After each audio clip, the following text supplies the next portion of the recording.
The last wing.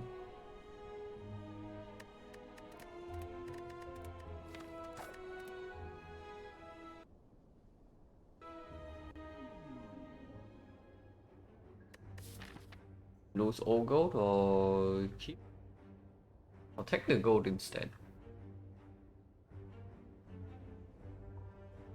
Gold is usable.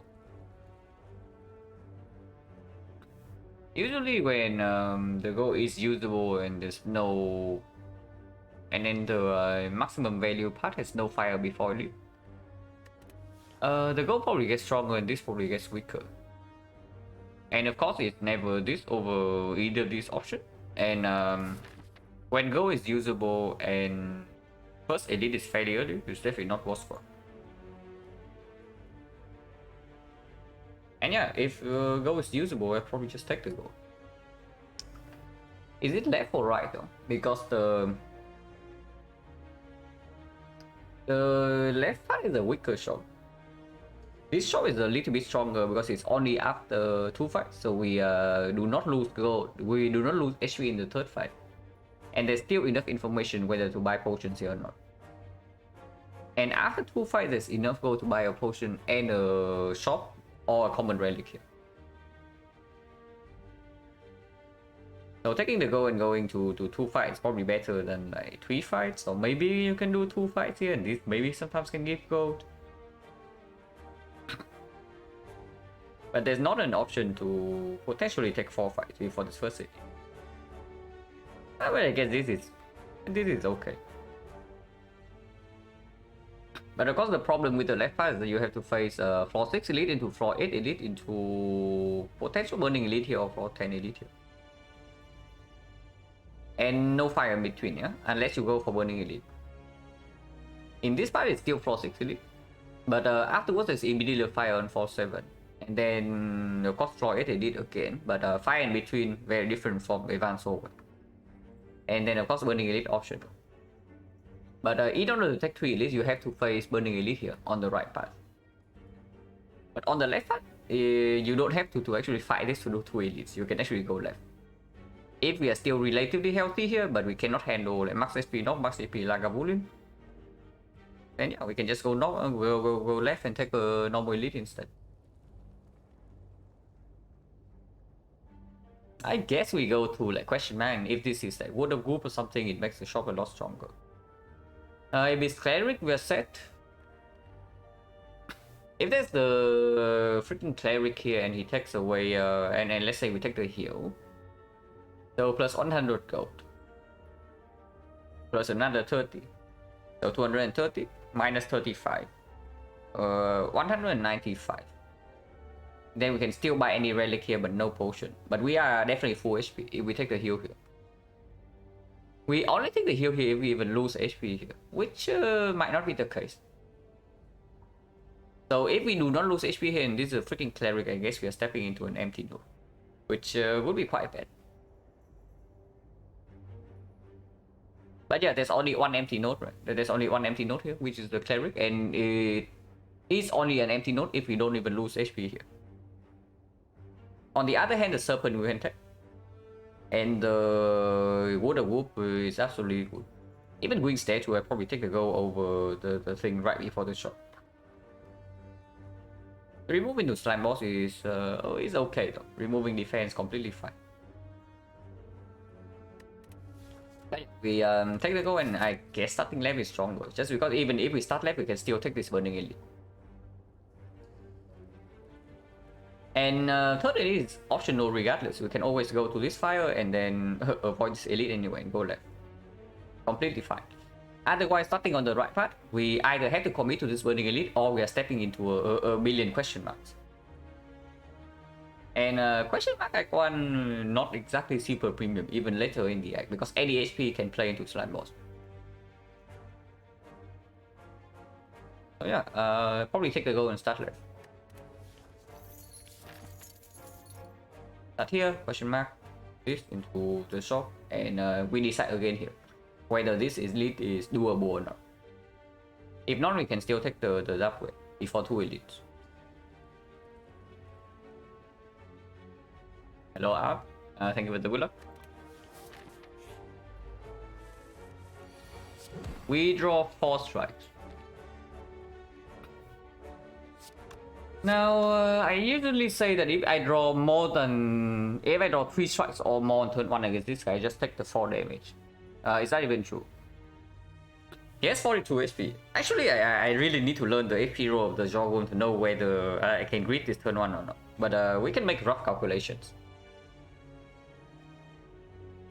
So 1 strike always happens. And I feel like I should strike twice here. But if I do not strike twice, he goes to 33. 33 next turn he buffs. He buffs, we draw this 1 strike. He goes to 27. He buffs again, goes to 36. 36 is turn after we don't attack. But he attacks against 5 block. So he goes to 27 against 5 block, we go to 32. And the turn afterwards he buffs again. We draw 3 attacks. So 27, 5 minus 18, he goes to 14. 14 he buffs again, he goes to 33. 23. And 23 you can never kill from him. But if we strike this turn, that would be 17. And 17 is 3 strike lethal. So yeah, I guess drawing 4 strike turns 1 mean we should actually just take the 4 here. Because otherwise, if he buffs next turn, we are completely screwed. Like 3 turns from now. If he buffs twice in a row, that is what I mean.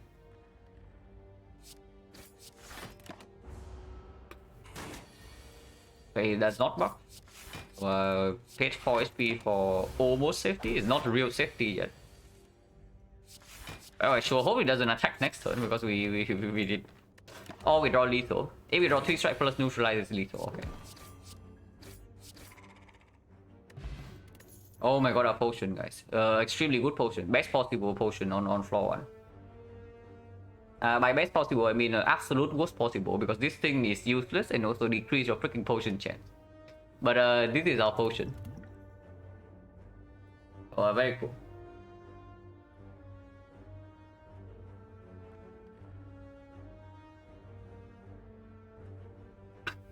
You know, I mean, if we are going to the shop, we probably toss this away at some point. Because honestly, if we keep this around with us, we can always attempt this.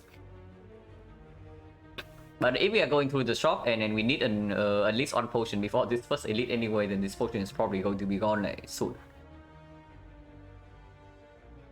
But yeah, this card. Card Memo is way better than Finisher. However, we are running into Slime Boss. We would pick up any Blade Dance from here. We do go to a shop. We are going to pick up more attacks because it's a freaking Slime Boss.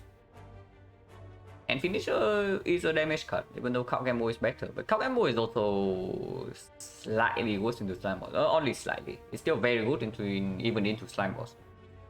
Yeah, already more Memo than the last one, but I'm not even picking this up. Probably.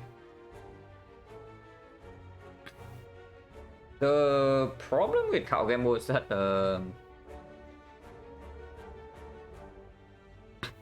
right now it doesn't really help us kill either the Knob or the Lagavulin. Or the sentries if that matters. Into Slime Boss is going to be good. But if we have any damage potion like Cunning Potion, Attack Potion, or single Blade Dance, and suddenly this outperforms. I mean, it sucks. This card is actually not a very good card, but on floor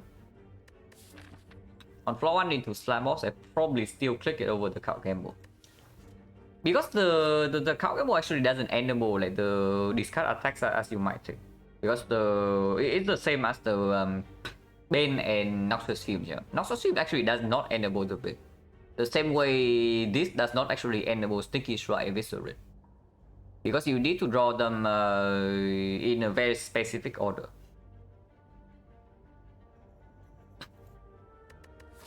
And yeah, I want to take this for 6 elite, even with our freaking real potion here. So I probably pick the Finisher. Because this gives me a higher chance of actually being able to take this. And into Slime Boss it also performs. Yeah, more go for us. Yeah, exactly why we took this question mark path.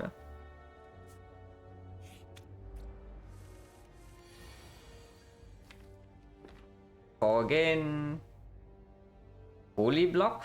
Fully block is doable. Next time we bottom deck 2 cards, so technically we can bottom deck 2 strike, and then we don't have lethal on this. Checking for probably gets out here, because next time if this guy attacks again, we need to commit 2 energy on offense, and then we only have 1 energy on defense. We take at least 3, potentially 7. Do we ever have a kill on here next turn? 18, 30, 33. So actually, if we do not draw 2 defense and we draw all 4 attacks, we have a lethal on this next turn, if we kill this guy right now. So yeah, we probably take 4 again to not get wrecked in this fight, because we also roll the bad combination of slimes.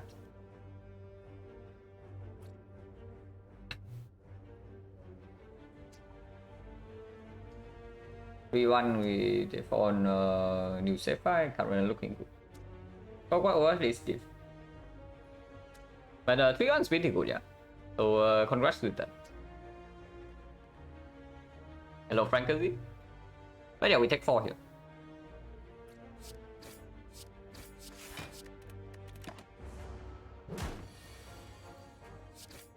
Wow, we drew a strike.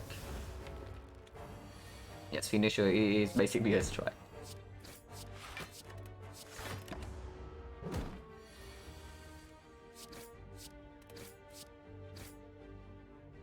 No potion, 40%. Yeah, 2 finishers probably pushing it. Oh, it's something to slime boss, not exactly the best thing. Oh, defect. But that's pretty cool. Been doing things a bit differently, normal, taking more stuff like hollow and skim early, yeah. Honestly, hologram early is not even bad. Like, the danger of the knob is super overblown on the defect, I feel like. The real danger for the effect comes in like very early act 2. Honestly, the more I play defect, the more I feel like the knob is absolutely no problem, as long as you have 1 reasonable potion. Because the... What? Like, saying defect is better against the knob is like saying silent with blade dance is better against the knob. Like, why is defect better against knob? Honestly, it feels like people say defect is better against knob just because both zap and dual cast are skills, but they are damage skills. It's not like the defect does not have any damage. So honestly, even like picking up hologram is not even bad. Scheme is... Yeah, scheme is a little bit pushing it, but I can see picking scheme early working out too. But I feel like hollow is absolutely reasonable even into the early now.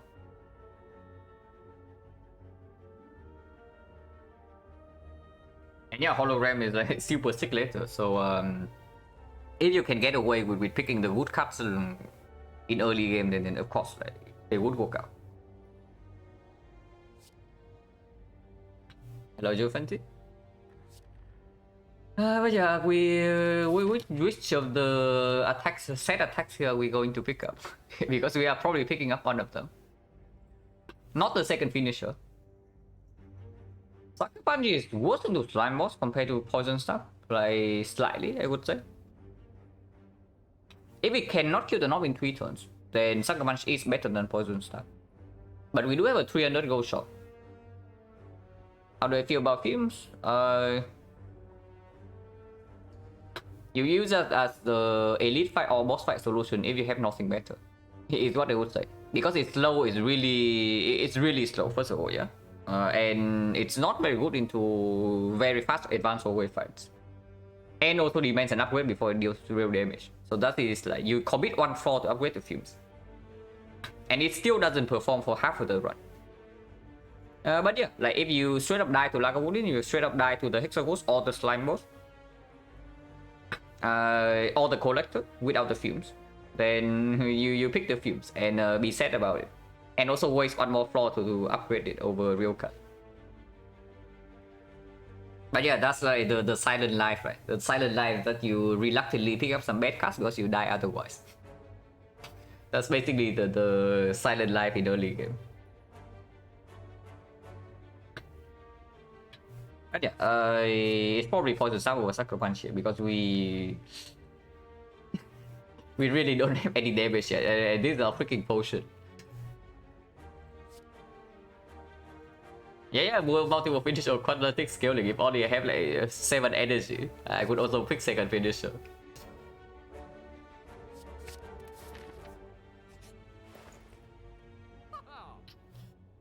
Oh, this shop sucks. And yeah, don't even start about the freaking bomb, man. Buying the bomb in this spot is... I wouldn't say it's throwing our gold away, because the bomb would instantly be the best card in our deck. But only if we draw a third one against Knob, because then the Knob is actually a real problem if we don't draw this third one. Centennial Puzzle is a good relic, unfortunately it doesn't give us the thing to kill the Frost 6 Elite. You know, we actually buying the bomb here for 200 gold. Like, this card's so terrible into Act 2. This guy is very good in Act 1. But the moment you step into Act 2, your deck does not have either super fast front load damage to accompany it, or very good defense. You're going to cry. Because drawing the bomb on turn 1 still means that you take like 15 damage per fight.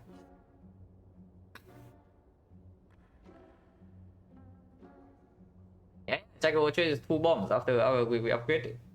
And this shop sucks.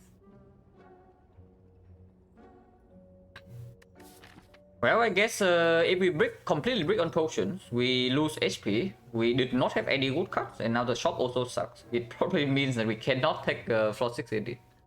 So yeah, abandoned plan. And if we cannot take Frost 6 Elite, then this one, and hopefully we can take this one. Because if we cannot take this one, then taking this one is also really not a thing. Fan is weird or not? Fan is okay. You don't pay 277 gold for something that doesn't do anything right now, though. It will be good later. It will be good the moment we see a single Blood Dance. But of course, right now there's no Blood Dance in here. So here I see 2 lines, yeah? I see 2 lines in this shot. We never go to the freaking... yeah, we never go to this elite. Line number 1. We buy the bomb and take a card remove. And the upgrade in the file is the bomb. And instantly we have a slime boss solution.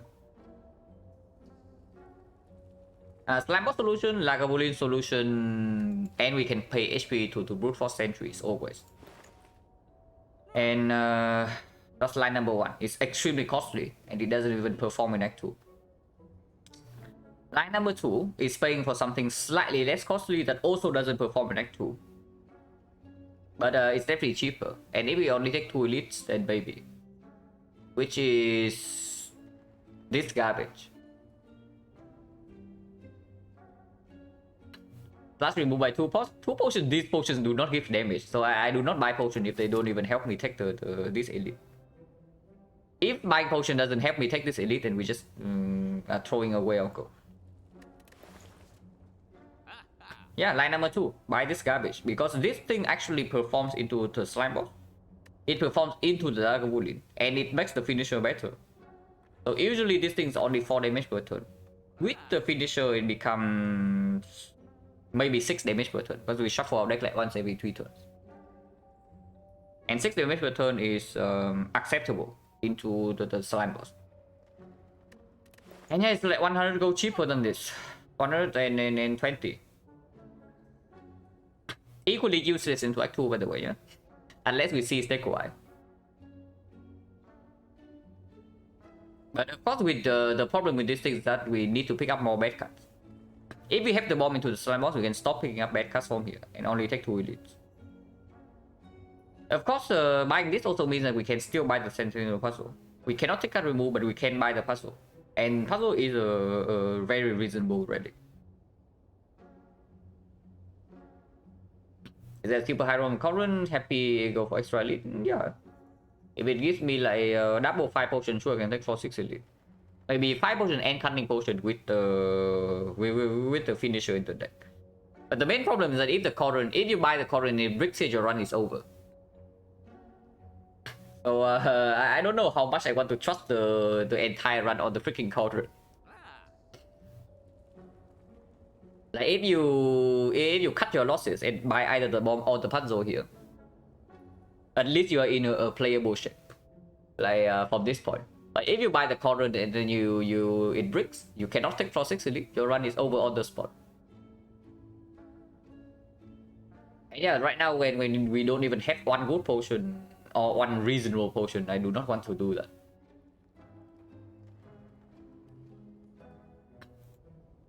The main problem with the bomb is also it's up one of the upgrades. Cost 100 gold more, cost of the puzzle is up my upgrade, still better in Act 2. But it does mostly deal with these 2 elites. The Infinite Blade does not deal with the 2 elites. Yeah, the bomb is the best thing in this shop, but is it 200 gold good? Is also what I'm thinking. Is it really, do I really want to have this garbage in my deck instead of the puzzle? And this garbage? I feel like I should freaking add the relic to the relic bar. Because the this rate, right? Act 1 we cannot get value out of we cannot actually get real value of Act 1 no matter what if this shop doesn't perform. And yeah, of course the shop doesn't perform, so we cannot get the 3 edits. And if that is so, do we really want to make our deck worse for Act 2? By adding the bomb to it instead of the puzzle? Well, of course, not buying the bomb here does still give us a chance to die to slime boss. Infinite Blade that doesn't solve any of the huge problems. We can still easily die to the North, we can still easily die to the Lagavulin, we can still easily die to the slime boss if I buy the Infinite Blades here. And the puzzle. Because the puzzle actually doesn't help me fight the elites. Take 2 elites, take the fan for later. Yeah, but the fan is not even guaranteed to perform. The main problem is that this thing is not a... If this thing is a hard treat, for example, I just buy it. But it's not, it's just a fan. This fan, the problem with ornamental fan is that like when it really shines is if you don't have value already, yeah, then when it actually shines is in late Act 3 and then into the heart. It helps you play the blade dances into the heart with less damage taken. This thing doesn't even perform in early Act 2 because right now our deck has 0 blade dance. Like if it doesn't perform in early Act 2, then you might as well just throw your goal away. Like because right now the only reason I'm not even buying this instantly is that I am terrified of early Act 2. If we leave this act with basically nothing. A really good matchup against sentries like okay for now. Yeah, but that's the problem. This thing does not make you take 0 damage against sentries. This thing makes you take 15 damage against sentries, maybe 20, and then you solve the fight. Oh yeah, you're talking about next spot. Next spot blocks for against Lagavulin and blocks for like 8 damage. Before I buy deck 4, I always buy skill potion, right? There's no way I buy dexterity potion over skill potion. Yeah, against Lagavulin this blocks for 8 damage, against the sentries I don't know how much this blocks for. It depends a lot on the fight, but maybe it's blocked for like maybe 10 or 12, depending on the head. But yeah, before I buy this, I probably always buy this. Potion chance 40%, 50%, 60%. So the chance that we brick, chance that we brick would be currently 40 into 50. So it's like 60 into 50, 30%. 70% of the time we get one potion here. Yeah, I guess we don't trust 70%. So the line is actually Puzzle Infinite Blades potion or what? Is that enough gold? We do not have enough gold to buy this thing. Instead of Infinite Blades, I guess I can take card removal, maybe Quick Slash, where I do not pay gold for Quick Slash, right, in this spot, because we don't even have 0 cost attack. If honestly, if this is a slide, I would actually buy the Quick Slash. But it's not.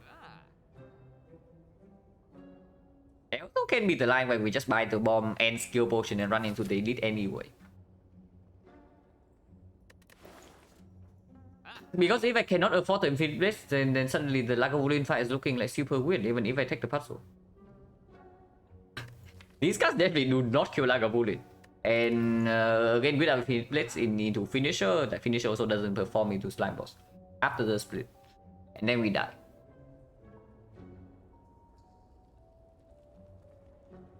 Cloak doesn't help finisher, and it already makes the knock 5. Like if it cloak plus, then it's a different story. But we don't really have free upgrades. Well, if we cannot buy potion plus Fazzo plus this card, then maybe it's the bomb then, and we go for the aggressive part. And yes, for Battle August, we do have a smoke bomb. So let's say we take this fight and it doesn't drop a potion, and we buy a skill potion here. We take this fight, it doesn't drop a potion. We can still always take this fight. And if it's a knock fight that we don't draw the bomb on turn 1, where we don't draw the bomb on turn 1, we can just get out of here.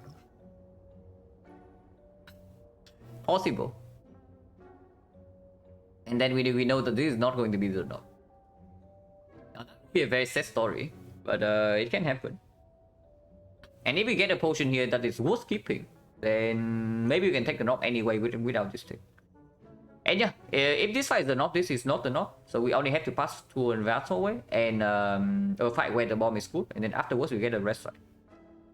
I guarantee. We don't need to fight this city. Yeah, so I guess we buy the bomb and a potion then, and then try to go for the aggressive part.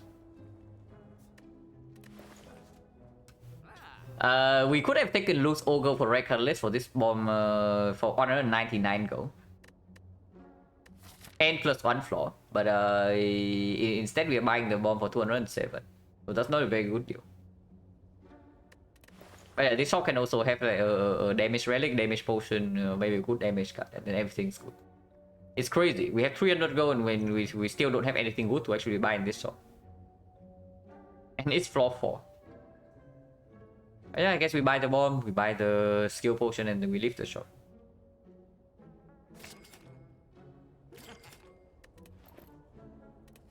It's still easy over 5. Wow, the bomb, amazing card.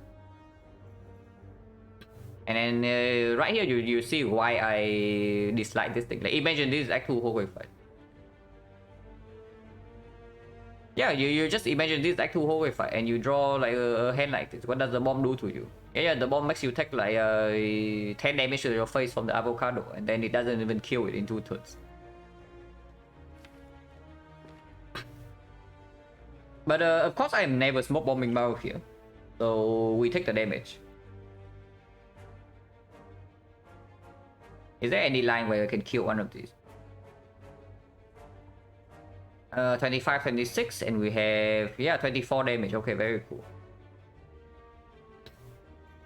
So I guess we take 6 to our face. Yeah, take 6, right? There's no real underline. And that means defend, bomb, neutralize. If we draw triple defense next turn, we full block. If we draw double attack, we always kill the one we put neutralize on, and then we 1 energy to block the other guy. Take 1 at most.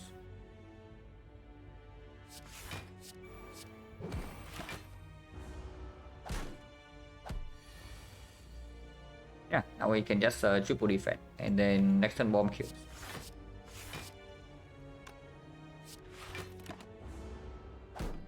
I mean, of course, we would have play attack for free, but I don't really care. Because the bomb kills them anyway. No potion. So potion chance 50%, and we can always smoke bomb out of here if we decide to take the fight. Oh, this is absolute trash. Now that we have the bomb, like both of all of these become terrible. Because they are all energy sinks. They are all energy sink, we have no energy generation, and we have no discard. Okay, do I actually want to run into the freaking elite? Because if I have to smoke one out here, suddenly we also lose our on upgrade.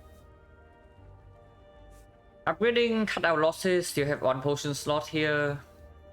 Maybe if we can take Burning Elite, we get back on track. How are we against the knob? Even if I draw the bomb on turn 1. Because the bomb is only 40 damage, it's not 100, so we still need to deal another 50.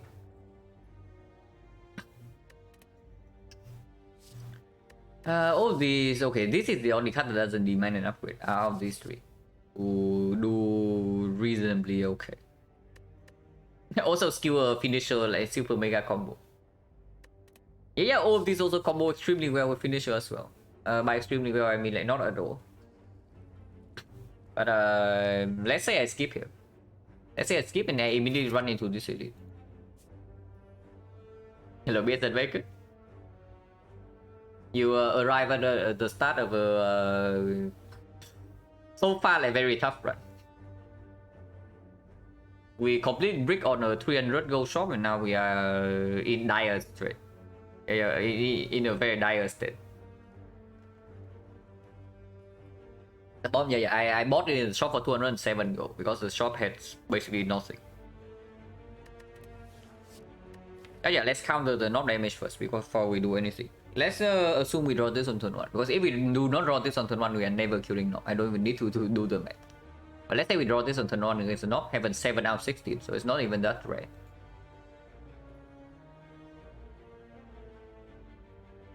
Then what happens? 1, 2, 3, 4, 5, 6, 7, 8, 9, but this needs to be played. So maybe if we draw like 2 more attacks on turn 1, we float on, we throw one energy away. So -6. This is 11. And let's say this is either 6 or 12. And let's be optimistic and say it's 12. And how much do we have? 24, 36, 36, 11, 47. Actually, exactly 90. But if we have exactly 90, it means that if finisher is 6 instead of 12, we immediately never kill knock by turn 3. Because 84 is like below minimum HP level of the knock. So yeah, even with bomb on turn 1, we don't even kill the knock in 3 turns. Well, I guess that means we don't take the elite then. And then just go upgrade the bomb, because we do need this upgraded anyway before both the Lagavulin and the slime boss. Not necessarily against sentries, but if we say that we're short on damage either way into the knock, then this upgrade also needs to come down. And yeah, I guess we do that, and none of these would be pickable if we don't have an upgrade to spare. Unupgrade skewer, terrible card. Also extremely bad synergy with both this and this. The same goes for Eviscerate, by the way. Yes, Eviscerate is basically skewer if you don't have Discuss synergy, which we don't right now. It's even worse upgraded. And then there's Sticky Strike. Once again, 2 energy attack. Doesn't combo with the finisher. We have no Discuss synergy. It's worse into slime boss compared to other enemies. And any card we add to the deck right now also reduce the chance that we draw bomb in turn 1. So I do not add a bad card that also breaks the bomb. Especially if we don't take this elite here, which we are probably not going to, because apparently we don't even have damage against the knock. And we still have 1 potion slot. So we don't have to actually rush into the elite yet. Because if this guy drops a potion, we can also just throw this away. So let's skip this. We upgrade the bomb.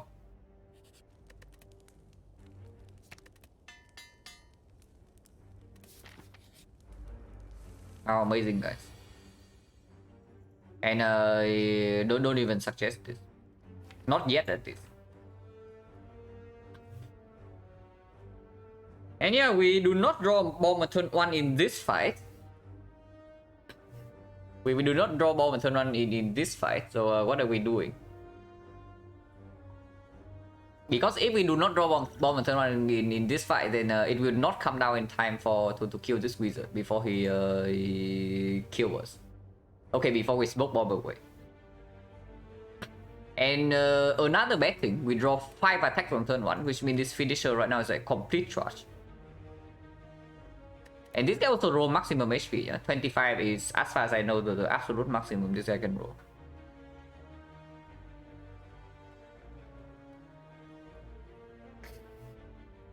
Man, this start is actually so freaking cursed. We have not even seen we have not even seen the first relic yet, and this run's already so cursed.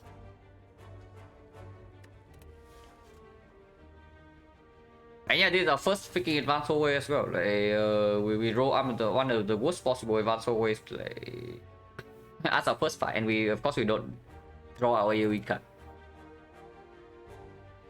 So if we want to stay here and fight, the clear line here is to poison stab and strike the sneaky gremlin, and then if we try to kill the wizard by turn 3, we immediately lose 5 HP front load. So if we have to smoke bomb afterwards, we also lose out on 5 HP for nothing. And yeah, this is only 15, so we can only kill this guy, and then not the fast gremlin. If we kill this guy and defend, next turn we are weakened. So this deals 2, this deals 4, this deals potentially 8. And I mean, I'm just delaying the inevitable, guys, because the moment I see this hand, I know we have to smoke bomb out here. But I'm just delaying the inevitable.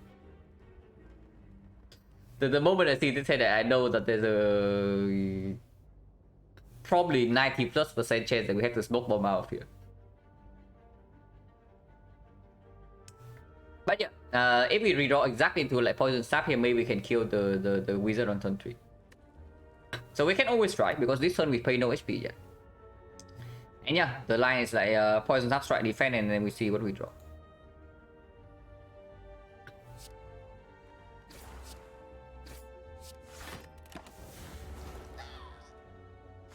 Wow, shooting wizard, like very nice guy. And we still pay no HP, but next turn we have to leave no matter what. We still pay no HP, but next turn we have to leave no matter what. So do I want to stick around to see what card this is or not?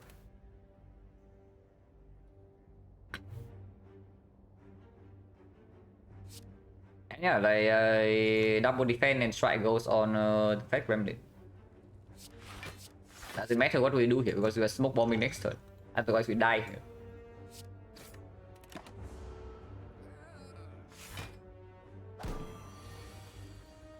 Okay, it's a defense, so very nice run. So far so good, guys. Nothing can be better. Sentries. Oh my god, we top decked the bomb.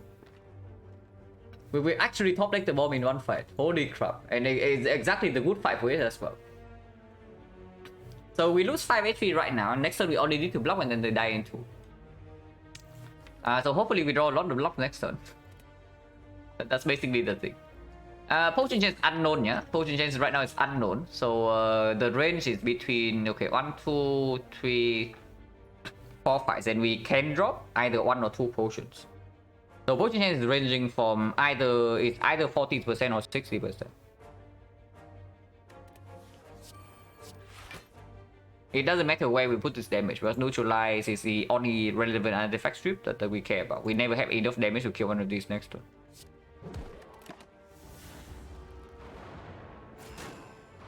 Triple defense, double defense, and I don't potion here for 10. I don't potion here for 10.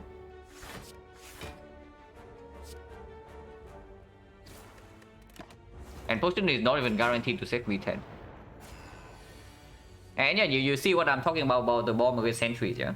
You have the bomb against sentries, you actually pay 15 HP to solve the fight. You do not kill the sentries with 0 damage taken with the bomb.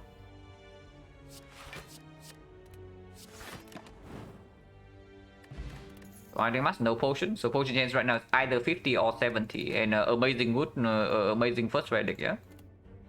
Okay, now we pick Call Combo. With the bomb plus in our deck, we actually absolutely pick this card over the other crap, because this card also increases the chance that we top deck the bomb against the knob. It cycles back into the bomb faster against the slime boss.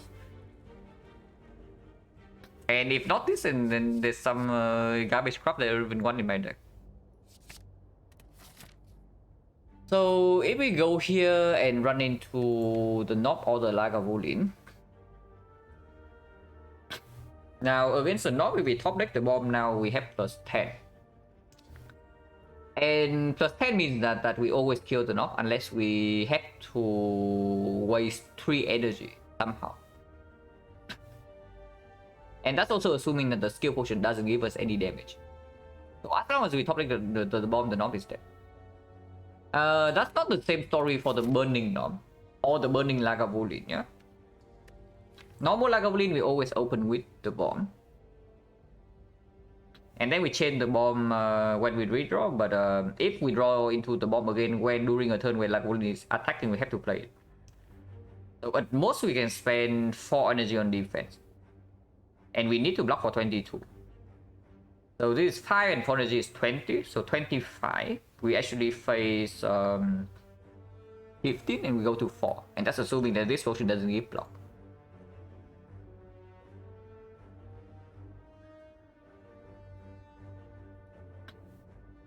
Bomb looks especially ugly with finisher. You mean finisher looks especially ugly with the bomb? Because this card, as I see, this card is like 20 times better than this garbage.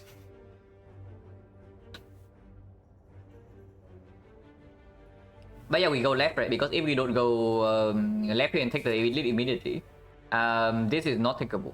Even if we rest here. And then we have no go for the shop anyway. So then we go to... I don't even know where. Maybe here to rest after elite and it's double question mark for slab boss and we just die here.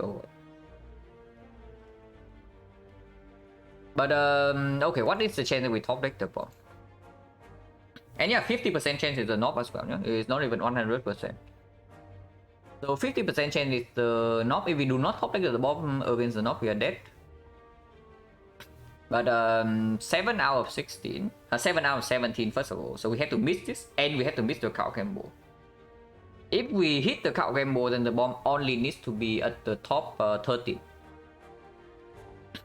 So the chance for the bomb to completely miss on turn 1 is 10 out of 17. And then it has to also align with the missing of cow gamble. Or the hit of cow gamble but miss of the bomb again. So it's 10 out of 17 into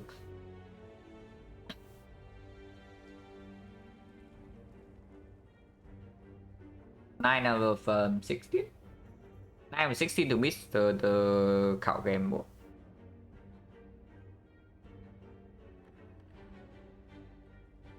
Actually, it's like 9 out of 16 to miss cow gamble, or the 7 out of 16 to hit the cow gamble. But also missing the bomb again. So that's another 4 out of 17.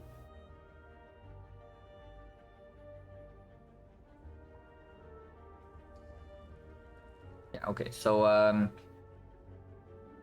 10 out of 17 times 9 out of 17 plus 9 out of 16 plus 6 out of 16 times 4 out of 17. It's basically the math. And what is this number? Calculator.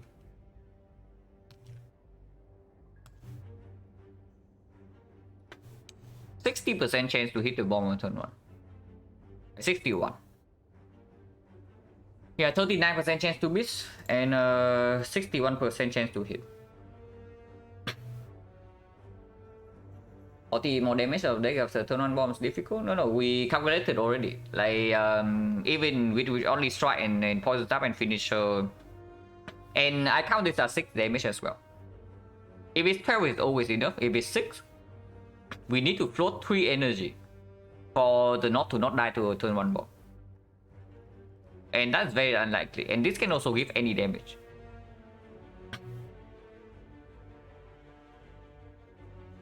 If we go right from here, we are committed to taking one elite, because burning elite is not happening. Like, if we cannot take the normal knob, then burning knob will never happens, even if we rest here. So we know that there's a potentially 40% chance to die to the knob. And not even 40%, yeah, it's lower than that, because this can also give card draw. Like, if I do not see the bomb on turn 1, I probably just pop this on turn 1. Because on 19 HP we were never blocking the knob, yeah? On 19 HP we were never blocking the knob on turn 3. Can we ever block the knob on turn 3? Let's say this is leg sweep. Let's say we line up neutralize on turn 2 into leg sweep plus survive for turn 3. But then the bomb comes down on turn 2, so he has plus 3 strength. So we face 8 on turn 2. And on turn 3, we face 8 on turn 2 because he's weakened as well from the neutralize. And on turn 3, he has plus 9 strength because we play 2 skills. Plus 9 strength is going to go to 25, 25 weakness, round will go to 28. 28 we block for 19. So we take 8 on turn. So if the skill potion is leg sweep, it does save us on turn 3. But it means that then we cannot use the skill potion to fish for the bomb on turn 1. If it's bouncing flash or blade dance with finisher in hand on turn 1, does that do anything? If let's say this blade dance. Blade dance is going to be 12 plus another 18 here, so it's 30 damage. The bouncing flash is 24, so blade dance is always better. If that's the case, we have enough damage without the bomb. It's going to be 12 plus 18, and let's say we draw like 2 other attacks. And that would mean this is 30. 30, 42, 42, 46, 46, 70, 70, 81, 84. With the cow gamble, maybe. Because with the cow gamble, we do draw like our entire deck plus 4 cards. And if this is blade, then we only need 1 attack afterwards to kill, because we don't need to spend 2 energy to play this. And yeah, you can also just not beat the knob. Like, and then I have not even made the real calculation yet for the Lagavulin. But the estimation against Lagavulin without skill potion is that we can spend 4 energy on defense.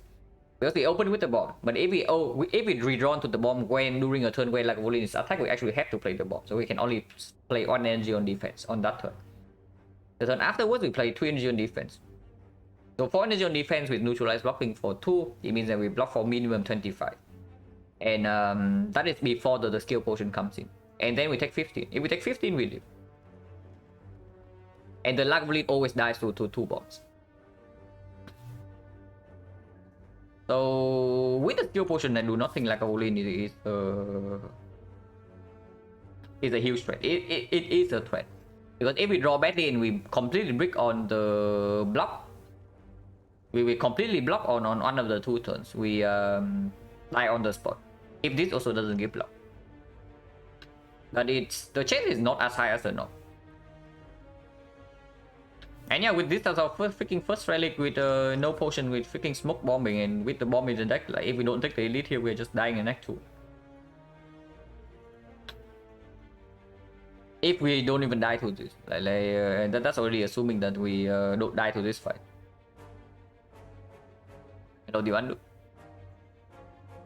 Yeah, we just go left and take elite, right? Because this can also give something that gives output in this fight. This is not takeable. Team deck incoming? No, death incoming.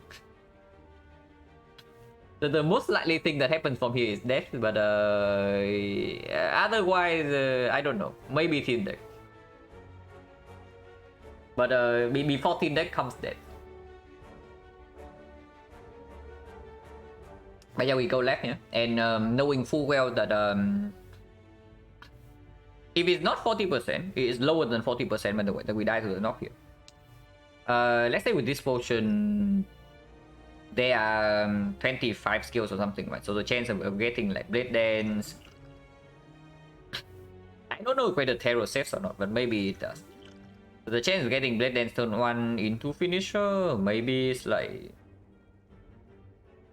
The chance of getting Blade Dance is 12%, yeah? And the chance of drawing finisher would be another 40%. So it's like 5%. So the chance of us dying to the potential knock is roughly, I would say roughly 35. Yeah, so 35%, 50% is the knock, so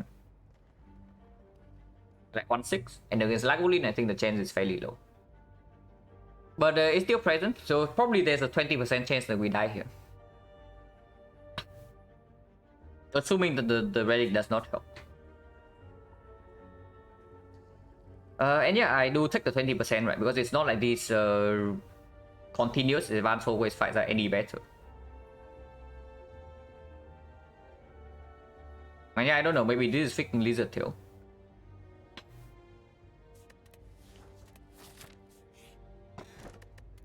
Okay, we just need to live against this fight. And apparently going here would give us the HP to maybe brute force this after the rest.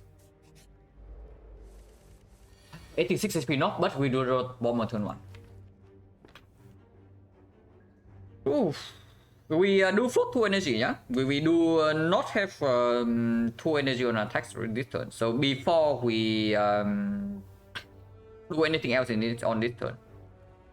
Because if I'm still short on damage with the bomb right here, I do play skill potion immediately. We can calculate. Worst possible hand, this finisher is with 0 damage, and we draw like 4 attacks here in one hand. So right here we have 56, he only has 30 left. And this at worst is 9. So 21, 24. So if finisher is 6 damage, we win. Yeah, if finisher is 6 damage, we win. If we draw all 4 attacks in one hand, then finisher is 12 damage. Then even if we lose 6 damage on this, we still win. If this is any poison at all, at worst this is 24, so this only needs to be 6 damage. So I guess the Deadly Poison doesn't save. Deadly Poison doesn't save, but Blade Dance will kill. Terror will kill if we draw it. If we after we see the next hand, we know exactly what hand we draw on turn 3. So we can pop Skill Potion immediately next turn if we know that this is 0 damage. So Blade Dance will kill. Terror will kill. Deadly Poison will kill next turn because we use Skill Potion on turn 2 and not turn 3. Yeah, Bouncing Blast kills. Corpse Explosion kills. Any damage will kill here, and that's already in the case where finisher deals 0 damage. Yeah, we exactly. We know the last 5 cards, so we always bring on turn 2 if we know that this is 0 damage. So we don't need to count game more here. We don't need to potion here. It is not 0 damage, so we don't need to potion. And next turn we have 12 here. 24. No, 80, 21. 21 is at 30 right now, so it means that we only need to play 1 poison zap, not a strike. So we can do poison zap, double defend. Yeah, can we double defend? We absolutely can. We cannot triple defend though, we can double defend. And yeah, take 4 damage.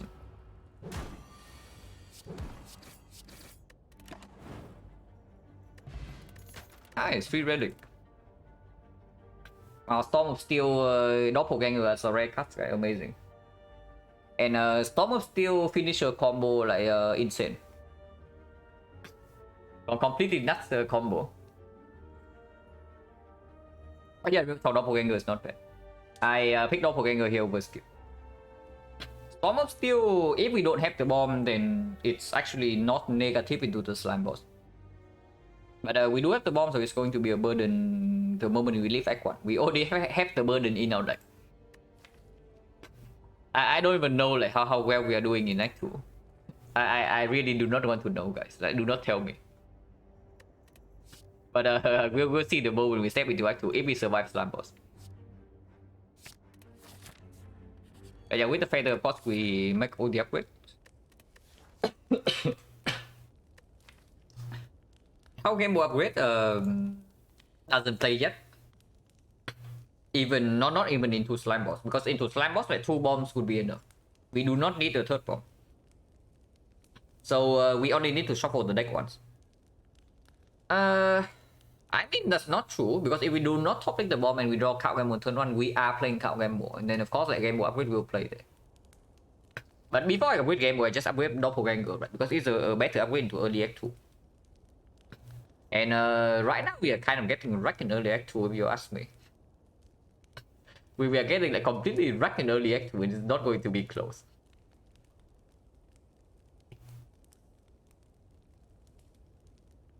Yeah, we upgrade Doppelganger first. Yeah. The only reason we would not upgrade Doppelganger here is that you say that we see Bonfire Spirits at some point, and we toss away the Doppelganger. But before I do that, I probably throw the finisher to the trash can. And get a full heal and then keep the actual good card in my deck. Into Advanced Hallways, however, Advanced Hallway is not free, but we do have Tungsten Rod right now, and we just faced the one of the nastiest Advanced Hallways already. The freaking Gremlin game.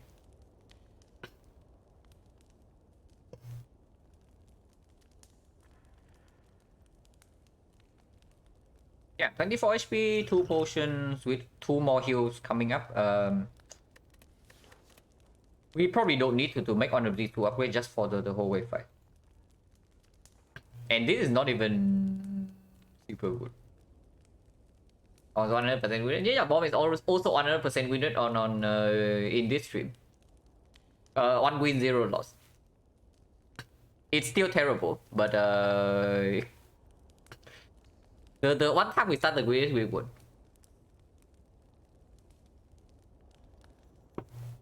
Okay, it's not terrible, but you cannot like rely on it too much in Act 2. It's what I would say. Yeah, of course, without the bomb in our deck right now, we could already be dead.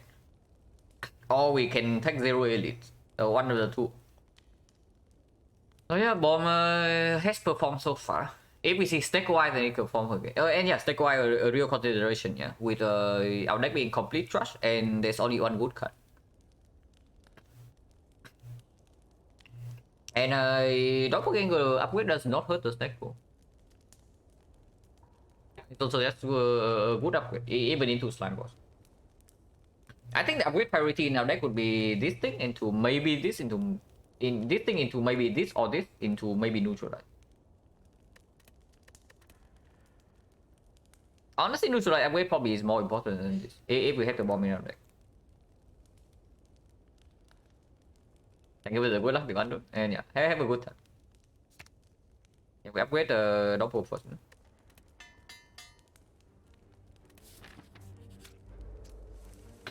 Mini Slime Boss.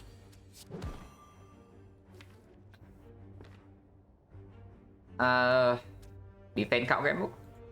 Or just count game mode? Just count game mode is probably good enough.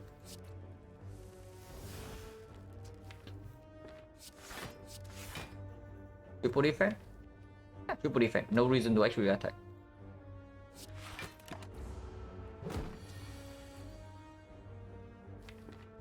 Did not run survivor and this guy attacks again. So quite rude, but I guess we take 6. I do not potion for 6. Potion chance is what? 1, 2, 3, 4, 5, 6. 6, 5, and we got 2 or 3 potions. So it's either 40 or 60. 40 or 60. He can attack again next turn, but we can also redraw to neutralize. If it doesn't attack next turn, the fight is over. So technically, the weak potion here is only for 3 HP. Weak one for 3, not really, right? Even if it's 60%.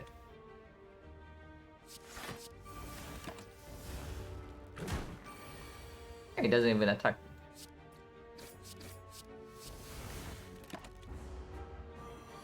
He's dead this turn. Block potion. Of course, block potion is better than weak. It's and skill is better than weak as well. Into Slime Boss already. So we toss this thing away. There's a creeping cloud we want to go all in on the snack core. Well, it plans a little bit weird because we already have this thing to set up, and this thing is also like a delay effect. Masterful Staff is very good front load into the Slime Boss, but we have less need for that with this thing. It's okay with the finisher, and of course, like, if we face the Gremlin Leader or the Slavers in Act 2, then we still need front load support. Because one bomb definitely does not kill the freaking Gremlin Leader. So you still need something to kill the minions beforehand, so that she doesn't attack you like every single turn. Because otherwise you die. And yeah, I guess that's fixed for the muscle stuff over the other things here. And that's okay, because muscle stuff does maybe sometimes reach for because this is control only 100 damage. This is only 100 damage into slime boss, so we still need to deal the other 50 somehow. And this is always 12 for free.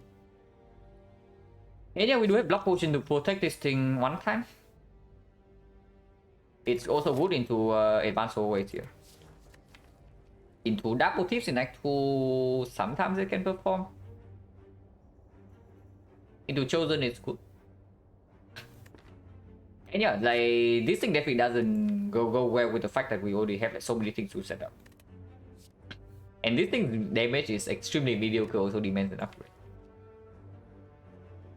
And before I upgrade the cloud, I probably want to upgrade even the card game move first. I just picked this. Also, yeah, 3 uncommon, so rare chance doesn't increase. So this fight basically cannot give us a rare card, because this fight dropped 2 rare cards and this fight dropped 3 uncommons.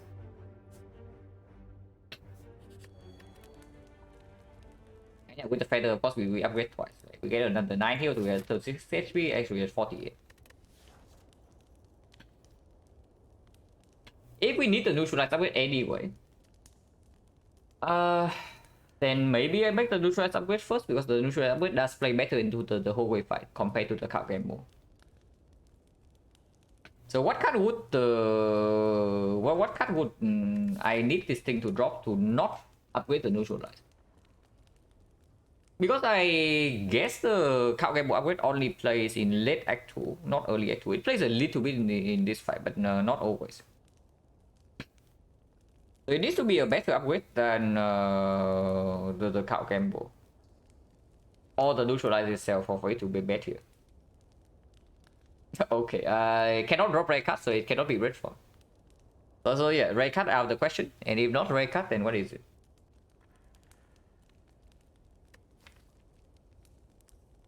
Yeah, I don't know. What would it need to drop? Fumes with bomb is usually a terrible idea. Like with the bomb, you need the things that are fast to support this thing. You don't need like more slow things, which is why I also turned down the violet plants. Leg sweep? Yeah, but are we even picking up leg sweep for free?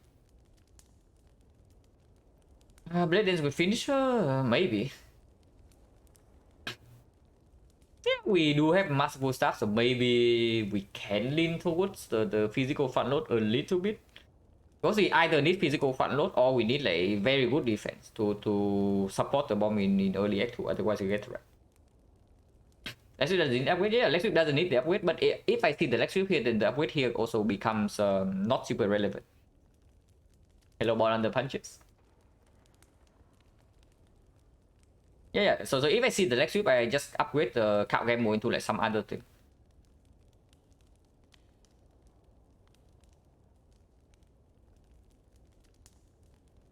Hello, why not, sir? We need Infinity Blade to finish the value. I mean, you say Kappa, but I was thinking of buying the Infinity Blade in the shop for the finisher, so it's not actually a real Kappa. Because we did consider it.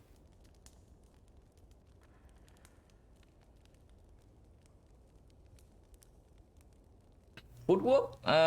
Footwork is okay, but if I have footwork and don't upgrade the neutralize, it also doesn't even play in Act 2, right? Because with our weak chain, even with 3 dexterity, you don't really block. I guess you are saying like we upgrade neutralize first and then we see footwork, here we upgrade the footwork and we ignore the card game upgrade until later. Maybe possible. Trick has been going steadily. Yeah, Trick has been going steadily, but this one is so far quite difficult. Reflex? No, I don't even pick Reflex for free.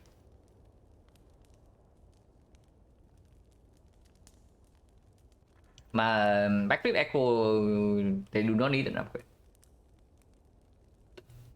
And yeah, I guess neutral upgrade goes first then, because neutral upgrade also immediately plays better into this fight, and yeah, it's true. Potentially footwork, and then into footwork upgrade here. Footwork does go well with the bomb. Usually I don't like the footwork into early Act 2, but with the bomb, with the tungsten rod, and with neutral upgrade, it can play. And this upgrade plays better into the whole fight.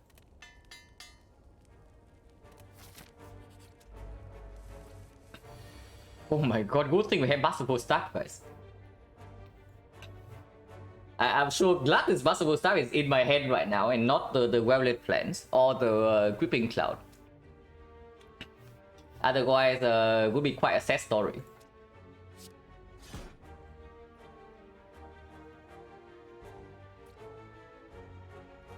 So finisher is 12.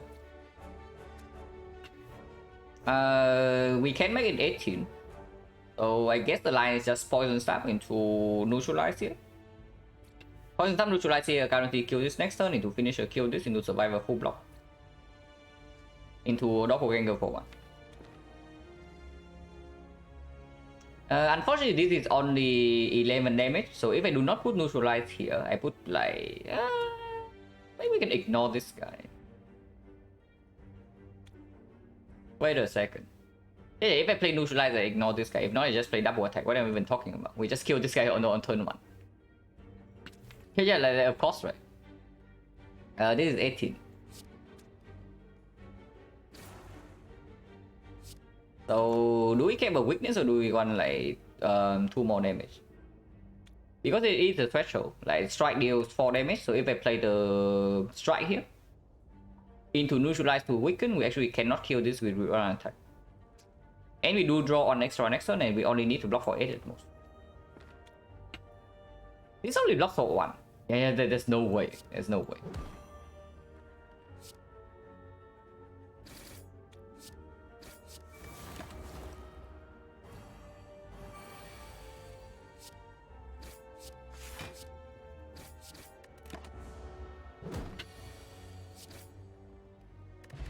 Potion. Blade Dance. Yeah, here's a reflex, which I don't even pick up. I do not even pick this up over Blade Dance. And yeah, suddenly now we have like Blade Dance finisher. I wonder though. I wonder what the hell upgrade is right here. Because the card game upgrade also gets better with Blade Dance in the deck if we want to play Blade Dance into the card game mode just to fish for the bomb. Or for the fight that the bomb can play. Except for Blade Dance and reflex, yeah, but this guy I don't even pick up for free. This guy I will pick up. Sticky Try is not a real combo with this, so not too interested.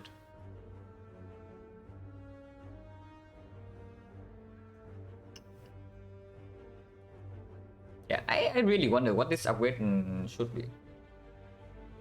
It probably is not finisher, but finisher upgrade does make some sense with the doppelganger in the deck as well. Not too much sense though, but some sense. Before I upgrade the finisher, I probably should always upgrade Blade Dance. If that's and Blade Dance upgrade also works better with card game mode as well. So I guess we can pick Blade Dance, upgrade it, and depending on how early Act 2 go, we can upgrade card game mode or finisher. With the Blade Dance finisher upgrade becomes much better. You see that upgrading Blade Dance like give you roughly the same amount of damage that's upgrading this, right? And it also doesn't need this to line up. Because when Blade Dance finisher lines up, the Blade Dance upgrade is going to give +4 from a ship and then +6 from this. So it's a +10 damage upgrade for the combo. And if you upgrade the finisher, it's you need to have 5 attacks in the turn for it to be +10. So you need 6 attacks for it to be better than Blade Dance here. And yeah, Blade Dance only 3, so you need to line up like another 3 attacks, which is sometimes possible. We do have some 0 cost. But yeah, like if you rely on Blade Dance finisher, then upgrading first Blade Dance is always better than upgrading this. When you have 2 Blade Dances, then sure you can upgrade this first. But we only have 1 right now. Energy potion sometimes help us play the bomb and damage.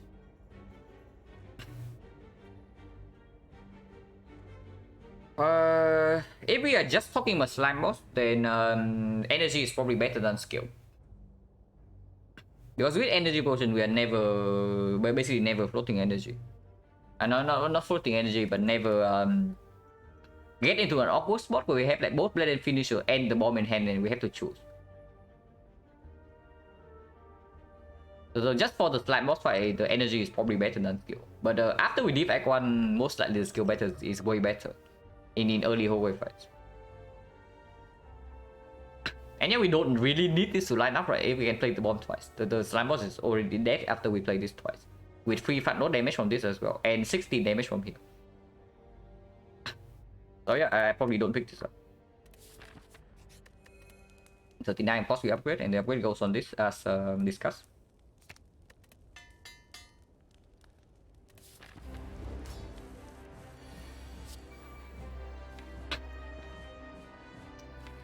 And gamble right away to foster the redraw. Also, yeah, the moment we play bomb on turn 1, it means that this guy is split on turn 3. Gamble for 5. So on turn 3, we shuffle our 3 cards, but we draw everything. Plus 2. Not really, right? With the bomb going off on turn 3, we just want to deal as much damage as possible by turn 3. And if we deal enough damage, we don't even need to actually redraw into this to win this fight. And that's a very good spot to be in, because leaving this card in the deck is also not even a terrible idea. But leaving this card in the deck is slightly weird. Doppelganger is the thing. Doppelganger is probably one of the few ways where you can low roll into losing this fight. Because if you play the Doppel and you play Gamble right now and you miss like 16 damage from here, and then potentially the combo with this. Suddenly, turn 3 you are splitting this guy on like 60 something, and then you top deck the bomb in the second cycle and then you die. Better not play Strike? Yeah, I'm not playing Strike. I'm definitely doing Doppel for 2 energy. Because these 2 cards are still in the deck and I want to line up like immediately.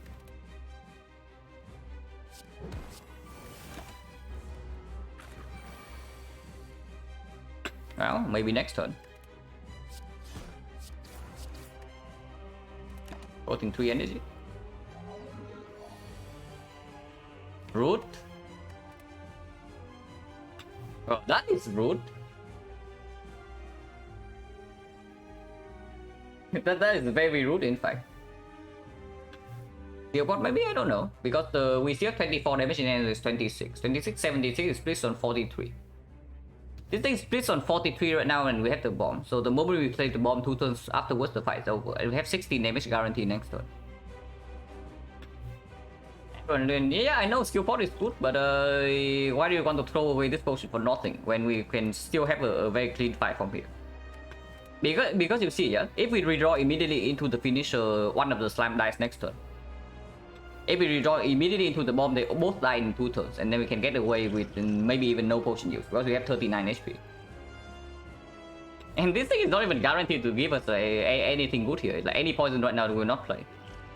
Any block right now is completely wasted. So it's only card draw and maybe the terror. Yeah, I just play double strike finisher.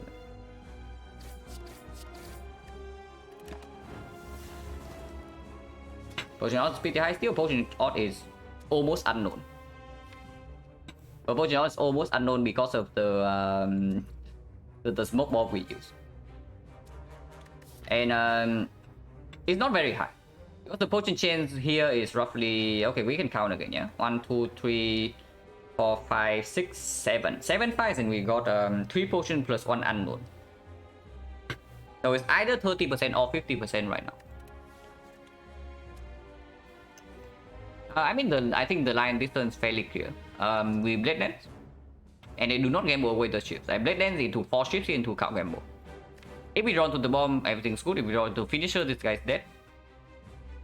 If we draw into block, we just block this guy, and we get 1 step closer to the bomb and the other things.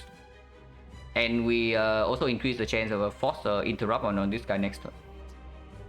If we want to preserve massive sub cost, we can always use block potion.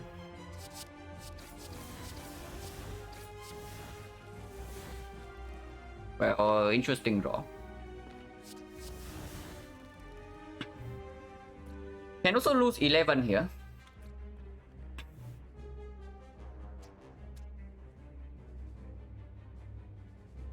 Can always lose 11 here. How important is this thing costing 0 anyway? reasonably important, because if we bottom deck the bomb, we actually need to deal damage normally. Position is 30 to 50%, and of course block position is way better into the next act, and we have 39 HP. But next turn this guy attacks for 80. Sometimes it cannot interrupt, and this guy can attack for 18 as well. Even then we never die next turn, even if we take the full 11 here. And yeah, we have HP to spend. We have freaking tungsten drop, and potion chain is not very high. So if we can keep the potion, I would like to keep it. And is smoke bomb an elite? No, we smoke bomb floor 5 gremlin game. Otherwise we would die. We would actually die in the fight if we did not smoke bomb.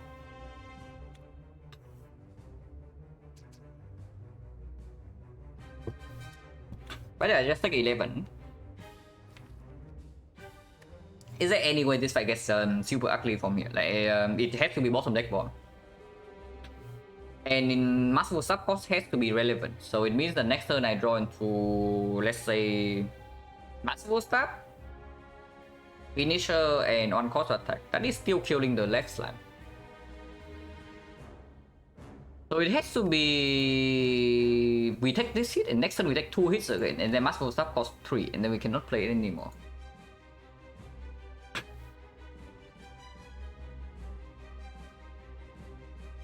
Or gremlins and effect gremlin, no, it's it's a different story than that, and that statement is not true. Sometimes gremlin game can be more difficult than an elite, but one gremlin game, one fat gremlin doesn't make the gremlin game harder than elite. The combination we faced was sticky gremlin, fat gremlin, shield gremlin, and wizard. And we bottom deck our bomb, so there was no way to kill the wizard by turn 3. And yeah, if we don't smoke bomb out there, we are dead. Only because of the wizard.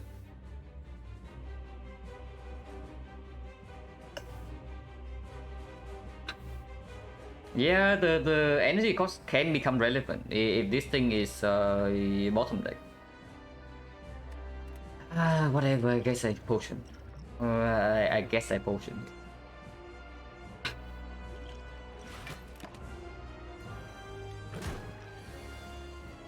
Yeah, energy cost matters, because if I don't do this, I actually cannot triple defend.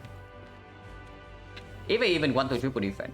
Of course this guy gets interrupted. Triple defending here still takes 2. Double defend is clear. Take 5 and put this to 9 HP. 9 HP means that 2 attacks into a finisher kills both, and then the bomb finishes this alone. So I probably take another 3 to put a strike here.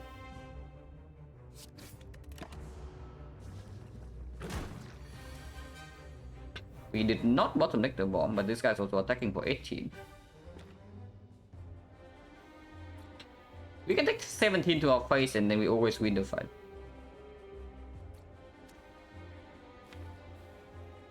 And yeah, the line that ensures that we win the fight is to poison stab here. If we do not kill one of these 2 this turn, next turn is very ugly. Because we can only kill one of them there, and they are both guaranteed to attack. So blocking these 3 makes no sense. And yeah, not playing the bomb also makes no sense. We just play poison stab here and then the bomb. So yeah, the Masterful Stab cost protect.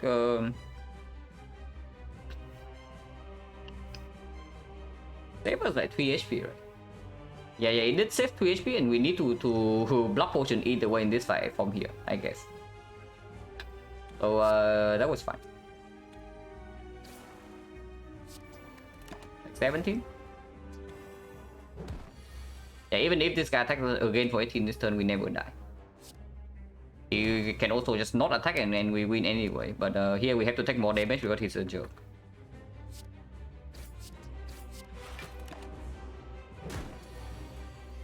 W Optimus was a pick from card word? Yeah, I picked it. If you think this card is bad, you grossly misevaluate the Silent. This is one of the best cards in the early game for the Silent, so pick it up more often if you think that this card is useless in the late game.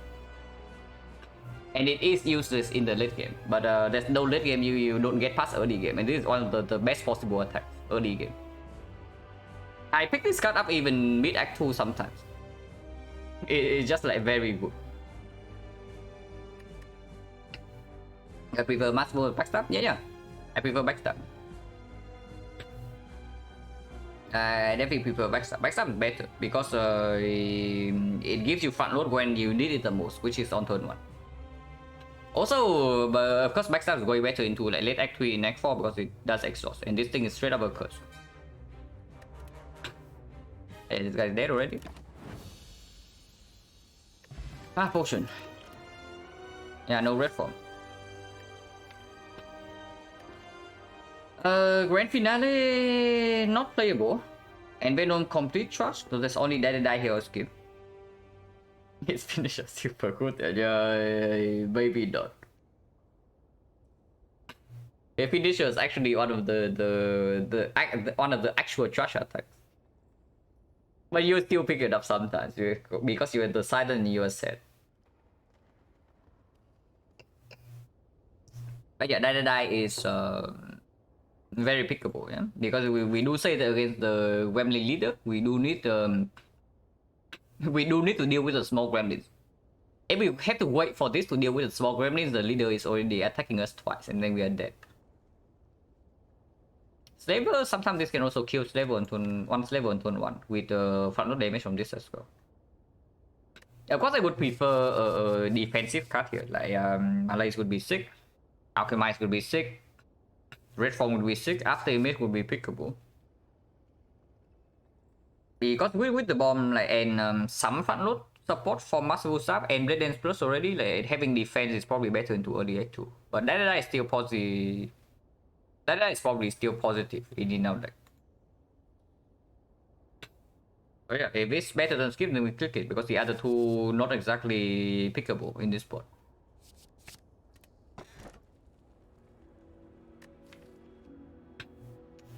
Well, that's going to make this very awkward, but it does make this way better.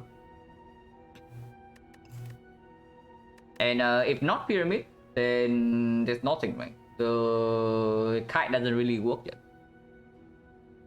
And not too interested in freaking Busted Crown. For once, this is a pyramid that is fairly scary. Because the pyramid with a deck that is not super cheap like this also make this thing difficult to play. If this is difficult to play, and this becomes a curse later on in the fight.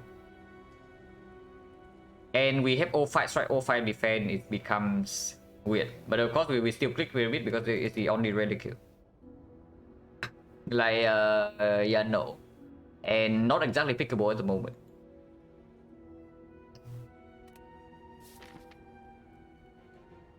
Champ currently have no answer yet, but hopefully you can find something before we end the act, and if we are still alive at least.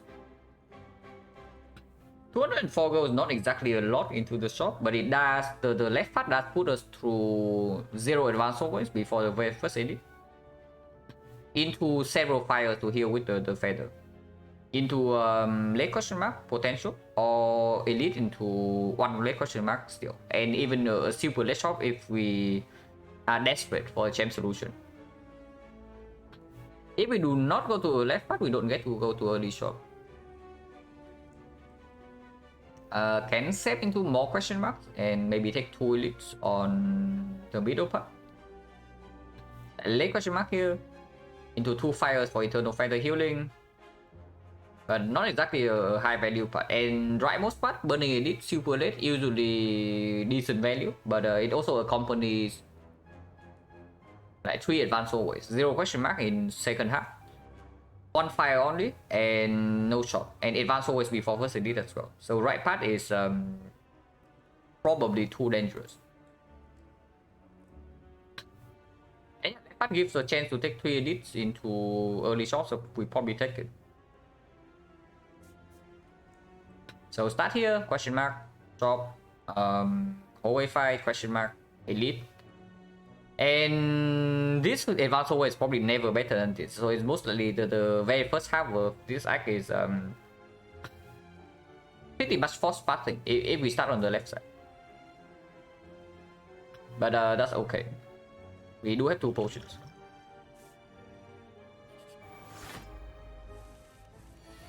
Baseball. Master will start Blade Dance into card game mode. If we draw to finisher, it's good. And I do want to play card mode this turn because I want to reach the bomb as soon as possible, or at least the doppelganger. For 4. Yeah, finisher. We just kill turn 1. Very nice. Potion. Outmaneuver with Pyramid, with 5 base cards, and with a deck that sometimes has trouble clearing hand. Also, Outmaneuver makes the Blade Dance finisher like always playable if we can line it up. If not Outmaneuver, then there's nothing here. So we probably click Outmaneuver.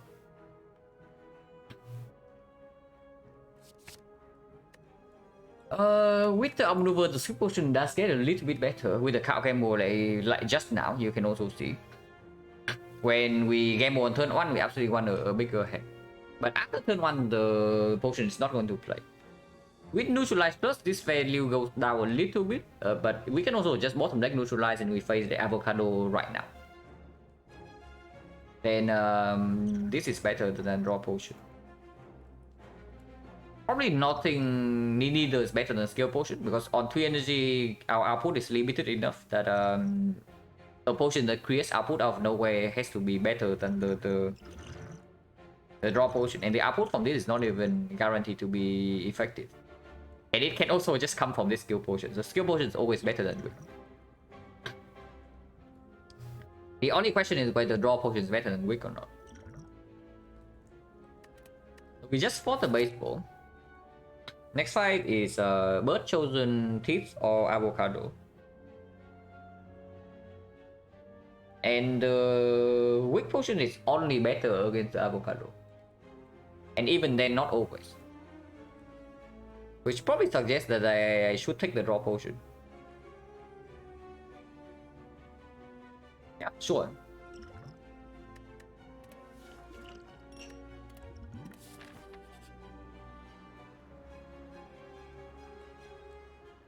Seems like a good deal. It is probably a very good deal, but we still have all 5 strikes. But I mean, we don't really turn this down, yeah? We don't really turn this down. We have freaking Tungsten Rod Pyramid, and we even have Sustain from Eternal Feather for the fights that we break. Like, picking this up easily make any burst, any nightmare like, insanely strong. Also, Apparition is extremely good support for the bomb as well, because the bomb like appreciates the heavy fat load block. And you don't get any heavier block than freaking Apparitions. And we do have upgrades for them as well. The moment we pick Apparition with the Pyramid, we have to upgrade at least one of them, potentially 2. And it also is almost a champ solution. So yeah, even if we lose 19 current HP, it is probably still very good. Also, if we see Mirror here, we can do that immediately. No Mirror, but there's 2 box. Now, I did say that we need to upgrade all the 1 or 2 operations. Now, if we buy the apotheosis, we have to upgrade 0.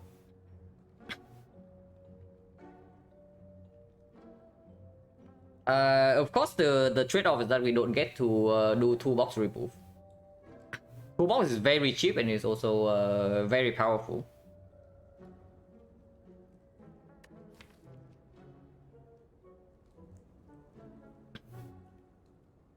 Apotheosis is basically only for I guess top game upgrades, okay. And then these 3 are very good. This is also quite good. This is decent. And this is okay. Then these are good as well. On 2 boxes spawn apple anyways is a guarantee. Not necessarily. Like against the slaver, they want need to spawn something else on turn 1. Not using Smiling Mask hurts. Yeah, definitely. Especially when we are on 33 HP already with the feather, so bite straight become less appealing. So even if this is bite, I'm not that happy to pick them up. To unclear front load means front load attack and block back load. Front load are things that work immediately in the fight the moment you draw into them. So I guess you can refer to backload as scaling. Right, the good scaling that you usually hear probably means backload. Yeah, front load are the things that work immediately when you draw into them, and they are fast. In a fight that demands immediate output, you need front load. In a longer fight like the champ, you need scaling, and then that's backload.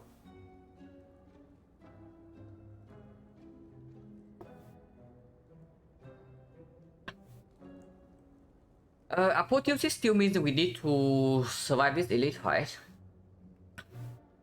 Apotheosis cost 2, so it's not easy to play, by the way. It's really difficult to play in our spot. But we can always do apparition into Apotheosis for 1 turn, and then we have our whole deck upgraded. We have 2 more apparitions. Into the bomb kills slavers. So triple apparition and the bomb basically kills the slavers immediately. It does not kill book stopping, but against book stopping we need Apotheosis even more. Against the leader, Apotheosis is positive. Of course this is good, but toolbox. The thing about Apotheosis is that it also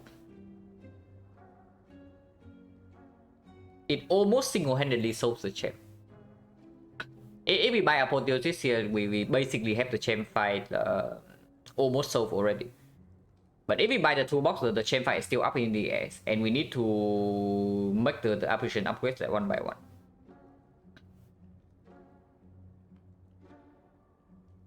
And I guess we can still pick the buys.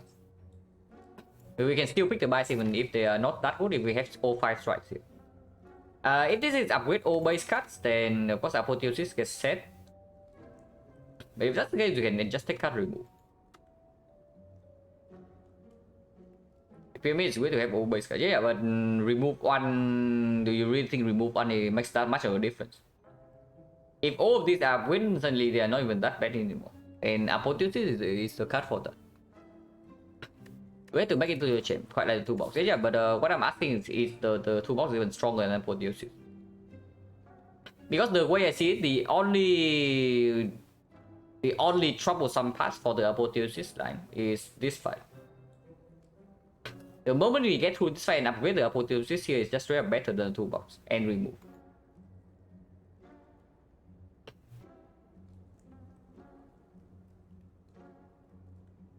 Okay. I think I just buy the Apotheosis here.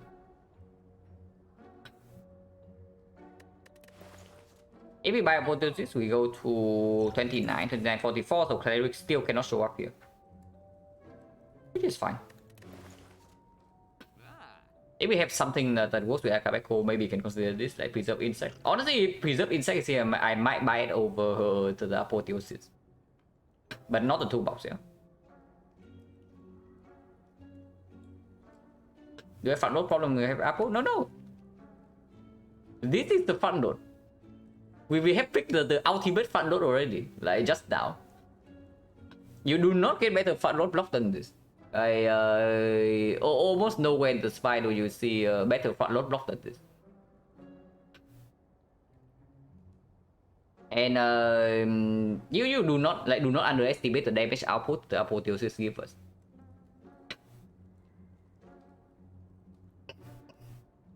I do not.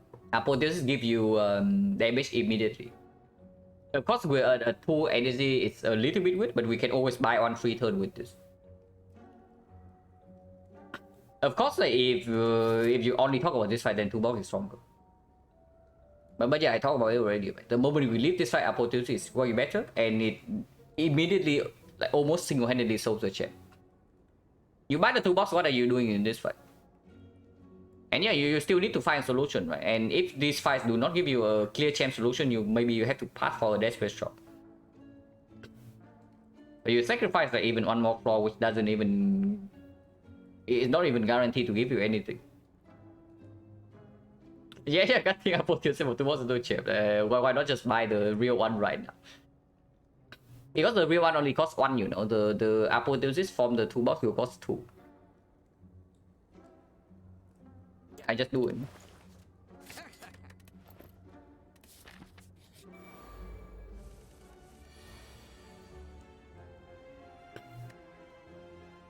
With potion chance being 30% and the elite fight being quite dangerous, I do not want to potion here. Apples like 10% is lower than that. The toolbox gives 3 cards and there are 35 colorless cards. So it's effectively 3 out of 35, like 8% roughly.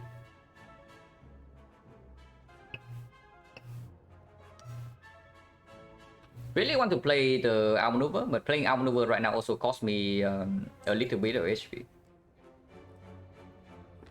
And if we draw into apparition next turn, we can just do apparition into outmaneuver. Not drawing the bomb on turn 1 in this fight means that maybe sometimes they run away though, but that's even more reason to set the finisher blade lens combo. And the outmaneuver for later when we see the finisher combo in hand. 35, yeah, there are 15 rare colorless and 20 normal color, uncommon colorless.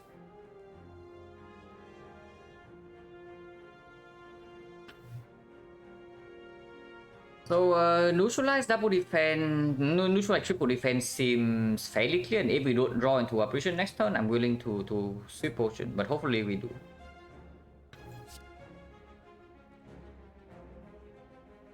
Try on this guy or what? Yeah, probably, because we do want to kill this guy first, before this guy, because he blocked for 17, this guy only blocked for 6.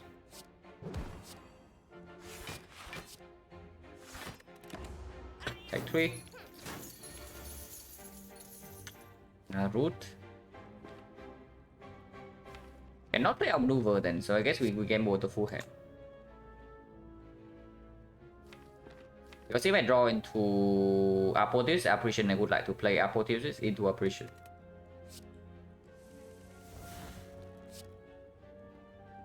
We can also do Apparition into the bomb. Apparition into the bomb means that next turn they block the turn after they run away. But the bomb explodes by then, so the bomb has to come down this turn, yeah? If that's against the line scale, then we don't even play Apotheosis.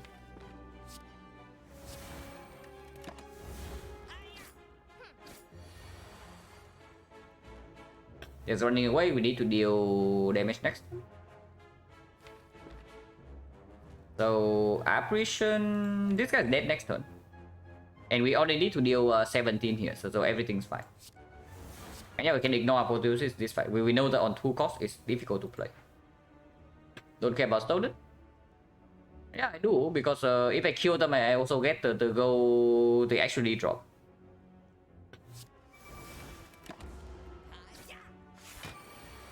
Yeah, only need 17 and it's easy. Wait, we can play this first.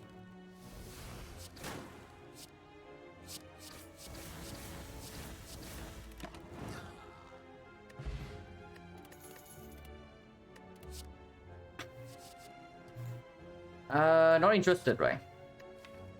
With die in the deck and the bomb in the deck and the Apotheosis and the apparition, picking up like mediocre AoE attacks from here is really not the way to go. Unfortunately, we got another potion, so potion chance right now is only 20%. And yeah, you want 2 box? Here's your 2 box. For one fight. It's better than draw potion, yeah? The colorless, because the draw potion only basically only works with the outgamble in the opening hand.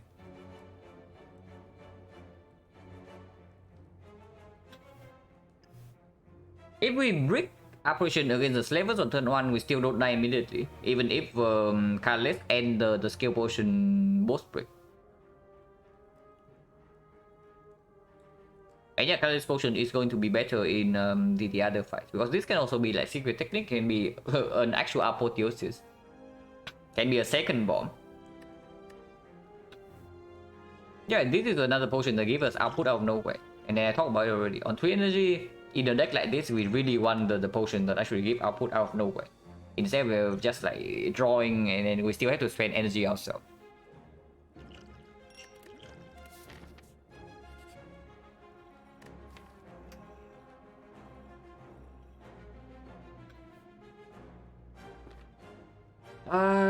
Grit. We agreed, right? With sustain for internal feather, we definitely agreed this.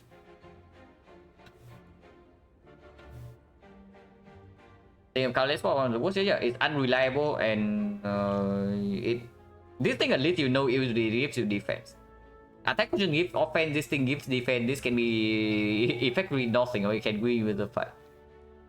So it is one of the worst potion. But draw potion in our spot is also not exactly a good potion either. Yeah, we agreed that with Apotheosis in the deck and the sustain from... And we have 2 potions and we have sustain after this. We just take strike the strike reboot. Because by straight right now, of course we don't even care about anymore with the Eternal Feather sustain. Yeah, definitely strike over defense.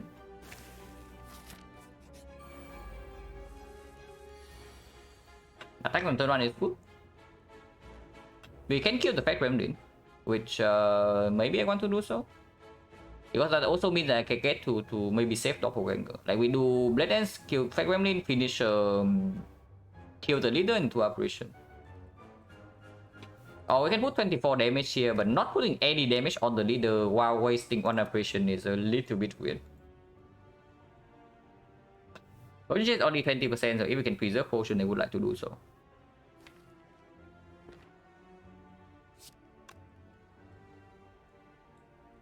Count how many strike and defense I played. Yeah, before Apotheosis this.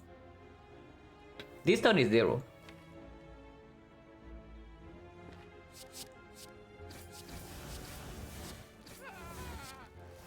And yeah, 24 damage goes here.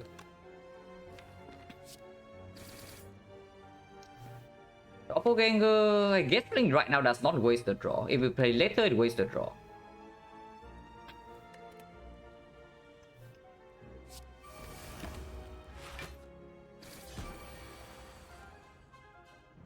Yeah, the bomb into gamble.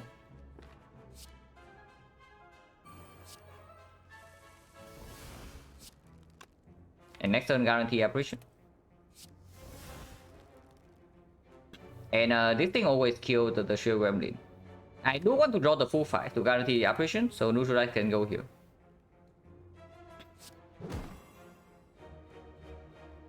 See how apparition defense plus way less relevant? Not only that, we have this card. So the moment we draw into this and play this, like of course the remove is way stronger, and remove also makes us draw into this faster. And with our Apotheosis, I always take 10 upgrades. Okay, maybe I should not say always, but probably like 99% of the time I will take 10 upgrades.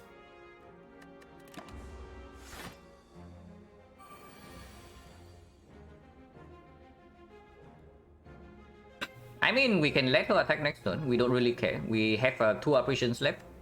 And then next turn, they all die to the bomb anyway. Or we can just play Dead Die right now and... yeah, it's probably just better.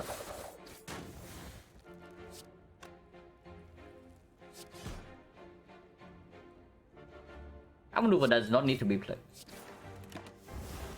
I mean, this fight's probably super over here because we had 2 operations left and now we have like 2 bombs in play.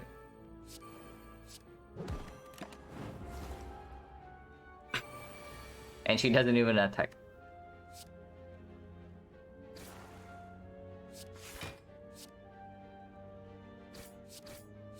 We don't even need second bomb to go off. She doesn't even attack. And yeah, we actually don't need a second bomb to go off. So do we let this guy go in peace or what? Or can we should we kill him? This guy did not show up to the Gremlin gang fight in Act 1, which costed us to smoke bomb. Oh yeah, he come in peace, right? If he was one of the 4 included in the Gremlin Cap fight in Act 1, I kill him here. But he did not show up, so we can let this guy go.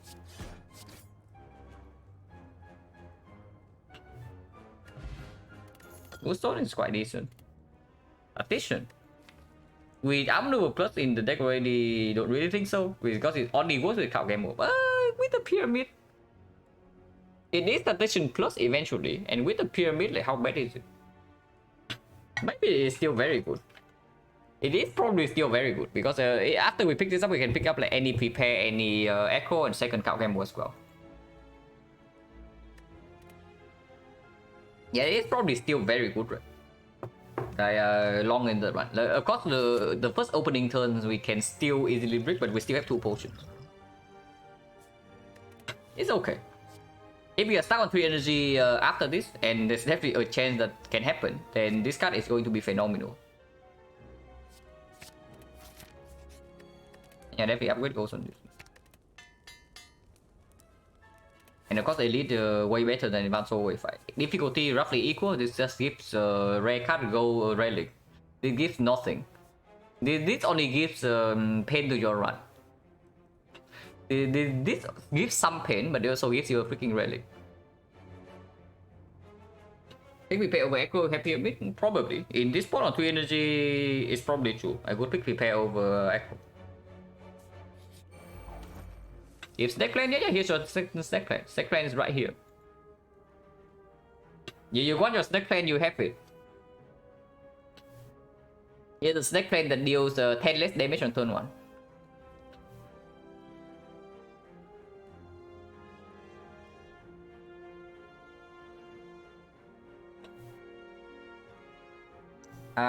Never potion this turn, right? Every potion is next turn if we break.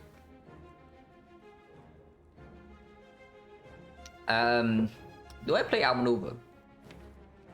I don't even think I'm playing finisher this turn.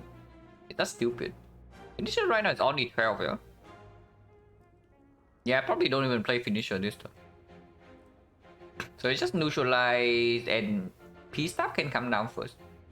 So neutralize P-Stab defense. And take 3 damage. And yeah, defense plus would actually save the damage here. The defense plus he takes 0 and we also don't get a wound.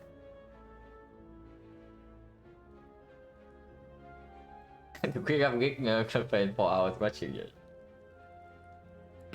Better not let your girlfriend hanging. You can always watch the VOD, but leave your girlfriend hanging and you actually have to face some consequences sometimes. So better not do that.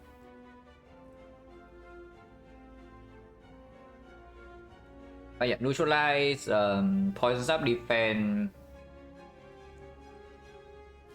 Do I play outmaneuver or not? I probably do, right? The outmaneuver. Because next turn if I don't run to operation, I also need to block normally.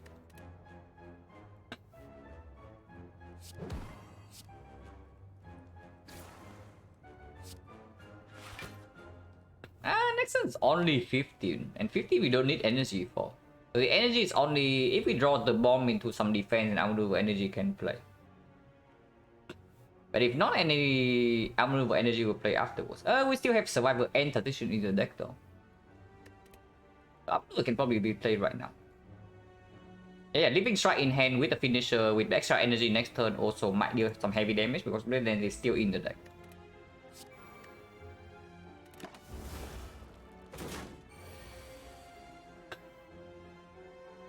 This guy decided to go for the nasty pattern, but we still have O3 apparition.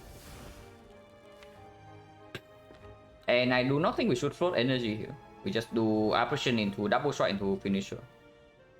Like waiting for this to line up takes way too long. And then if we don't draw into tactician, the bomb and whatnot, and we play counter next turn, we discard these things anyway. And we just waste 34 damage for no reason.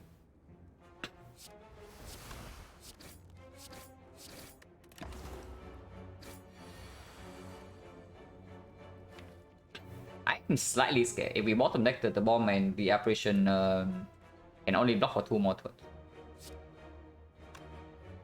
We don't need to apparition this turn. We can triple defend.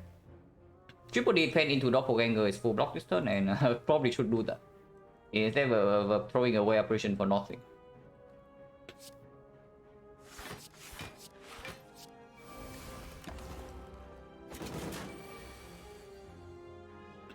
Now this turn we can do the bomb apparition.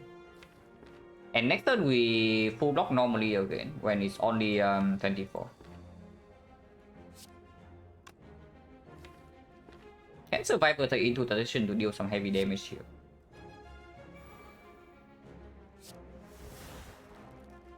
But if I play Survivor next turn, we don't have guaranteed full block. And Kakemo cannot be played as well, otherwise we also toss away the apparition. If not, we only draw 4 cards. But I guess that's fine. Because our damage is behind right now, so I actually want to save this apparition for the next multi-hit. And yeah, next turn is only the normal big hit.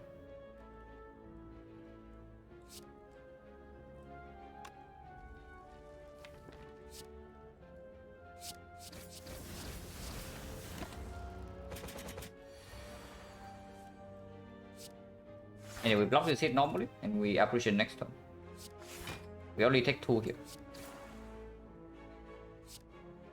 Unless you tell me that we always have D2 next turn. Which we do, if I play apparition here, so there's no reason to not play apparition, I guess. Because next turn we just have 33 damage plus the bomb damage, so this guy is already dead.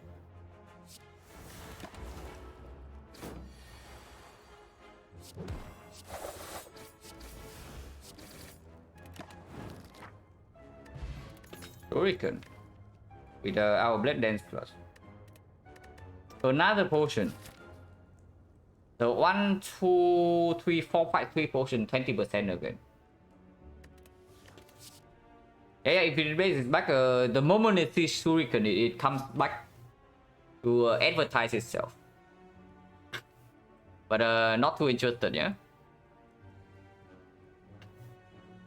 Yeah, especially with the pyramid as well. This thing just clocks our hand every single turn.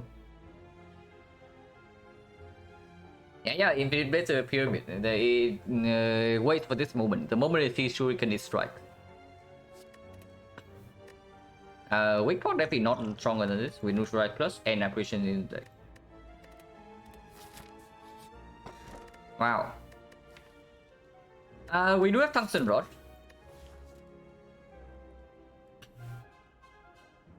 We do have the Tungsten Rod. We have no curse at the moment though. But if we happen to see do Voodoo at some point, we can do that. But probably no reason to ever pick this up, right?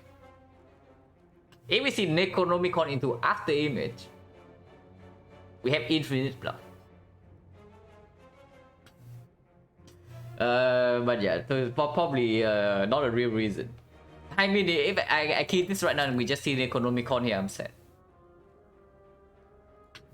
But yeah, probably no reason to not keep this ever. We keep this.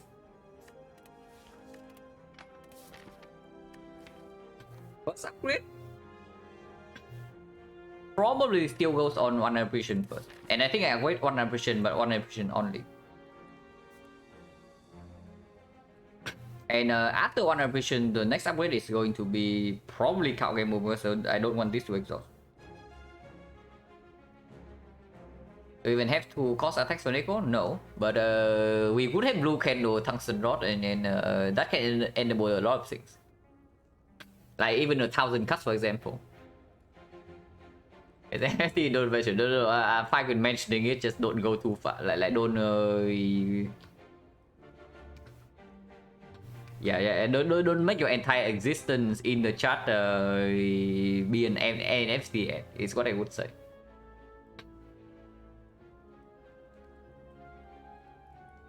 I don't mind like jokingly mentioning it here and there. Because yeah, I sure hope like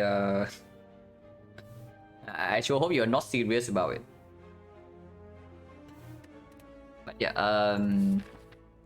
first upgrade is apparition, yeah, in case any duplication. And we still need like some of them upgraded because sometimes we bottom deck this thing. Hello MJ, there is a spy kind today. Act 1 was something. But now we do have pyramid and apotheosis and apparition. So it is looking upwards. But Act 1 in this run was very rough. First potion smoke bomb around floor 1. And we went into a floor 4 shot with 300 gold. But it completely bricked.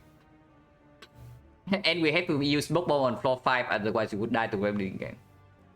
So the start of this one was really sad, and I actually had to take a 20% chance of death to which floor was that? It was right after the chest, right? So it's like floor 10 elite. And yeah, we ran into floor 10 elite knowing full well that the chance of death is roughly 20%. But yeah, here we survived and it gave us Eternal Feather, and things went upward from there. They didn't give Eternal Feather, no, it gave us Tungsten Rod. Yeah, Eternal Feather was from before that, and Tungsten Rod was from the elite. Smoke bomb value is quite interesting, yeah, it's very sad. It's always sad when you are forced to smoke bomb away from a whole wave fight. I mean, at least it's not an elite. But it happened. And yeah, we upgrade apparition first.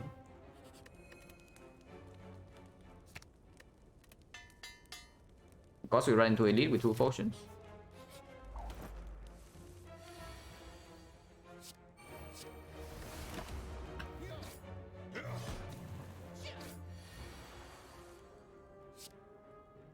Oh, this guy is dead.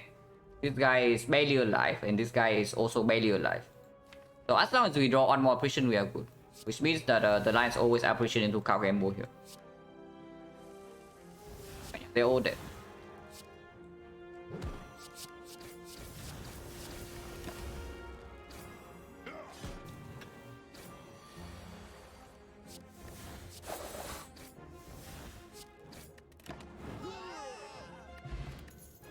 Oh my god, and you don't want to buy Apotheosis, guys. You do not want to buy Apotheosis for the freaking toolbox. Yeah, seriously though.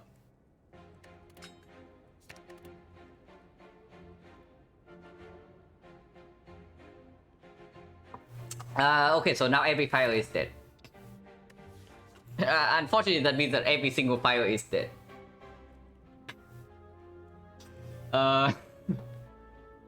Second Red Dance is okay, yeah. Second Red Dance is absolutely okay with the Shuriken, and we do have energy to make hand space. And yeah, every single card we see right now is green. Like every single card is upgraded. Like doesn't matter what it is. So it's yeah, second Red Dance is fine. We also do need some damage for the champ, and then we cannot like block forever with this. At some point the champ scale strength, and even before his scale strength, if we are frail, we actually cannot easily block. I would prefer this to be like maybe a block card, but damage is okay too. Yeah, sure, I take the remove. Quite a garbage event, but we can still take remove. May need to block one turn one? Yeah, may need to block one turn one. But that doesn't really speak for any real upgrade, right? If anything, maybe the card game mode, because I can see the scenario where we have to play Apotheosis into... We play card game mode before Apotheosis sometimes. If we are dying otherwise. Even my given 3 energy pyramid, we do have both Omniver plus and Tactician plus. Like, don't forget, these cards are upgraded. Everything's freaking upgraded. Let's finish it over the bomb, yeah?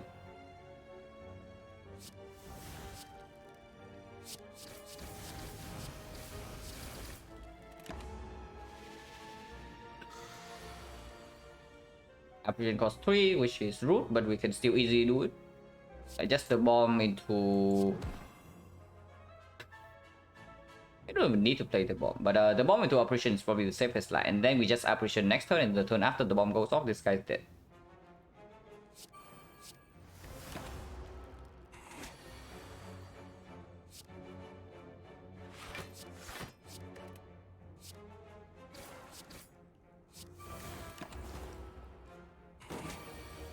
Yeah, stack whole pyramid, no problem.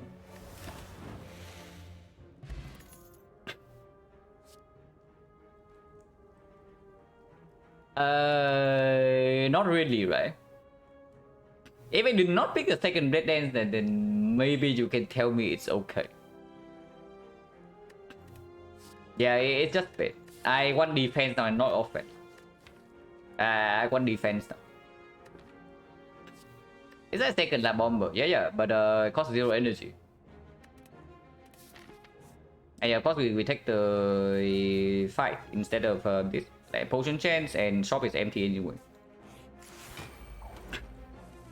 Only if we don't take damage here. We can always rest. We can rest in every single fire now and then don't feel better about it. So even if we lose HP here, whatever. And this thing is healing us for 15 anyway. Drop just a strike remove? No. I don't do that. Because you see, our deck right now is not complete yet. And this is any card this fight against is also upgraded. So why do you turn down the upgraded cards? Like imagine you have 3 eggs here. You have Toxic Egg, Frozen Egg, and Molten Egg. Do you take the fight or the shot? Because that's effectively what we have right now. Yeah, always the fight, right? Why you go to an anti-shot instead of taking like upgraded cards? Here's the one who still legend game Mugapre can play, yeah. We can also just take the damage. But we can just take the damage, I don't really mind.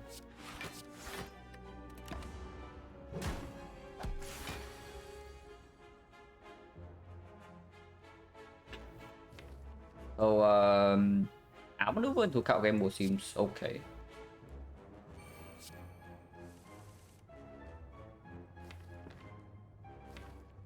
Throwing the bomb distance is a little bit annoying. We can take more damage.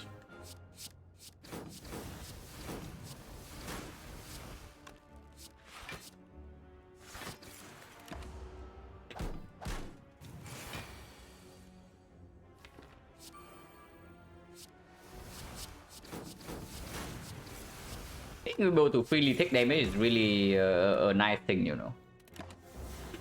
Like you just face tank any damage, you just take any card and you know that the cards are upgraded and damage doesn't matter. It's a really like liberating feeling.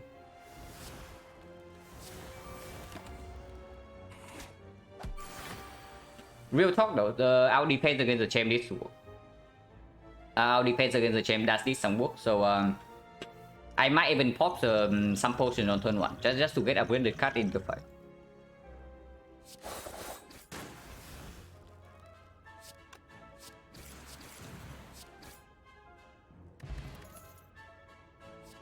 Well, this is some defense. It is double upgraded with this. 14 block 1 card, yeah, sure. Yeah, we take this, right? Because against the champ we do need to block before our strength scales up. And our block density is fairly low at the moment. It is fairly low. We have not added a single block card to our deck besides the apparitions and the base deck. And yeah, on 3 energy it is probably way better than this. And we don't need the output from this anyway. Like not the damage. Can recall here in case we see Red Side Relic immediately in the early parts of Act 3. And the upgrade is irrelevant anyway. We always play Apotheosis turn 1 in the champ fight. And if we have to face damage, I potion immediately. I still think I potion immediately either way. But yeah.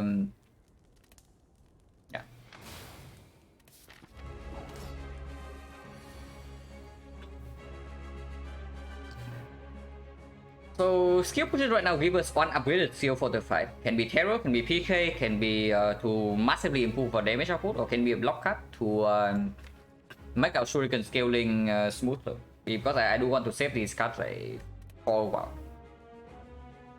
This thing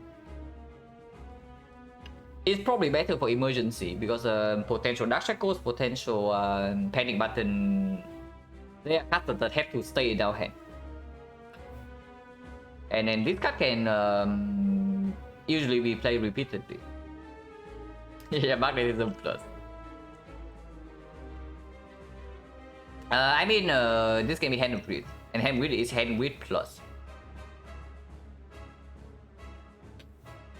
Yeah, it is hand breed plus.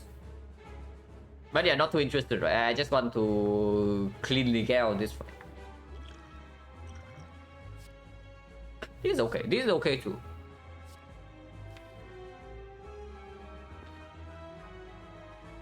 Yeah, was fairly good. Blur is probably slightly better. Blur is probably slightly better. The only upside of the second card combo is that we cycle back into our energy generation more often. But Blur can always give us a free turn because this guy debuffs once every 4 turns. And yeah, it is Blur plus. And that's block for 9 for 1 card. And works with dodge and roll plus in our hand as well. And yeah, we get a strength right away. We don't even play Blur, dodge and roll, right? We can start with Blur, dodge and roll. And get like 1 strength here. Or maybe we just play the Blur itself and then play...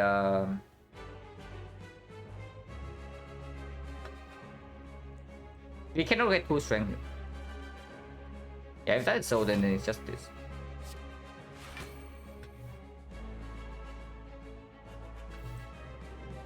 Play this and play 3 ships to get 1 strength.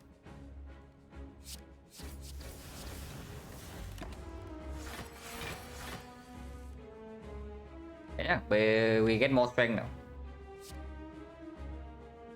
This does not need to stay down deck like ever, so we can exhaust it.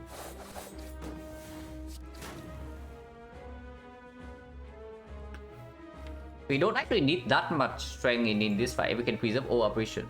And this guy buffs turn already, so I'm willing to play the finisher here. To push damage.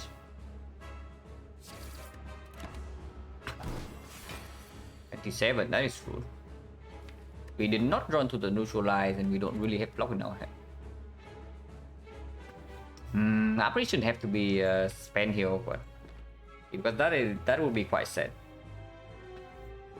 But yeah, that speaks for even more for pushing damage, yeah, if we have to operation in a spot like this. I guess that's okay. Next turn he never attacks. So we can just play double defense with doppelganger and then we have and yeah, we do have Blur in the deck, so even after we run out of operation, maybe we can still block execute if we fail to kill him. But usually, hopefully we don't need to get to that point.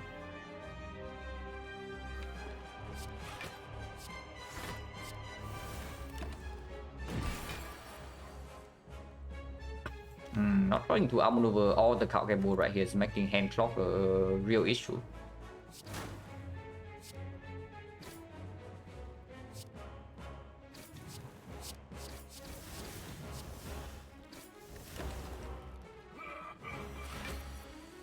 Buffing again, but this time we have outmaneuver.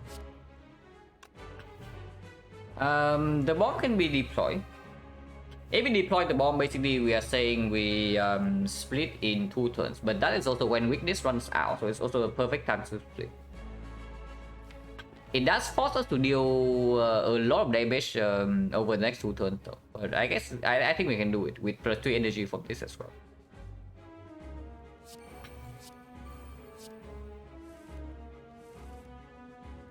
Okay, we get outmaneuver again next turn, and this turn of course we get 1 more strength. Yeah.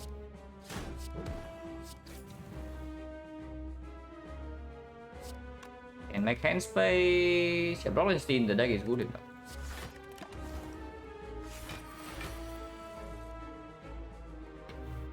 We don't have to split next turn. Splitting next turn would be okay, but we don't have to do it.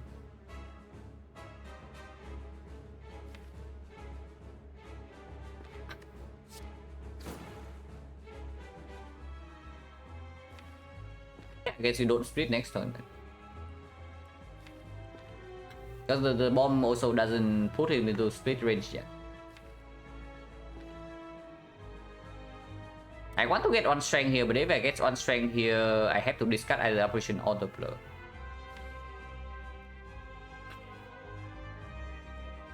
If we are not splitting, then discarding operation is fine.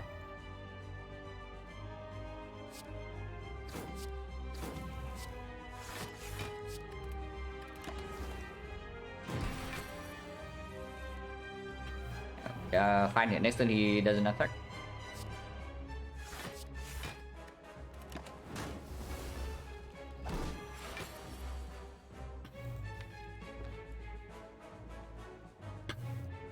The ideal time to bomb is next turn.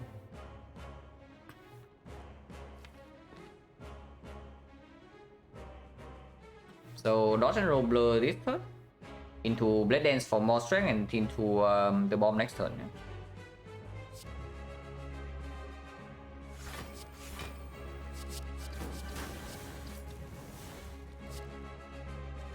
I can space.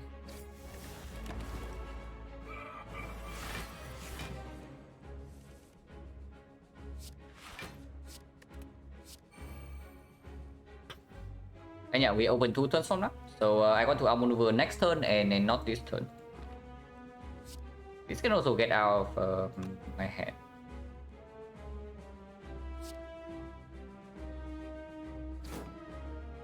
And I'm willing to appreciate next turn as well. If we need to. This guy might not even attack next turn.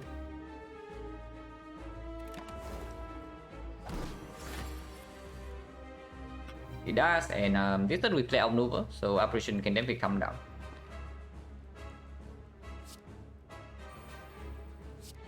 And yeah, we just probably kill him next turn. We win a hand like this and 7 strength with a shuriken, we probably just kill him next turn.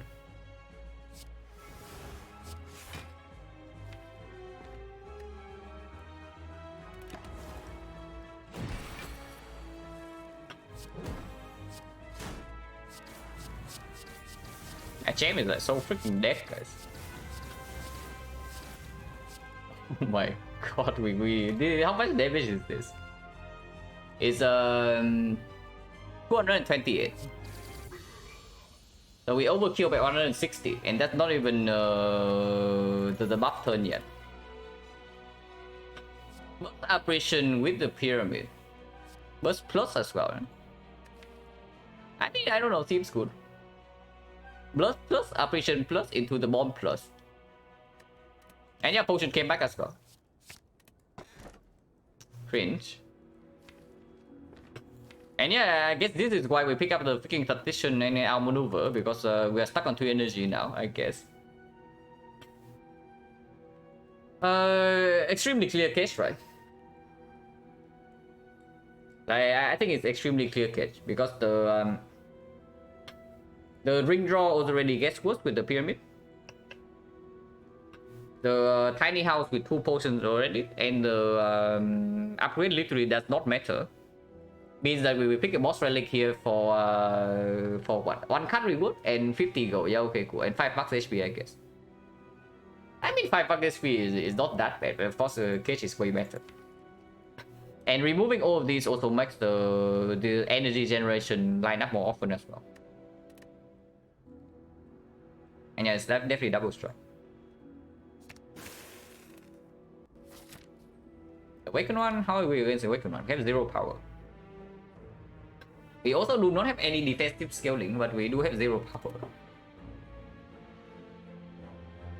Burning Elite is in a good place.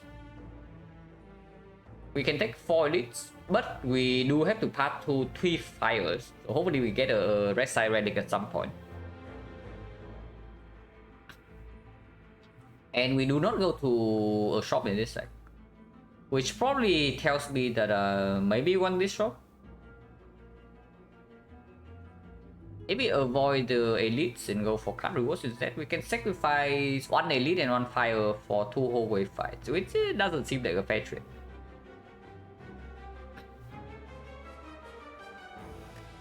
And yeah, I guess this upgrade can still play sometimes. This upgrade can play sometimes, this upgrade can play sometimes. Because if our turn 1 is like apotheosis, burst double operation, maybe just do like burst plus into double operation turn 1. And leave apotheosis for turn 2. So this menu upgrade can still play. This plays sometime, this plays sometime, this with bottle apotheosis probably not.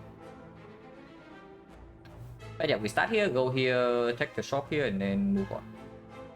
We still have enough gold to buy mirror if it's in this shop, so we don't even get to use it.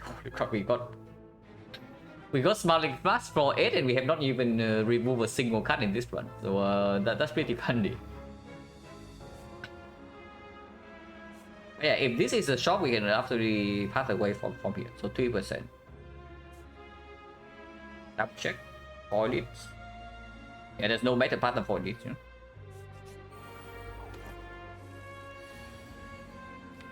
know. We do have the bomb against spikers.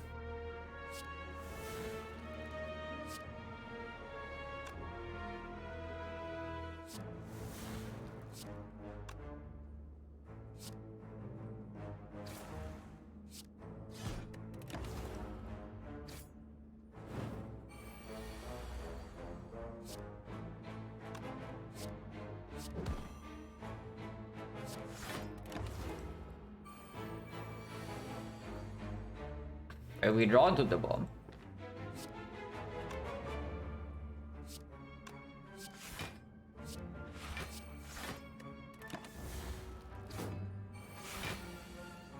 If we draw into the bomb, all the card game board. Okay, I probably need a second card game board then, looking at what has been happening. Of course, a prepare would be nice too.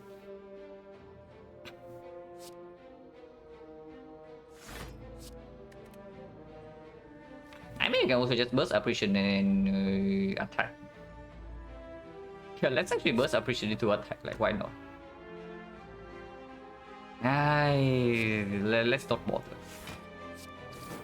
And just do this.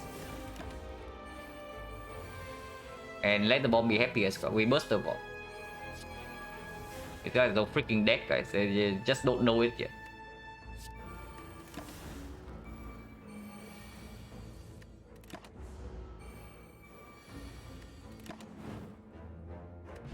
Wow, smoke bomb.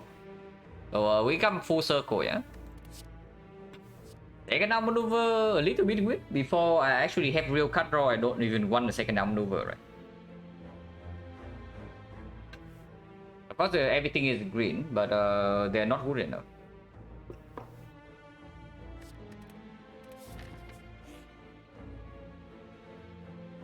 Yes. We toss Colorless Potion for freaking ready. And losing Blade Dance with Shuriken, not exactly right, because right now we still need this for scaling damage. We can scale damage with Burster Bomb sometimes, but low damage also maybe what we did. And yeah, of course I don't lose gold right before we go to the shop. Of course if we give the gold, we just pass away from this, but I don't want to do that. Power is good. Vajra's okay, football is good.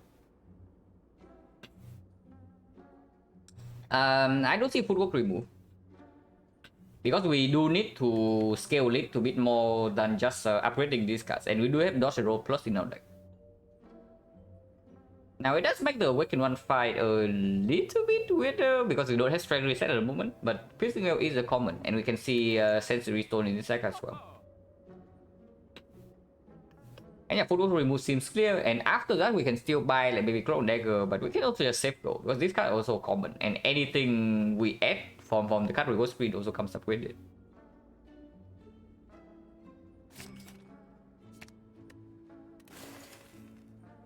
And yeah, none of these is like premium enough for me to actually spend gold on, because Act 4 shop is still absolutely a real thing.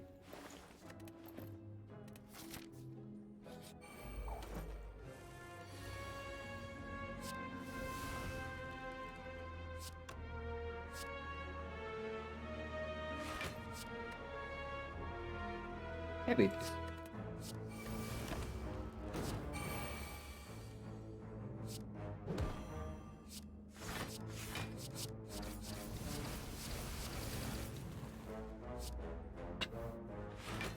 And yeah, a fight like this also shows why having Blade Dance in the deck is still fairly important. And Flower definitely wants to be on 2. With both our opportunities, our turn 1 we always need to commit on energy on this, and we only have 3.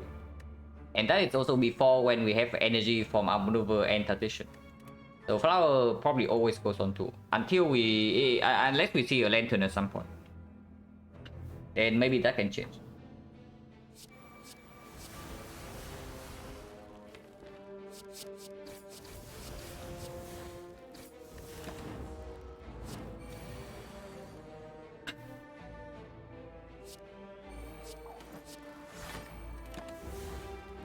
Yeah, kill this turn.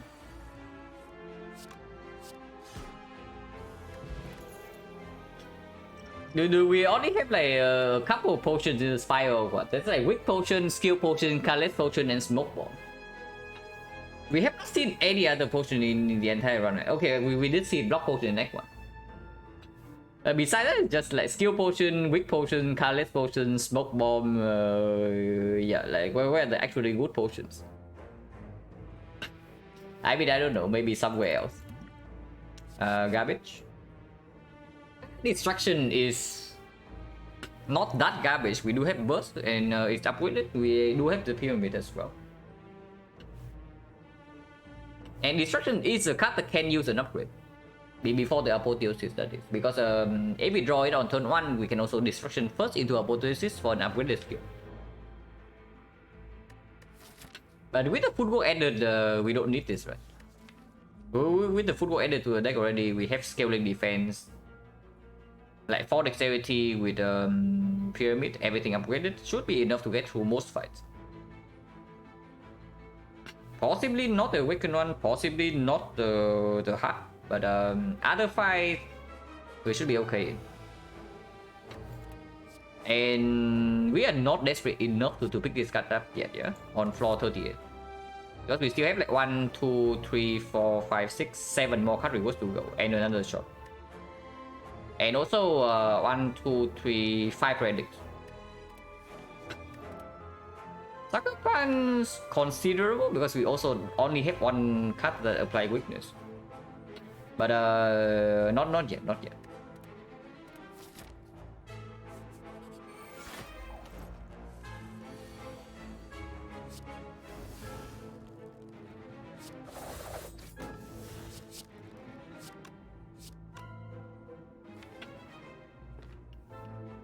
I don't think I want to kill the baseball on turn 1.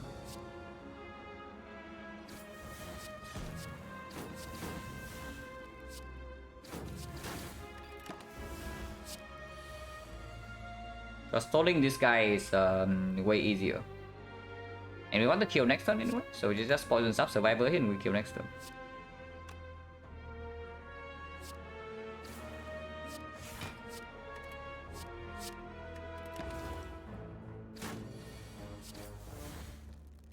Potion, accuracy. If you want to make the awakened fight worse, then we can pick this up. But it does make something like the hard fight significantly better.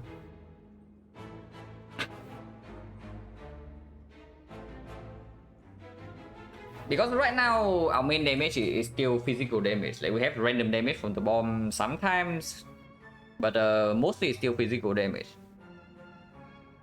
And playing less cards in the hard fight basically accuracy is good for like into the hard. And it is accuracy plus with 2 blade dances, so it also makes the time meter fight easier as well. It's okay. And I guess if it's better against the Awakened one, we can just not play it. Like we leave it in our hand, doesn't matter too much. And definitely take the elite. Like right here, this turn it already performs.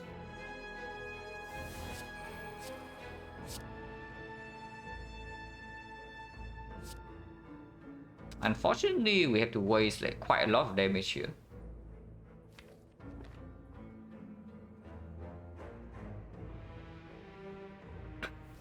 Yeah, we have to waste quite a lot of damage here.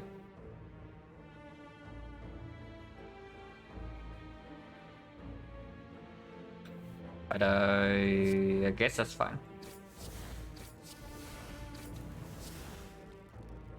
And finisher goes in and I keep the shift for next turn.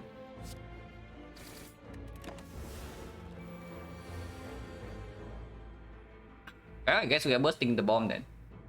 We do burst bomb into burst apparition and then 100 damage on the retromancer. Wait. Okay, never mind. We only have 3 energy. Ignore me, guys. But we have a force heal here with the Eternal Feather, so actually I can just take 16 to the face. Yeah, take 16 to the face, not even that bad. It's just bringing burst the bomb.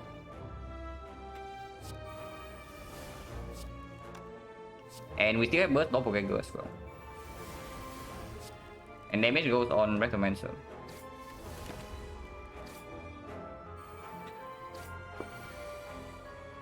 And nothing can go wrong here. Absolutely nothing.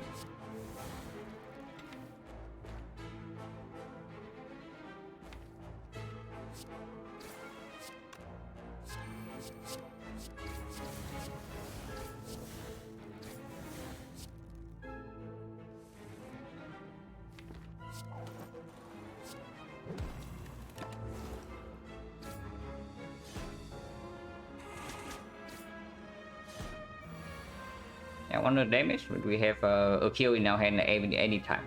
So flower can be set up perfectly. And yeah, now that I die, we will always kill. So we just do nothing.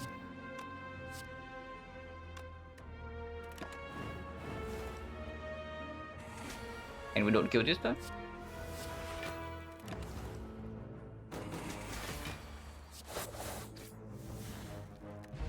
Wow.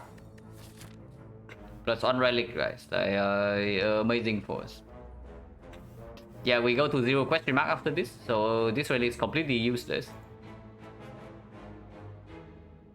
Papa, thank you very much for the raid. You arrive at a very rough Act 1. The run that started with a very rough Act 1, but now we have like Bottle Apotheosis, Pyramid, Burst Apparition, Tungsten Rod. But Act 1 was fairly cursed in this run, I have to say. But yeah, now we are very strong, at least for now. We still need to find a little bit more scaling, and we need to find a clean way to kill the heart. But other than that, we have Bottle Apotheosis with Burst Apparition Pyramid, so should be good in almost every other fight. Did I just say we need a hard solution?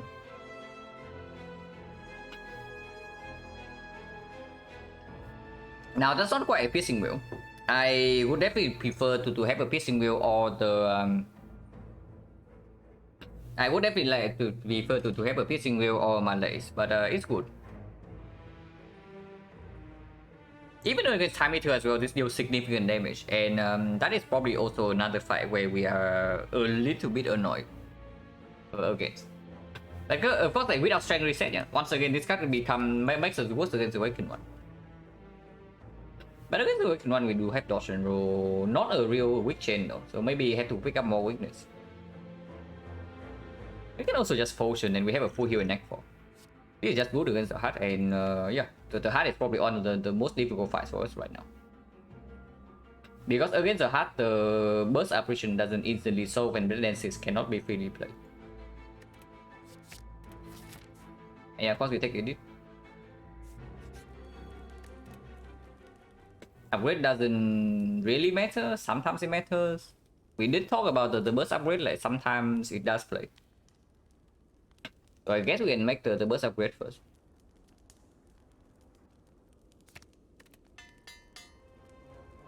Of course I would like to see a red side relic somewhere here, to not waste 2 more floors.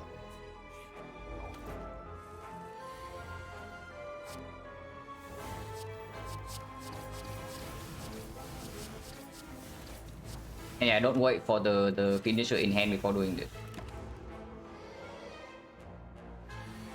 Because this fight can be a real joke.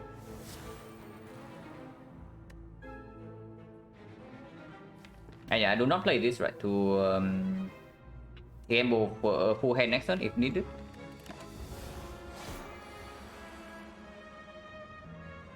Okay, not needed, and it does give me another strength.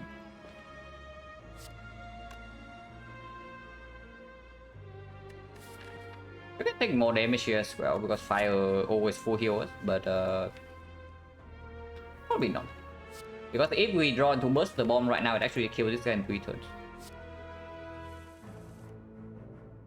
Not quite burst the bomb. No apparition, no second defense. We are taking damage here, but that's fine.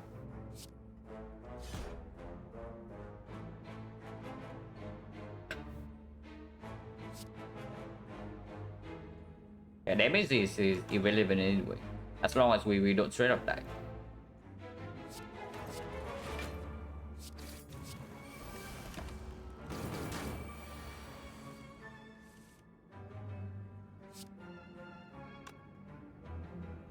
Want to kill in 2 turns, which is annoying because this guy is intangible.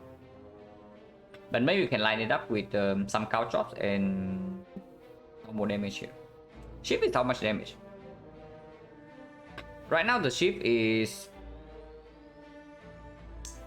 +9, so it's 13.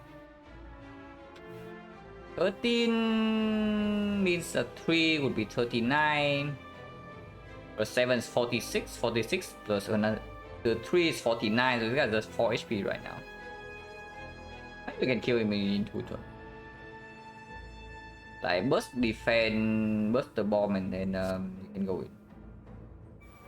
The bomb will deal 2 damage in 2 turns from now. And we are short on like 4 damage, right? So 2 damage might actually be the thing we need.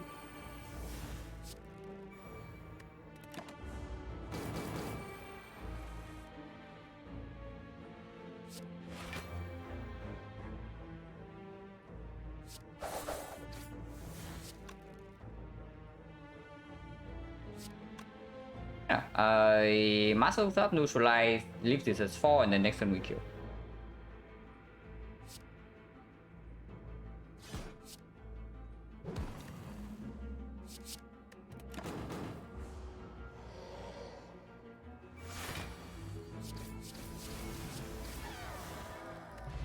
Wow, Warpaint, amazing relic, guys. Like on the best of the best for us.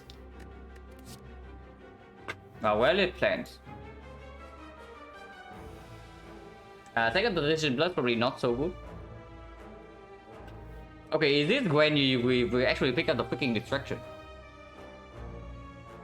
Because at some point we also run out of time, and now we are like 2 relics. We are 2 relics into the 5 relics that we talked about already, and they are both completely useless.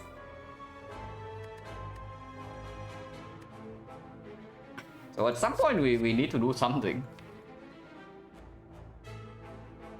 And yes, this is distraction plus on 3 energy, and we do have the burst plus.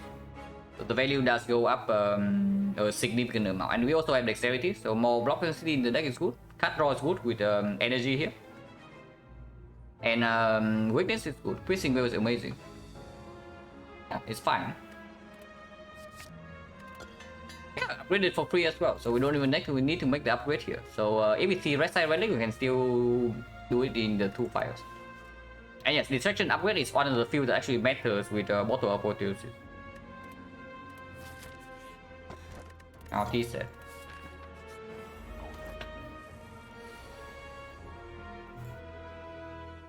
Only the best of the best for us.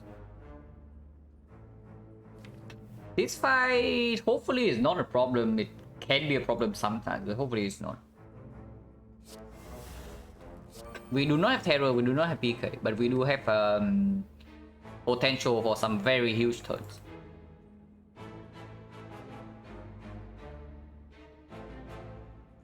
TC has the anchor lead, yeah. TC is okay. It's not good, but it's not like completely useless like these two. But yeah, of course I would like to see an actual wood relic at some point. In Act 3 at least, because of course before Act 3 our relics are fairly good. This one has been performing super well. This one is of course like, quite good, we appreciate. This one's okay, and this one is of course like, very good. This one's amazing. This one's good too. Dodge and roll must would start or what? I do want hand space, yeah. You will take burner here. Yeah, I probably would take a burner.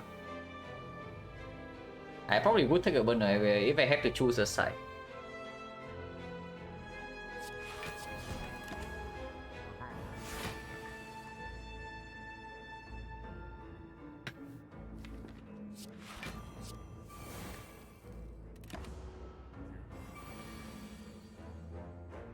But yeah, our initial setup is like very slow here, which is a concern. I not even get shuriken strength, but I guess hand space is more important.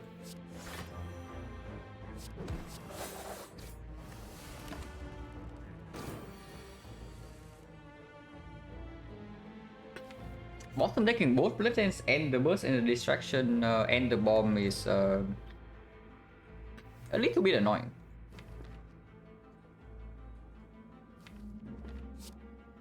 But we do have a lot of turns with burst double operation.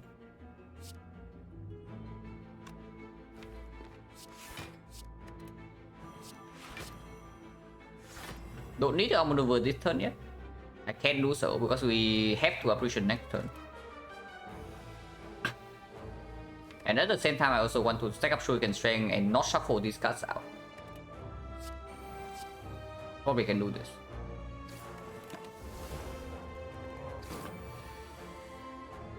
Yeah. Do we even burst operation here?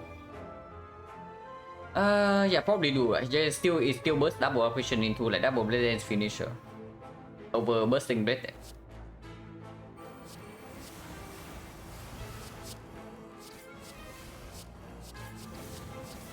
It's a lot of damage. Okay, maybe it's yeah, it is fine, it's fine. So now we set up flower to 2 again. Expertise, yeah, excellent. Exactly what we need. Honestly, it's not that bad.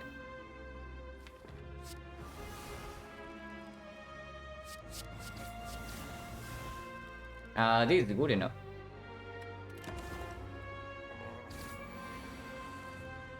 Why distraction? Because we need something. Like if you bring this deck as is until into the Act boss and Act 4, we are losing.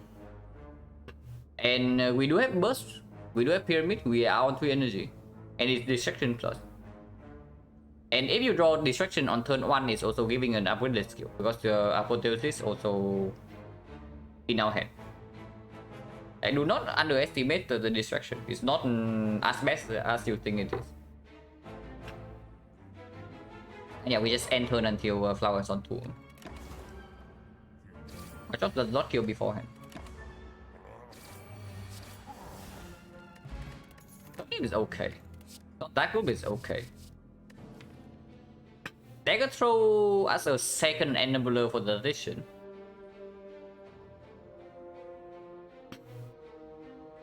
Yeah, they could throw for second enable statistician. It's not good, it's not prepared, it's not backflip, it's not acro, but maybe it's okay. It's not good, right? It is not good, right? Yeah, it is not good. Strength Potion, I do not think it's stronger than this. With Shuriken and these are also upgraded cards.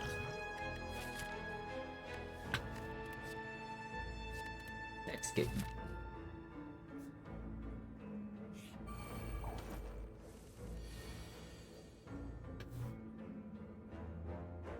Ouch. I mean, we do have a heal here and here, but this is some damage. Of course, we don't potion here, yeah. It's not that much damage.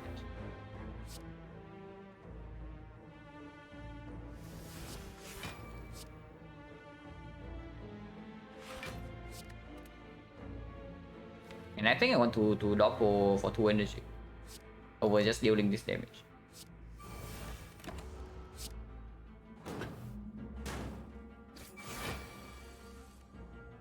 Yeah, because this turn we might also not draw into our apparition. Then we need to do something else. And yeah, in case I don't draw into operation next turn, I need to kill these guys because we can also draw into dice and they explode next turn.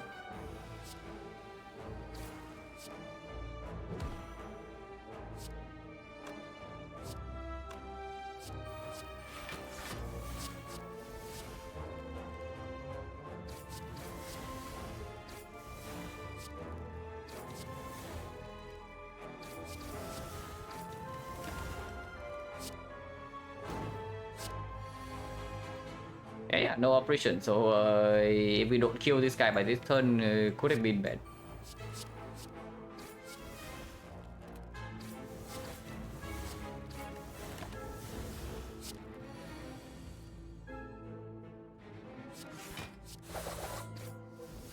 Yeah, this is always killing, so we wait for the flower to be on 2 again.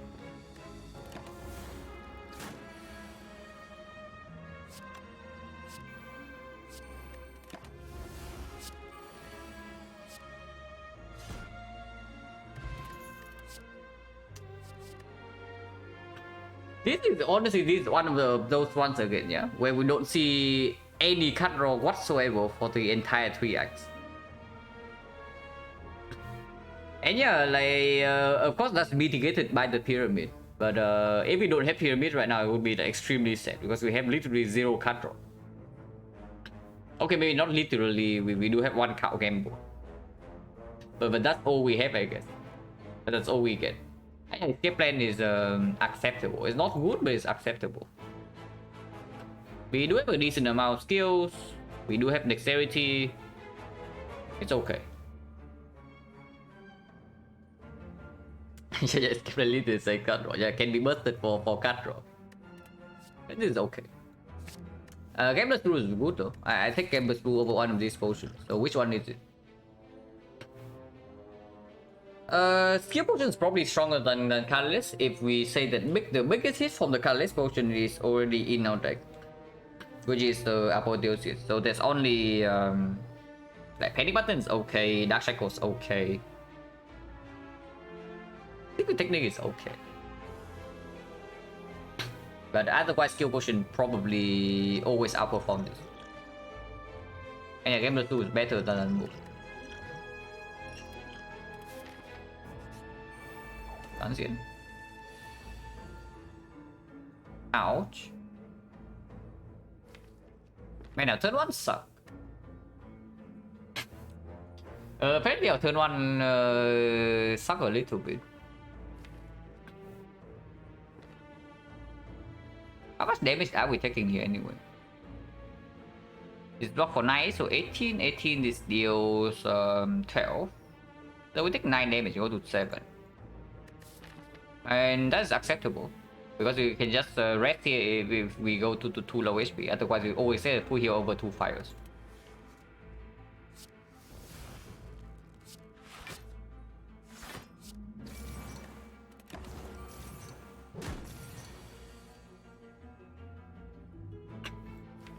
Don't tell me I need to potion you to not die. We don't, right? Neutralize that's -7, so it goes to 43.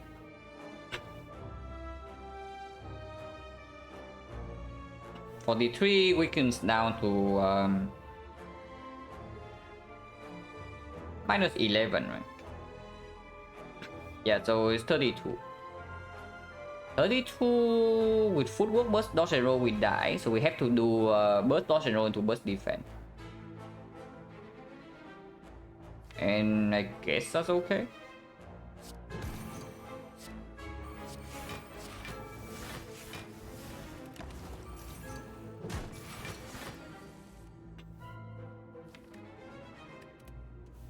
Bottom deck damage and bottom decking the thing is not exactly. Yeah, catalyst for 2 poison, amazing. How much damage do we have here? This guy is currently at 60. 60. We have 14 block. 17 right here plus 4455. So it's 18, 35, 35 plus 17, 52. So we do still have a full block this turn.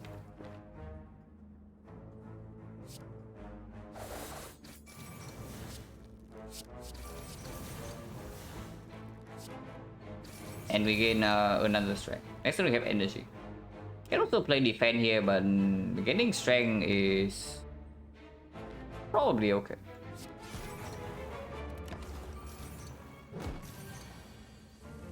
This turn we do have energy, and now we have 3 apparition to win this fight from here.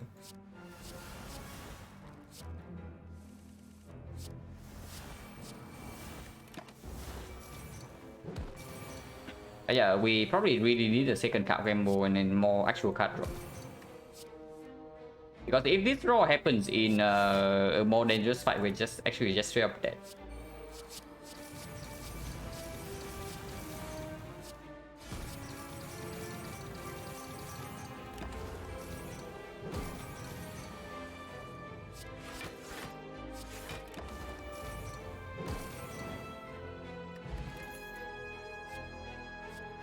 Oh, this is some card draw, but there's also double damage.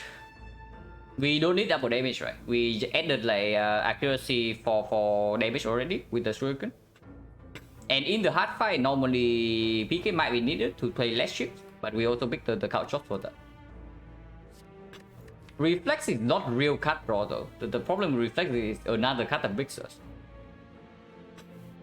And the only thing that actually works with Reflex is the freaking count gamble, which we only have on copy of. Like if we have second count gamble, sure Reflex, I'm all down for it.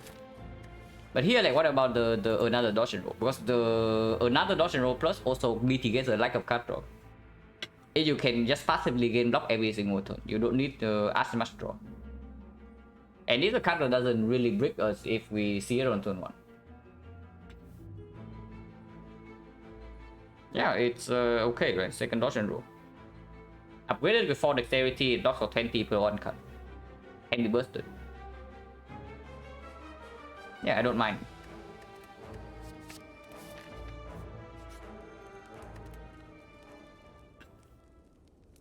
Is there any upgrade that actually matters? Gamble upgrades sometimes. Gamble upgrade only matters if we are in such a position that we would play Gamble before Apotheosis. Which is weird, but I don't know, sometimes it does happen.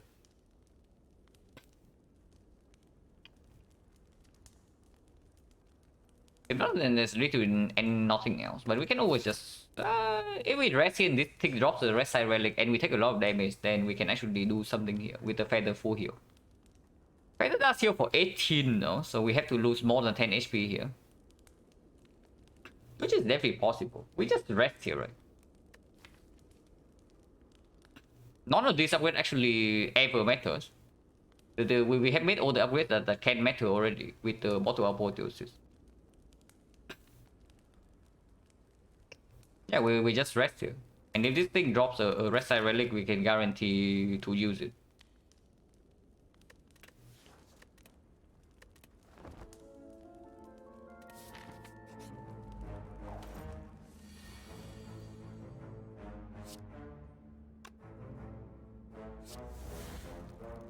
Safety rate is not just safety, it's also hedging for the case that we might lose a lot of HP here and then we cannot actually use the rest side relic.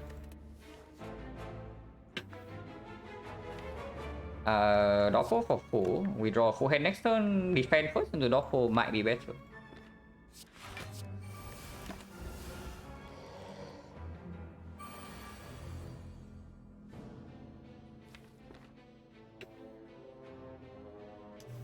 I really do not want to gamble this hand away, but if we don't, then we don't actually get to block unless they also spend the burst.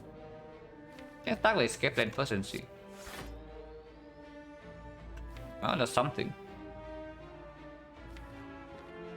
I guess we can do burst apparition into making hand space. And then next time we go in with Blade Dance Finisher.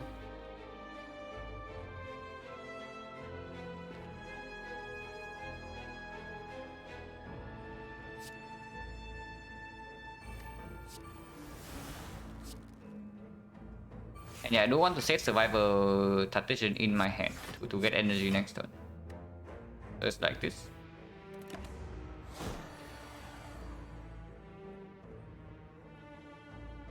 Yeah. I'm sorry, Kuro. Actually, I'm not because I did not make the choice.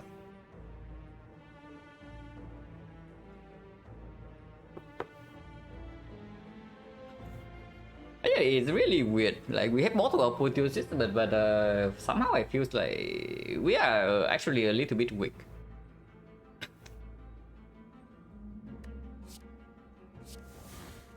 Oh, it's okay.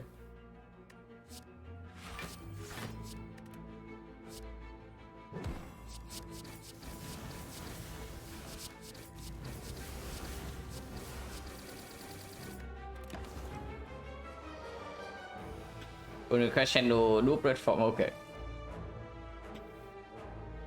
And yeah, we have a full heal, so we just take the damage and preserve the apparition.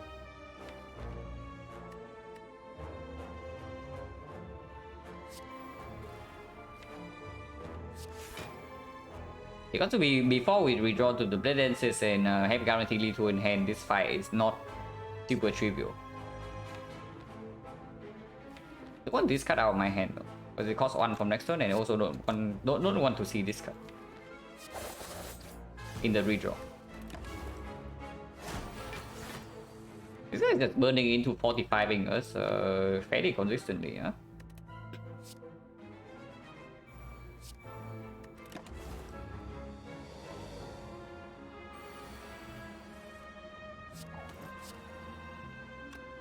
To kill the next time this goes through thing. Yeah, another football? No. Actually, not another football. We need freaking card draw now. You also see the main problem of this thing is that it bricks in on turn 1 and turn 2 way too often. So another football is the last thing you need in this deck.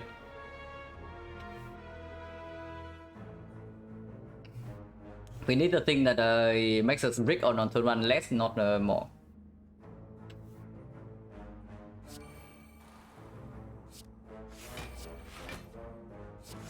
It's fine.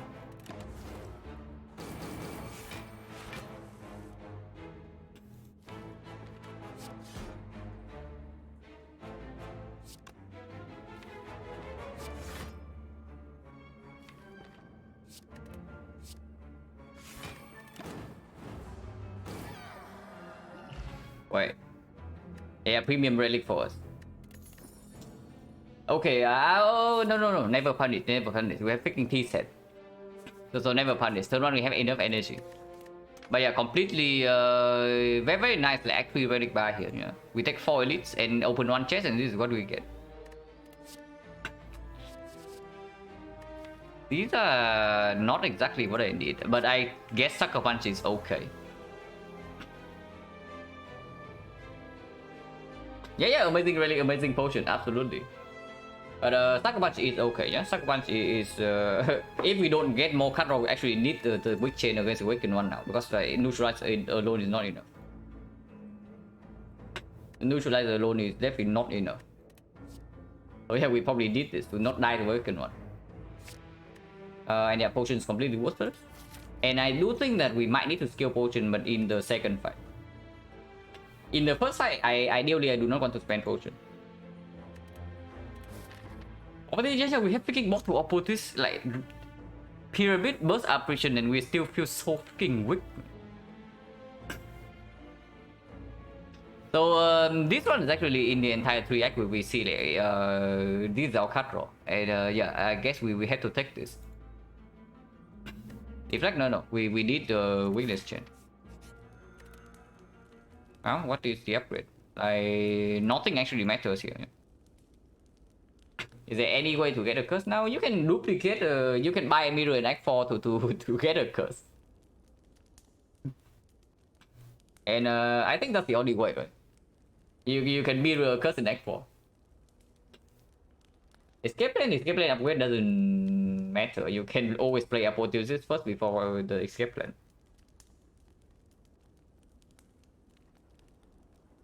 Into distraction?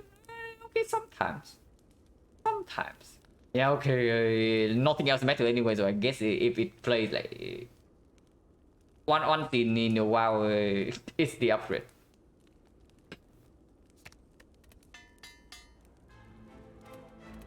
Actually, not going to see, we have multiple apotheosis. We have multiple apotheosis, so like almost every upgrade will not matter. And yet we are still feeling so freaking weak. We actually never played the card shops, and we have to pop our precision here.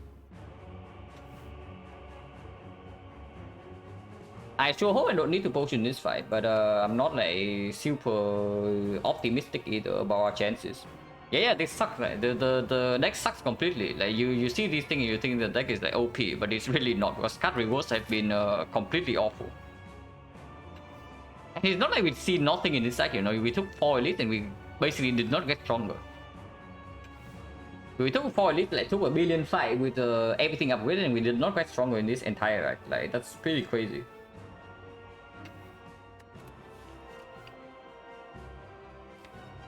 But yeah, no line, yeah. We apotheosis into operation, and then we see what comes next turn.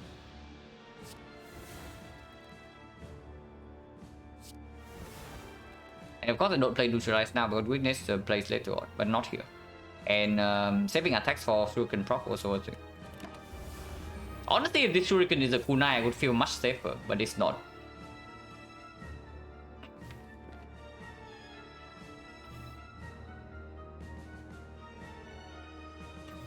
Like kunai alone can outscale all the Act 3 bosses if we have time with the apparition and whatnot.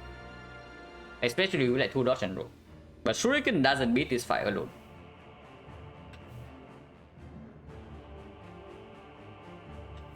And next turn we don't even have a oh my god, we don't even have a single piercing wheel. So we have no cut roll, no piercing wheel, and no way to strength reset. Okay, I did not realize that the cut reward in this run has been like actually so trash, but apparently it has been. And yeah, and no energy.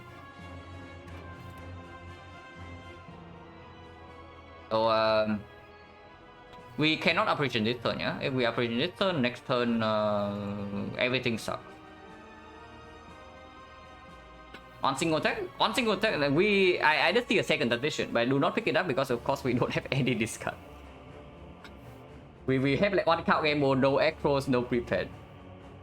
Maybe the line was actually picking up like the single dagger throw because that is the only thing we get, I guess.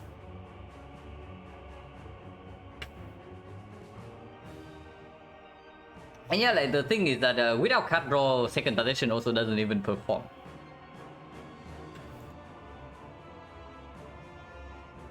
But yeah, I can stop complaining and try to not die here because you can absolutely die in this fight. And there's still a second fight coming up. There is absolutely no way I pushing this turn, yeah? How much do we need to block against this guy? After we give him 2 more strength with the football.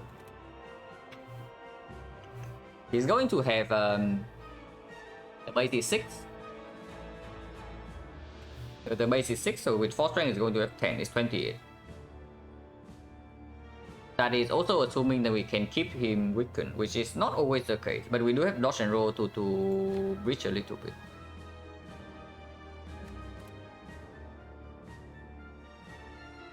I really want to get Shuriken this turn, but then we are not blocking. This guy goes to 15? 16. So we are facing 28, and we are blocking for 23. We take 4 damage. 4 is acceptable, but that also means this becomes a curse next cycle. So we have 1 curse, 2 curse, and 3 curses stuck in our hand, and 1 count gamble only, which is not exactly a good situation to be in. But I guess we have to live with that. And do like that, we go here. And I do want to get this out of my hand. And we also need to kill the freaking cultist at some point. Next turn is probably apparition turn. 35, we die in the deck. Yeah, we are not never killing this with the bomb, yeah? So we probably kill this with attacks.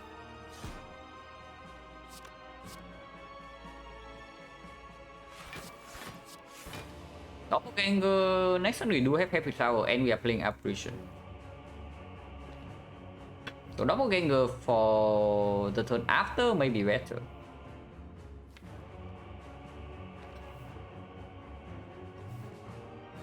Yeah, the Doppelganger for the turn after might be better.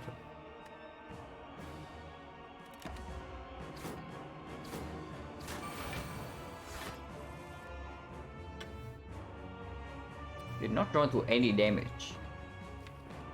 We cannot even empty our hand. If I block again here, this is 24. And we dying next turn or what? If I don't play this accuracy, if I don't potion, we actually just dead next turn. And being forced to potion in this spotlight sucks completely because second fight is probably even harder than this. Maybe Dononeka can be easier, but Time Eater is going to be like a massive pain.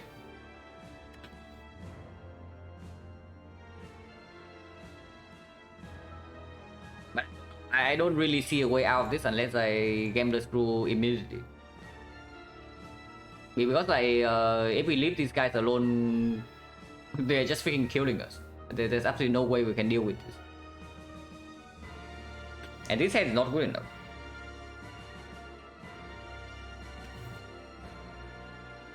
And yes, I guess skill potion for the upgraded skill for the second fight is okay, and then we can refuel potion and act for sure. Okay, open with this. And what card do I keep? If we have 6 energy this turn, maybe we can kill one or even both of these guys and then keep the apparition in hand. That would be the best case. I do think Dodge and Roll wants to be kept, and I do think Sucker Punch wants to be kept. And everything else can go, yeah? So we can move for 6.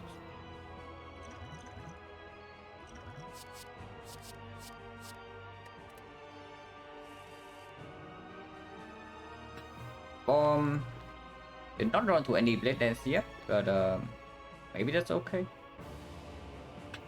I don't play the bomb, right? I do play football, but I don't play the bomb.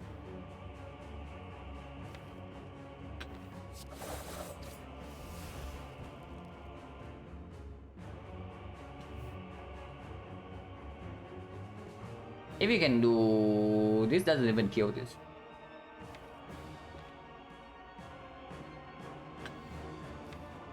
Football does not need to be played yet, but it's positive. Playing football also means that I'm only gambling for because I'm thinking of playing apparition into cow game mode right now. Playing football, I only gamble for 5 and I break on this, and next turn we don't have apparition. So if I play apparition into cow game mode, these guys need to die by next turn. Otherwise, we are screwed. And next time we don't have energy as well. Gambling right now, so maybe give us a arm maneuver. And yeah, probably do that. Like apparition into card game mode, because we need to kill these guys in next 2 turns, and potential arm maneuver, potential burst distraction as well.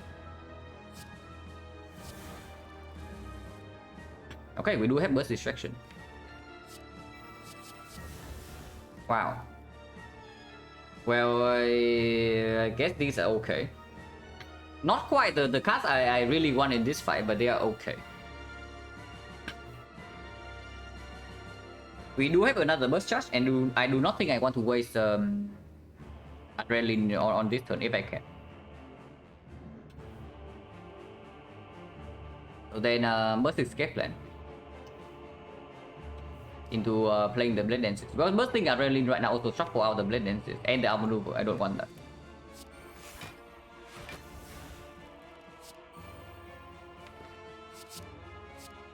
And now we get to do shuriken stack a little bit.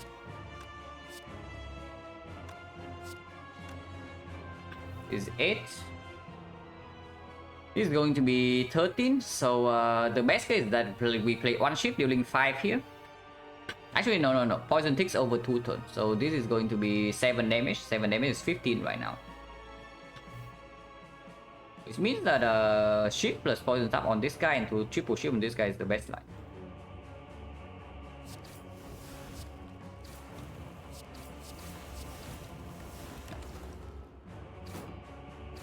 Weakness runs out. But we do have a lot of energy, and we can do arm maneuver chain soon. A lot of blocks in our hand.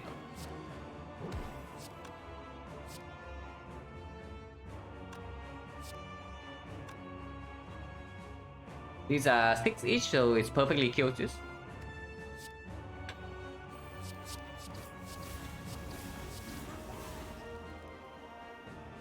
We have a full block. Next turn is not the multi-hit, so I don't want to play dodge and roll yet. We play double defense. So now we can footwork, dodge and roll survivor, and that blocks this hit and the multi-hit next turn.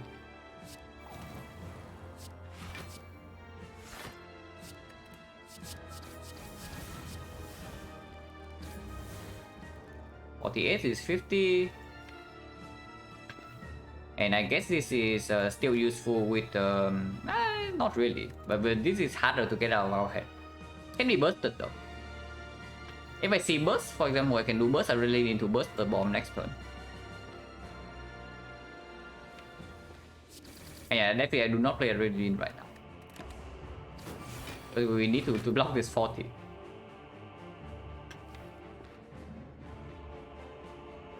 Burst defense into burst the bomb into escape plan is full block. So we can start escape plan first. Okay, so we can burst the bomb then.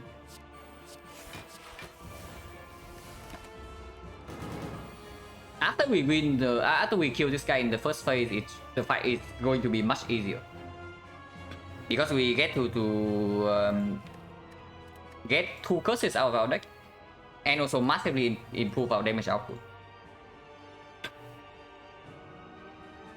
The line here is dodge and roll. Dodge and roll, defense, sucker punch, counter combo.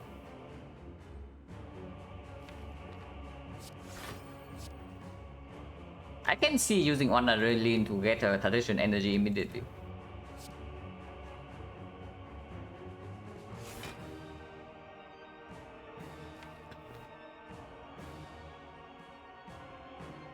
I can see it. Did not draw into the thing, so I guess we can change our plan. We can do just do a doppelganger instead and shuffle out all of these cards. I do not even care about like apparition in the reshuffle.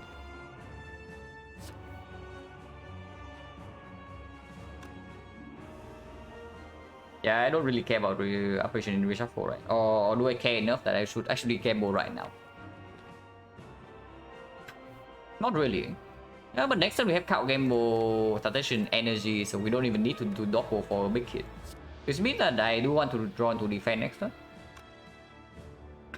I do want defend in the reshuffle is what I mean, but that makes no sense. Right? Yeah, that makes no sense to play it over a real attack here. And poison tap deals more damage than this. And also a better redraw. So just poison tap doppel.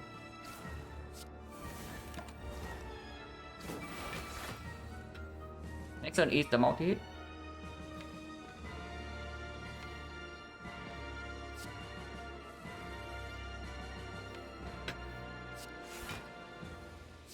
So from here, the fight should be relatively under control.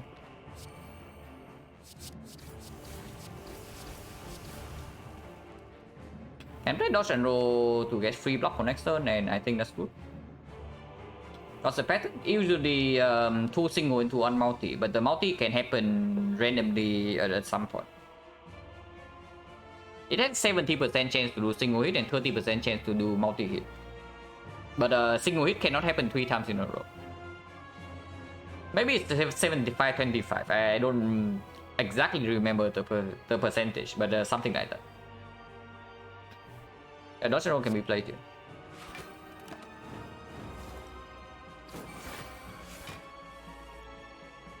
Again, we can burst the bomb.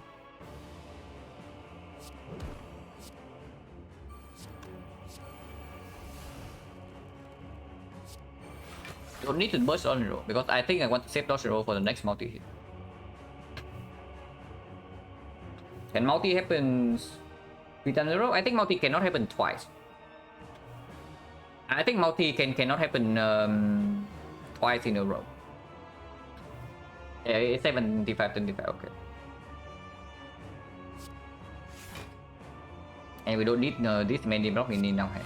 Can play a little bit more.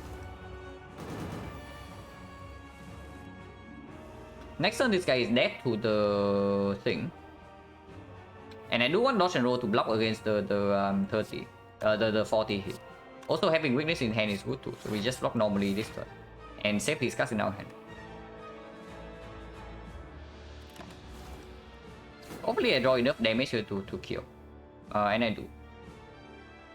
And yeah, bomb explode this turn. Next turn we even have flower as well, so it's perfect.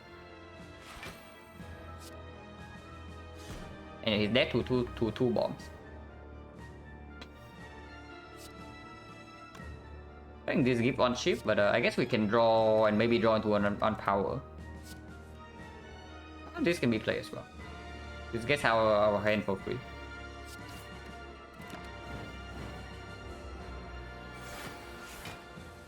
And yeah, now the fight should be relatively under control. We don't even need to apparition yet.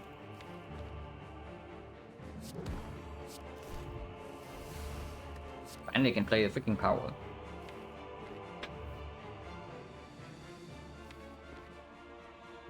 Burst defense into poison staff for 1 strength is fine.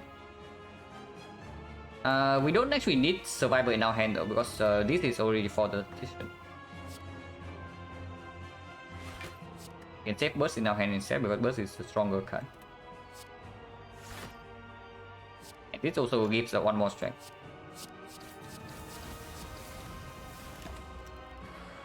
Then most like more definitely the donut. Without a way to strength reset time meter, definitely the donut.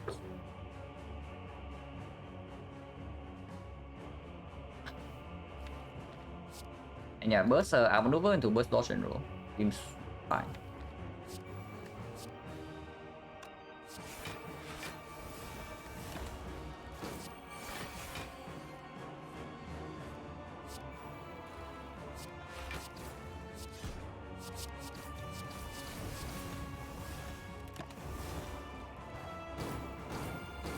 If I have a single pisting build, then maybe it's slightly different.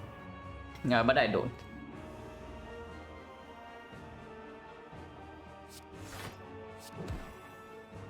And yeah, the dodge and roll are also like mega play.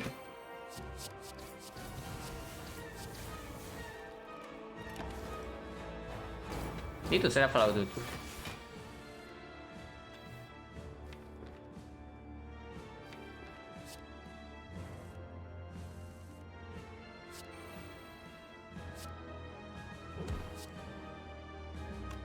This does not kill.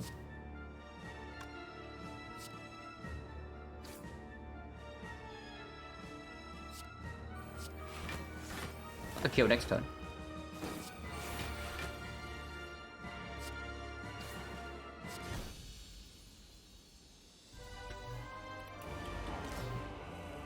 Yeah, why not? Okay, this fight is very dangerous, so I probably take a short break before even doing a single thing here. So I'll be right back in 3 minutes.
Okay, so the clear thing is I will play Distraction first. We play Distraction and then we see. Because if Distraction doesn't give anything good, I play Skill Potion. I think playing Apparition on this turn is super losing.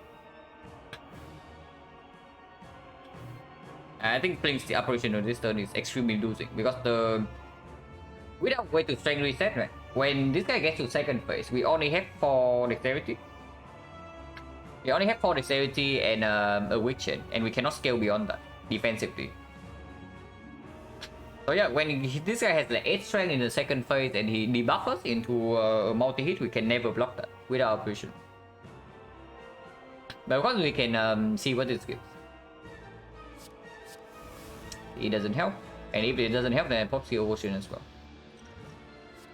Okay, strength reset required. We actually picked the wheel. We actually picked the wheel, but now I'm thinking. Now I'm thinking like what the plan is actually is in this fight. Because now with the wheel in our hand, we can play the Apparition this turn to preserve massive start cost and also blocking for 21. Otherwise, we go to 10 immediately.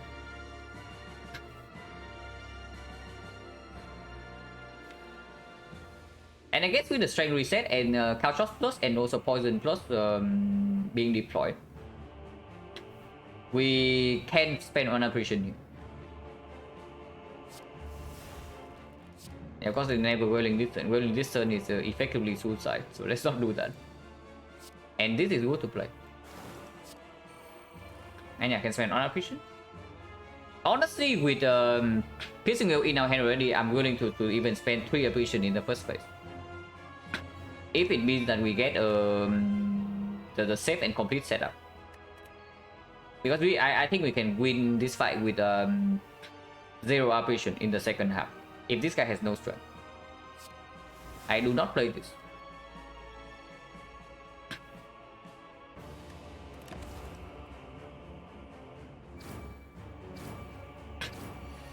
Debuff, okay, so we might need to Apparition next turn. But that means that this is a strength stacking turn then. Can we play 7 cards even? We have no hand space. We actually have no hand space to play 7 cards. And no way to make hand space either. But that's pretty sad. 1, 2, 3, 4, 5, 9 cards. 8 cards, 7 cards, so we can do it in the with order. If we play die into finisher into blade dance, we can play exactly 7 cards. And get 2 strength. And I guess that's fine if we have to Apparition next turn no matter what. Yeah, if we have to Apparition next turn no matter what, then making hand space while getting strength while also dealing damage, it has to be correct. And we need to do it in this order, otherwise we can play exactly 11 cards.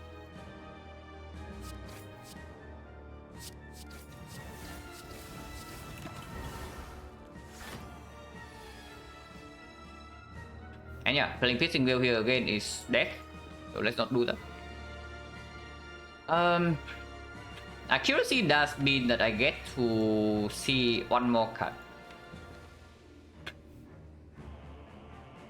But that also is only if I play the defense. Man, a Witch Chain here, we can actually block this here. So maybe start with escape plan first. We can actually block with our Apparition, and yeah, we do that then. Unless you tell me the correct line here is just blocking triple, it's probably correct to keep burst in our hand. Yeah, it's probably actually correct to keep burst in our hand and play 3 defensive. Because burst the bomb is 100 damage with 3 cards play. And it does allow for burst Apparition still. Triple defense here, the turnip is also going in, yeah? Triple defense here means that we block for 33. And we are only taking 11, go to 20. That is no problem. Yeah, that is no problem. Of course, it makes the masterful stuff a little bit sad, but this fight we can play all the powers.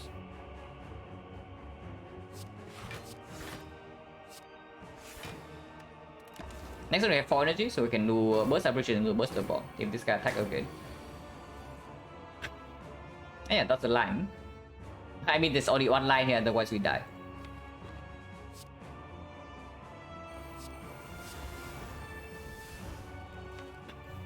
Three cards next turn. Can play apparition, can play doppelganger to make it 2. But give us one more card in hand. And next time we get draw debuff, so playing doppelganger right now also doesn't waste the draw. We get to see 5 cards. And we are still intangible next turn, so we cannot die. And I don't mind this. Ideally we draw into like footwork, footwork accuracy this turn. Here doesn't exist and probably will not exist for a very long time.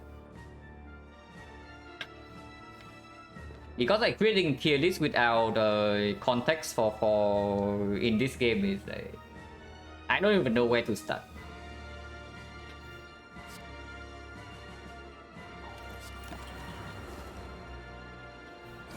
Yeah, next turn bomb explodes. He debuffs, but strength reset happens next turn, so everything's fine. If I can get strength here and play 12 cards by next turn, that's phenomenal. And what do we do with that? 1, 2, 3, 8, 9. 1 energy, 2 energy, 3 energy, 4 energy, 5 energy, we have 5. Yeah, let's do that. Great from creature, distraction, broken tier. Okay, now you are onto something here. And yeah, this also gives us a lot of strength.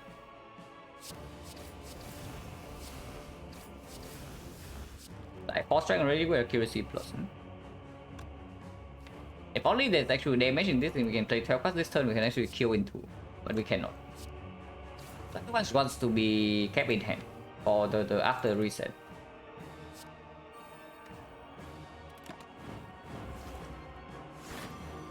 And yeah, play 3 cards. Dodge and roll wants to be redrawn as well, but I think I keep 1 in hand in case we draw 2 bursts afterwards. And 20 block next turn might go 2 ways if he debuffs. I can play 1 copy. And yeah, strength reset.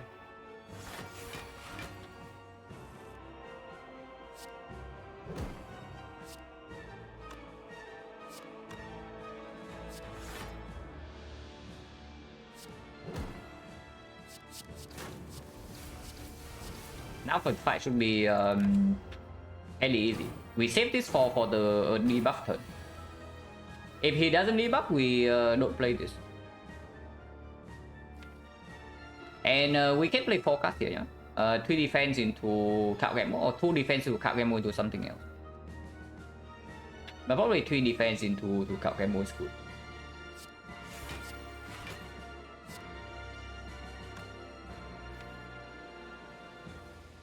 Yeah, because there are not exactly a lot of blocks in the deck.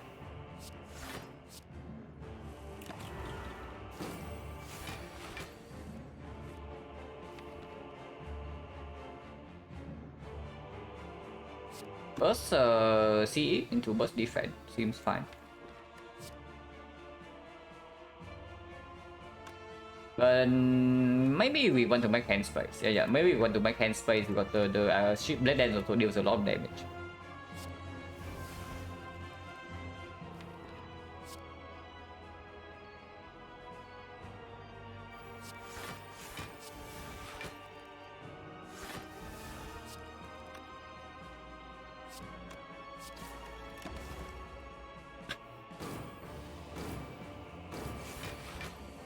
Yeah, basically full block, and then we can just play a few cards every turn.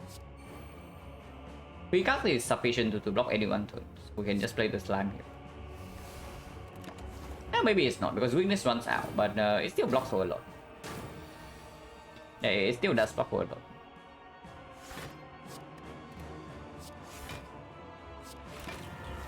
The bomb goes off next turn.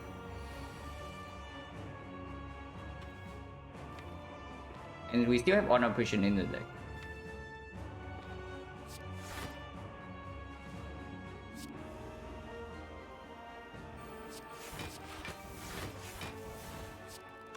I play 12 cast this turn, and we should. Wait, maybe not. It deals too much damage.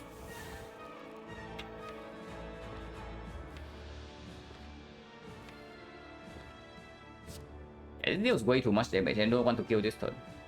So Calcambo here is fine, and 2 cast next turn we can always draw into Apparition. He said yeah, he said by 1 flower on 1, not on 2. Not on 0. I 1 flower on 1. And if I play another shield, he dies this turn because of the freaking cow drops. Then we just set 2 shield for next turn, yeah? No need to Calcambo. Calcambo is fine too. Calcambo is fine too, but not Calcambo is also fine.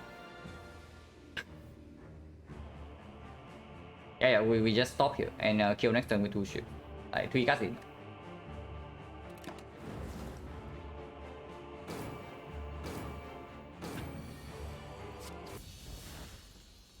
Yeah, skill potion saved this fight, but I'm never happy about having to use potion in like 3 boss.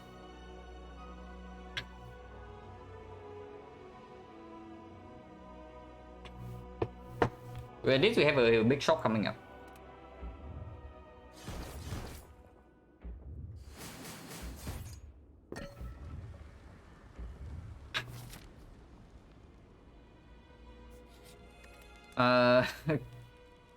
Once again, we are on a screen where literally nothing matters.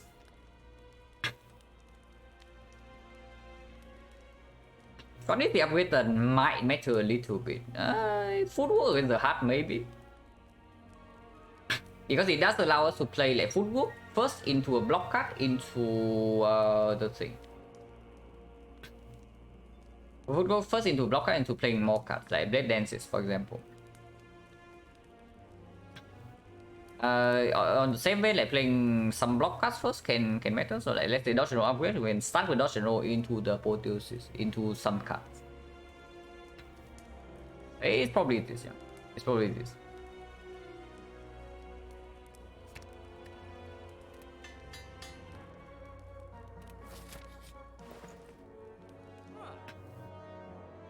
This is card draw. It is upgraded power. Yeah, I see Acro is very clear. I see Power Potion is very clear, and afterwards,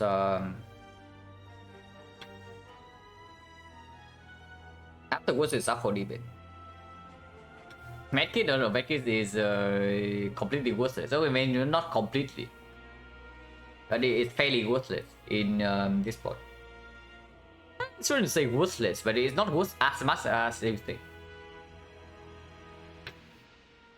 Before I buy the Medkit, I'll probably just buy a second escape plan. I mean, this is super clear. Upgraded power. This is also super clear. We need another discard or Tradition Plus, and we also need card draw sometimes. Guys, Medkit not good because it doesn't do anything in the first cycle. It only plays when you shuffle your deck at least once. Yeah, why is Medkit good?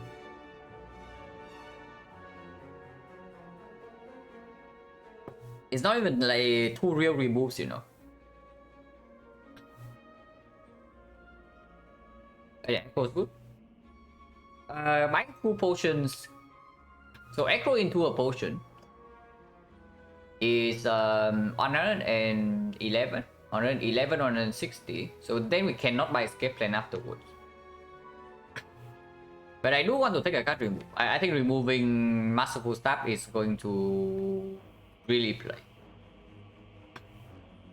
Yeah, remove Masterful Staff. Yeah, definitely. I think removing Masterful Staff is fairly important here. So the only question is whether escape plan is stronger than. Did we only get 3 relics in Act 2? Yeah, we took. I think we took 2 elites. Did we take 2 elites? What did we key anyway? We key the we take the blue key in Act 2, yeah? On yeah, we take blue key in Act 2 in for the blue candle. So then we fight 2 or 3 elites. We fought the leader.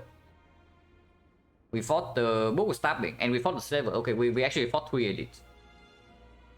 So these are from the 3 elites, and we key the thing. We key the blue candle. Yeah, Meki is better with pyramid, but still not good. Even worse than pyramid? I don't really think so. Depending on how often you can empty your hand. And right now we definitely have trouble with hand space. If you have trouble with hand space, then Medkit is positive. Like more positive with the pyramid. In this spot, Medkit is better than usual. But it's still not worth the goal.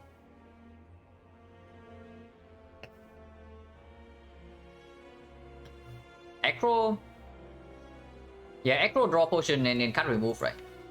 Because against the hard we also have like the cow shots already. So cow shot and burst apparition covers 2 cycles and upgraded power. So we need something that helps us against spear and shield. And then this helps us against spear and shield way more than this. And it's also, I mean, being cheaper doesn't really change anything. But it's just good against spear and shield.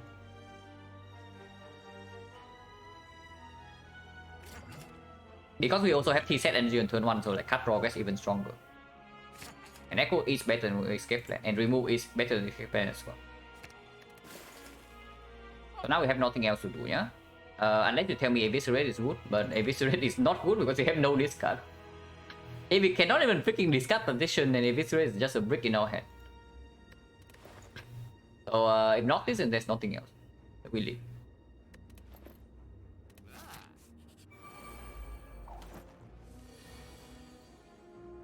But that's a lot of damage.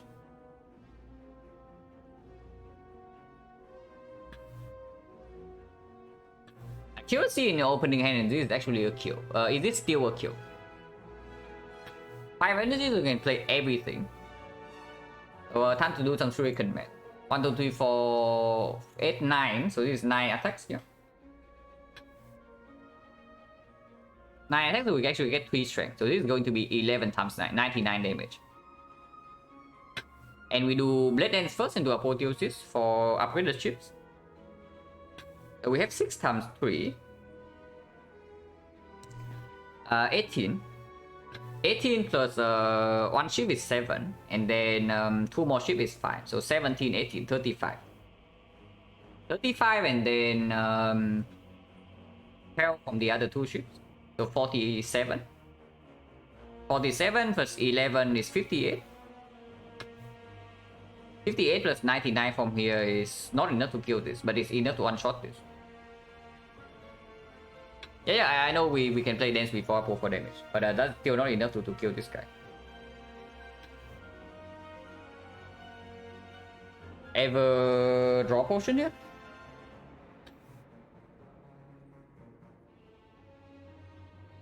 What can draw potion draw into? Like this souls immediately? This give us 17 damage. So that is still not enough to kill this.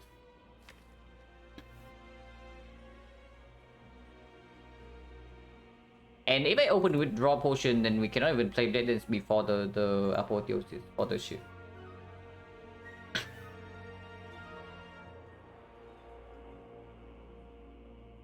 Yeah, that's not enough, right? But we can kill this guy turn 1 and then try to block this guy turn 2. Because we are on quote only facing 44 damage. It's not 44 damage because the burn also gets reduced. We have to block the burn, so we're only facing like potential 36 here. We do take damage immediately though. It's not like we don't take damage immediately from this guy. Like this only blocks for 9. And we are facing 2 damage, so we go to 31 immediately. And then draw potion needs to come down next turn either way. Unless we draw exactly into operation.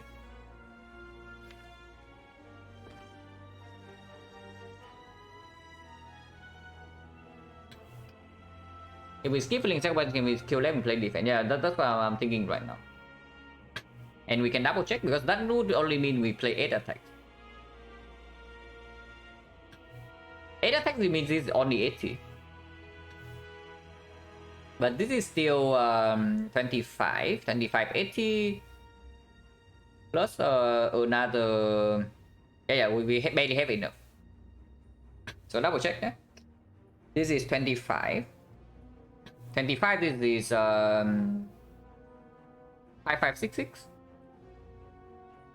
So it's 22. So it's 47. 47 plus 80 from here is 127.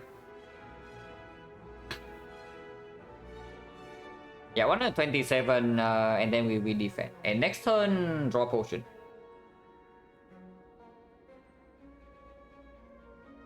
Hello, 75 Crispy and Timur. Hey, only cut icon of this one. Icon is icon was certainly something. And honestly, if our card rewards have been slightly better than this Act 4 would be very chill. But we are not chilling here. We can absolutely die next turn. And I had to use 2 potions in the boss gauntlet, so that always means that the run is actually not that strong.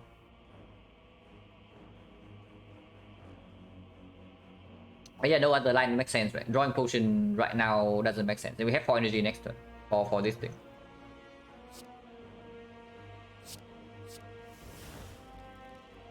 But you cannot play defense. We can.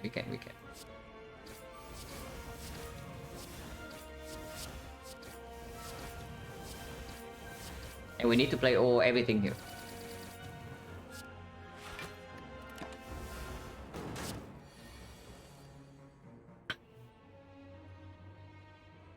Technically don't have to draw potion. If we block with this, we block for 32. And we block for 28 and we face how much damage? We lose 1 into 9, so we lose 10. I do not save this potion for 10, right? Because this potion into the hard fight also doesn't play nearly as much as right now. And this fight also might draw a potion. And 10 HP is a lot. 10 HP is actually a lot for us. And if we do this, we also float on energy as well. Yeah, it's much better. So let's not the robust survivor into defense.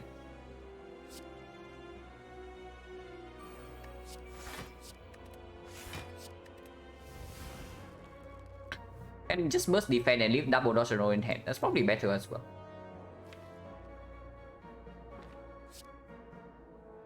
We do not actually have Piercing Will, so Artifact Strip, Artifact Strip is only for the neutralize. And we do have one strip left with 3 operation. But yeah, I don't want to float energy, so we play this right now.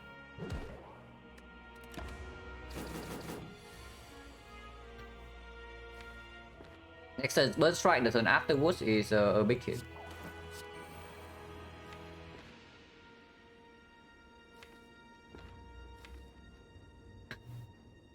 We can block big hit without operation, but honestly no point saving it from here. And I just want to redraw to the Blade Dances to kill this guy. While setting up Flower to 2.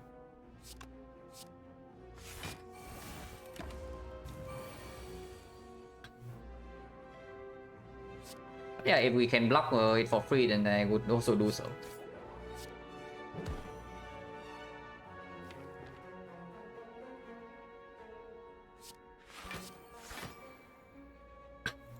Fun strength, Cow Chop? Yeah, Cow Chop is stronger.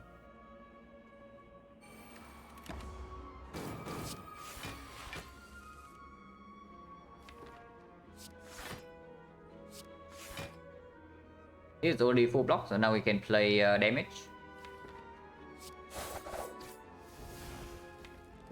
Honestly, you can shuffle immediately because otherwise we shuffle out like O3 operation, and that's a little bit weird.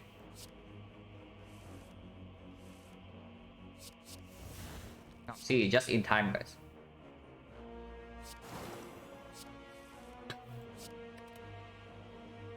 So now we can probably kill in 2 turns.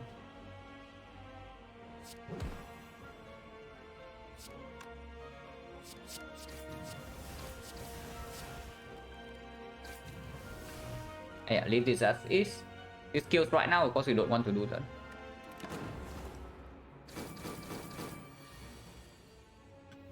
And we want to kill next turn.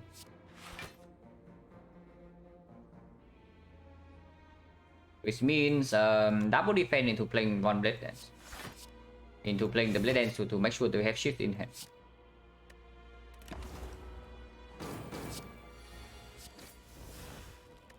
No potion, but bronze skill is actually very good. Second acro. It's probably good. I would definitely prefer the prepare all card game. Like prepare all card game is way stronger than this, but this is still okay. And yeah, with the bronze skill and the couch shot plus and the upgraded potion we are going to have, we do not need the deadly poison ever. And heal hook can play, but not really.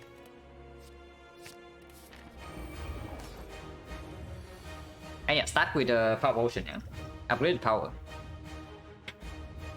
And apparition in hands, we never die turn 2.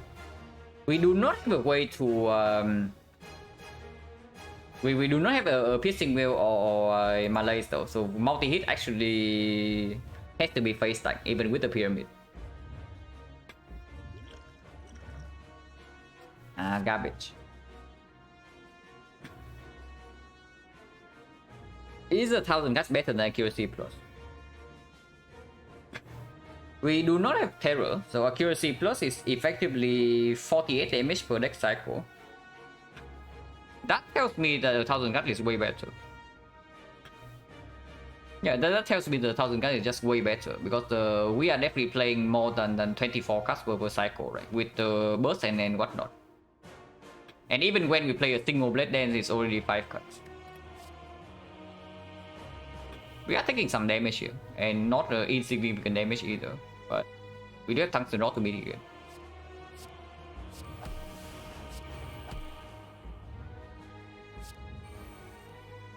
Two dodge and roll, so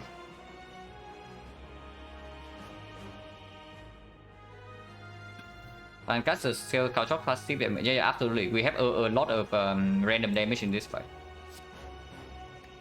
Finishers never play, but this is also never play.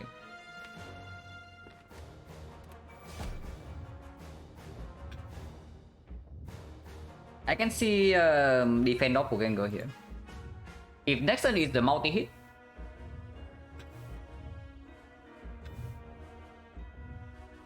yeah, the defend doppelganger. If next turn is the multi-hit, we sucker punch basically go down to 2 times 50. And 2 times 50 is at most 50 damage, and we can face tank that. If next turn is the big hit, we open with apparition into double dodge and roll plus, and that full blocks the multi-hit afterwards. Can even defense finisher doppelganger to make more hand space, and I think I do want to do that. And I because I want to draw into these cards immediately.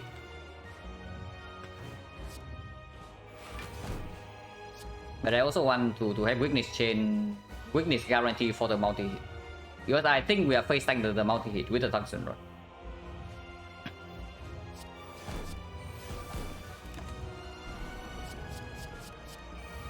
Big hit first. But yeah, we do block the multi-hit fully while having couch off plus in effect. So that's very good. Double dodge and roll for sure.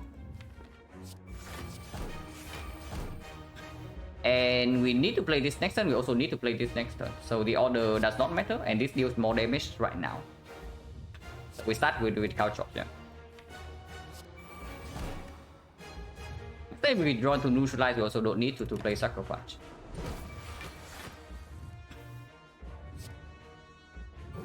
Put on 15, we definitely face tank this hit.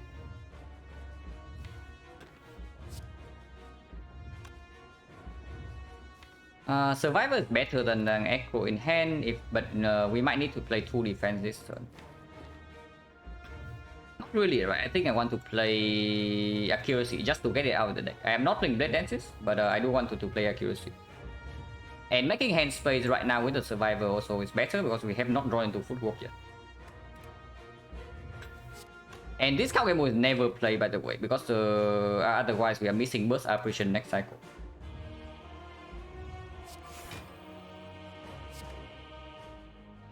How much HP does this cost? Yeah, play this right now goes to 20. 20 means I'm taking 5 damage to get accuracy in play and save defense for next turn. That has to be good.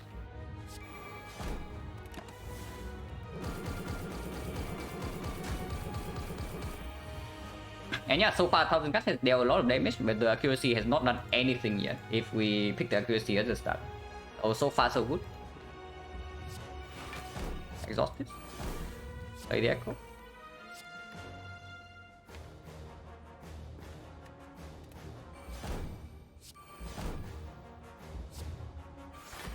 Weakness second cycle does not really matter if we are never blocking normally, but we might be able to block the big hit if we draw into like footwork, double defense. We have no energy though, so probably next cycle has to be apparition. This can still be played. This one I don't play though. I don't think playing defense here is good. Yeah, no more card draw in the deck. 3 times 15 first.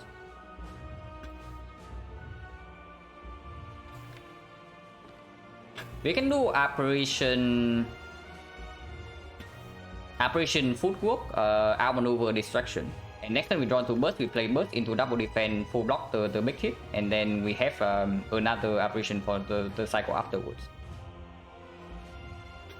We do not get away with not using apparition here, so probably has to be used.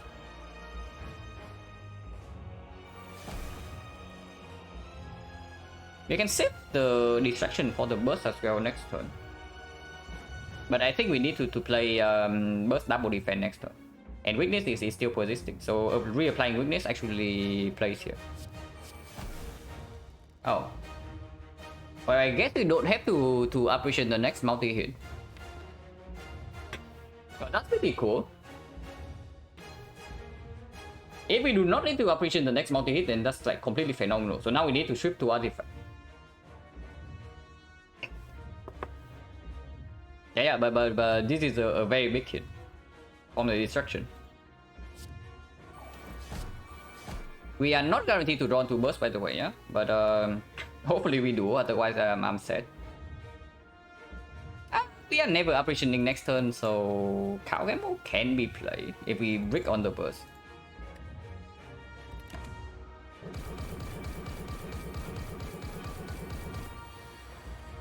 We did brick on burst, so Cow Gamble can be played. And if we brick on all defense, we die this turn.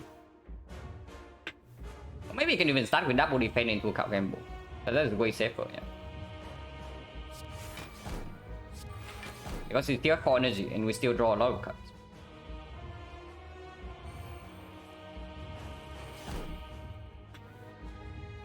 And even burst the bomb here if we would like to do so.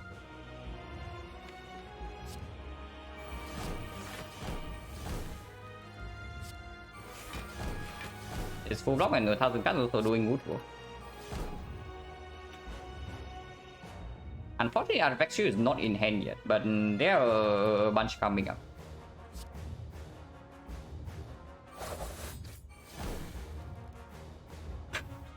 And the bomb is probably better than playing defense into Blade Dance.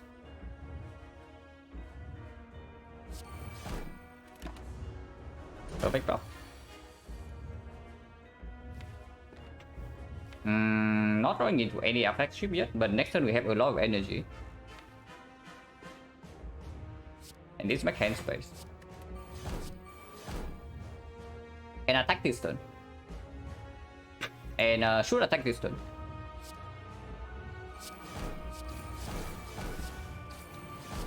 But it costs no HP. Okay, it costs 1 HP. That's fine. Times 15, have not drawn into artifact ship yet, but we have a lot of energy and we only need to yeah, we always draw into artifact ship here, so we save apparition and after that the fight should be over.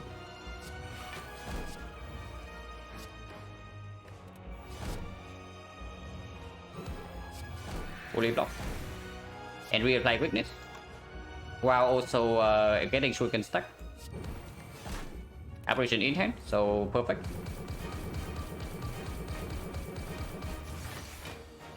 Yeah, fight is over. Unless I play something stupid and die this turn, so let's not do that. Yeah, burst defense and then just do whatever the hell we want.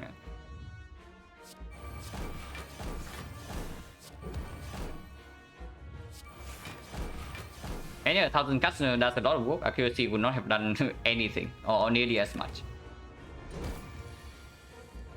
There is exactly one potential danger left, that is the big hit next cycle. But if we draw into double dodge and roll right now, we can just block with this.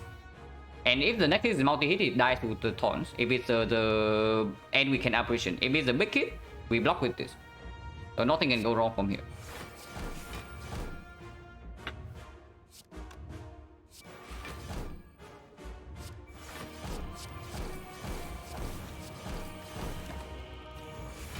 Yeah, big hit first, so we just fully block this hit.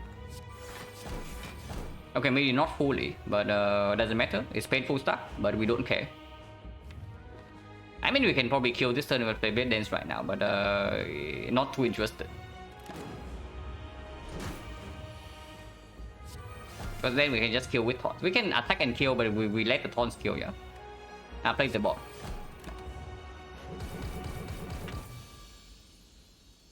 Man, like, for freaking bottle apotheosis, pyramid apparition run, this should have been way easier. But instead, we actually have to freaking rely on distraction. And yeah, like, distraction came in clutch, right? In both the Awakened one and the hard fight. Like, Awakened one, it gave us 2 adrenaline, and this fight, it gave us a freaking piercing well. Man, having to take distraction in with bottle apotheosis probably say something about the run. But yeah, it played here, and it was correct.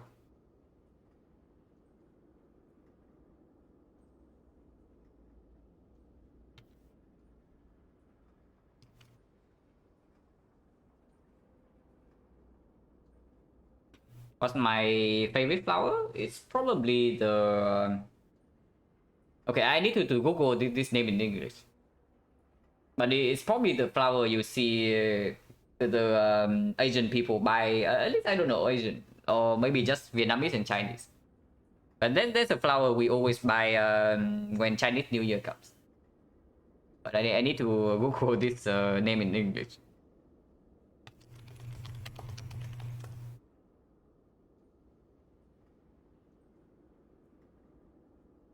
Okay, Google tells me it's called Peach Blossom. So I guess it's that. Yeah, it's Peach Blossom.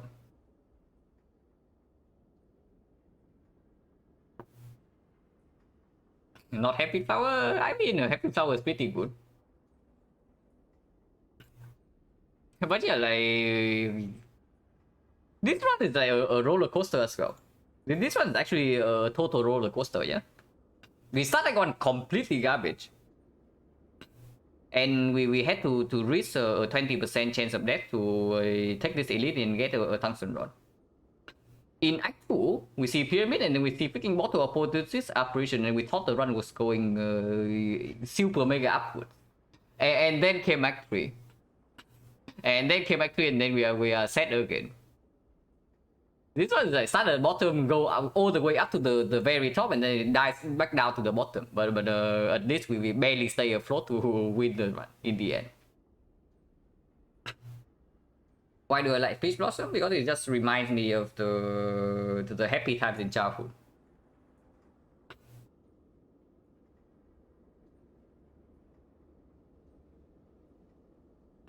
They like and copy pure deck. This is barely a deck. To be honest, it's barely a deck, but it did get a little bit better at the end. And yeah, once again, like dodge and roll play. Yeah, so I guess dodge and roll is at its best when you are desperate for output from elsewhere. Like in this run, for example, we both have dexterity and we are stuck on 3 energy with almost no way to create more. And we don't have real card draw. So in this condition, I guess the square dodge and roll performs the best. And yeah, it definitely did play in basically almost every single late activity fight.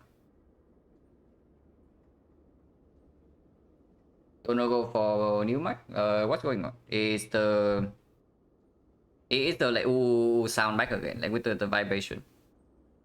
Or if you're hearing weird noises, but it's not the vibration, maybe it's just the noise I make. I do make a lot of random noises when talking. It's just a very long-term habit already. So probably will never go away, even if I have a new mic.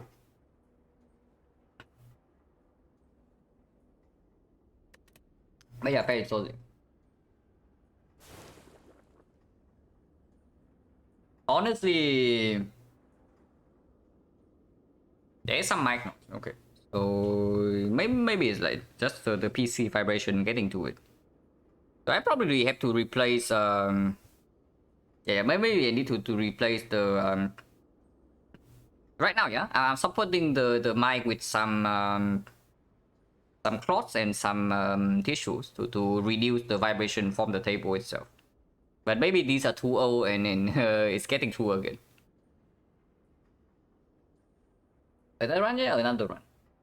This one, not I wouldn't say it's exhausting because Act 2 was very chill. Act 2 in this one was very chill. Act 1 was tiring, but then we get the entire Act 2 to recover, and then Act 3 was not actually tense until the bosses when I realized that yeah, our deck actually has nothing. Like a few floors before the boss. After the 4 elites end the chest, and all the card rewards do not deliver. But this one on the stress scale, it's probably not that high.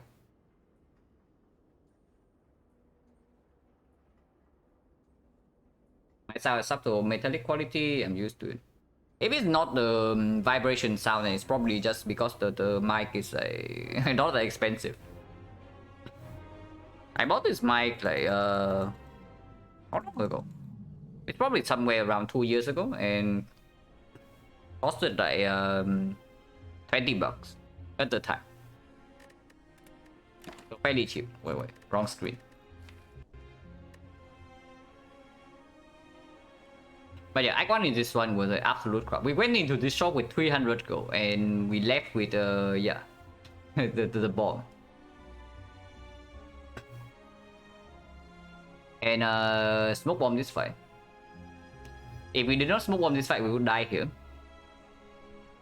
Into yeah, top laking bomb against sentry is like very lucky. Top laking bomb against knob, like here is when we had to evaluate the 20% chance of death before we enter the chest into this a floor 10 elite. But yeah, we missed the 20% for once. So we killed this guy, got a doppelganger and tungsten rod, and then afterwards it was fine. His life was the best effect. I mean, if he keeps up the performance for last sample size, then sure, absolutely. Because the percentages that he is showing right now is ridiculous on the effect. And there's noise filter layer. There's already a noise filter, but I can probably experiment with it a little bit more. But yeah, exchanging the like changing the noise filter always takes a lot of time. So I guess I'm just a little bit lazy. But yeah, I can look into it. But probably a short break and then second run. So we'll be right back.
Tell me how to achieve omnipotence. I mean, I don't know. You can tell me because you are the chosen one, not me, right? But yeah, I would also like to know like how to achieve omnipotence.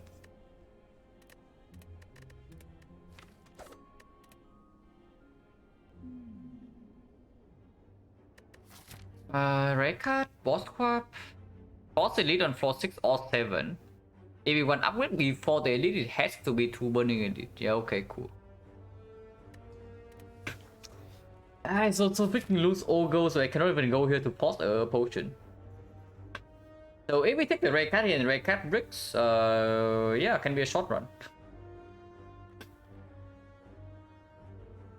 If we take the red card here and it bricks, it's going to be a very short run. But if we take the choose a card instead, like boss common to this layout, definitely not. If we take choose a card, the only advantage it has over red card is that it allow us to go to this shop to buy potion. But then it's only 2 fights before they did. So our deck is good. We choose a card, it becomes on pace. But it's not getting ahead. And then the second shop is here, force.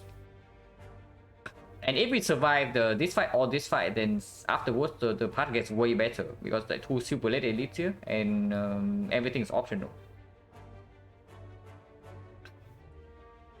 But that's not very good. If the red card is a complete break, which doesn't happen very often by the way, yeah? When you click the red card, choose a red card on silent, the chance that you completely break.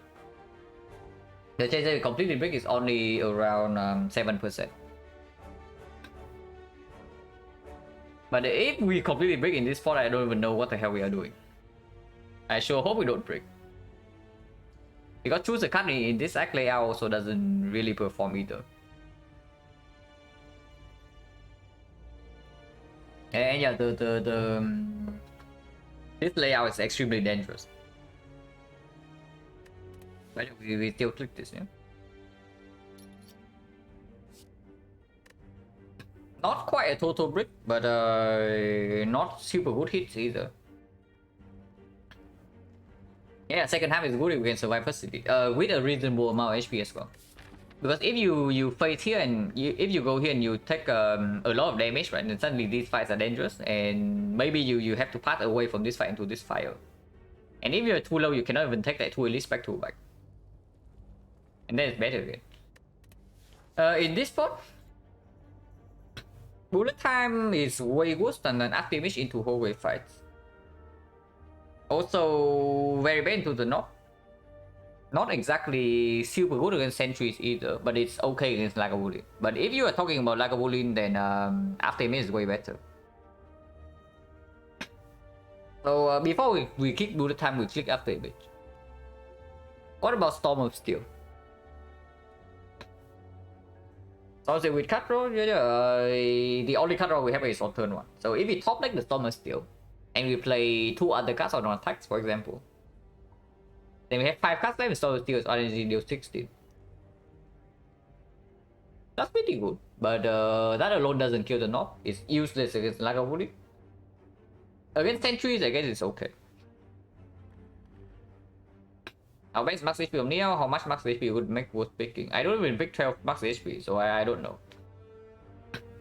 I don't really even pick 12 max HP like ever, so maybe if you give me like 3 complete trash option and 15 max HP, I can think about it. Yeah, I guess that's not very fair because the 12 max HP always comes with a downside. So it's completely for free, maybe 10 speakable sometimes. Definitely not 6.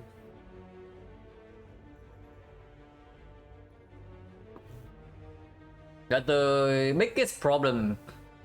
Okay, so taking max HP from Neo has 2 problems here. Problem number 1 is that it does not actually make your deck deal like any more damage or defense. It doesn't improve the output of your deck into the early edit. Number 1. Number 2, the same applies for all the hallway fights. So you don't actually get to save HP in the hallway fights compared to taking a real Neo bonus. So that already costs you some HP. and then you lose more HP, so the max HP gain is already going downwards a little bit. And third, and probably also the most important one, is that it makes all the events in Act 1 good. Like, events in Act 1 most of the time are life loss, and the life loss are always percentage of your HP. If you take max HP from Neo and suddenly you just lose like 2 more HP from Shining Light, you lose 1 more HP from Golden Idol, you lose 2 more HP from World of Whoop, and then suddenly your max HP from Neo is gone. Like, you take the max HP, but then it amounts to nothing in a couple of floors very quickly. And yeah, like, compare that to a real Neo bonus is almost never worth clicking.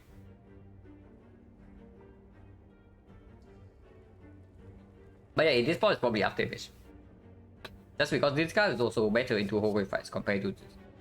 Even though this probably slightly outperformed this into Slime Boss, but into the very first 4-6 Elite, this has a higher chance of making its fight smoother. Because against the Sentries and the Lagavulin, this is going to save more HP than this.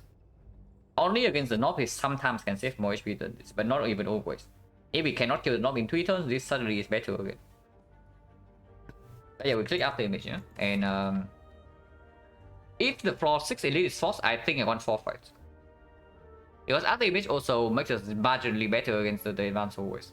And I absolutely do not want us to break on potions before stepping onto the floor 6 Elite.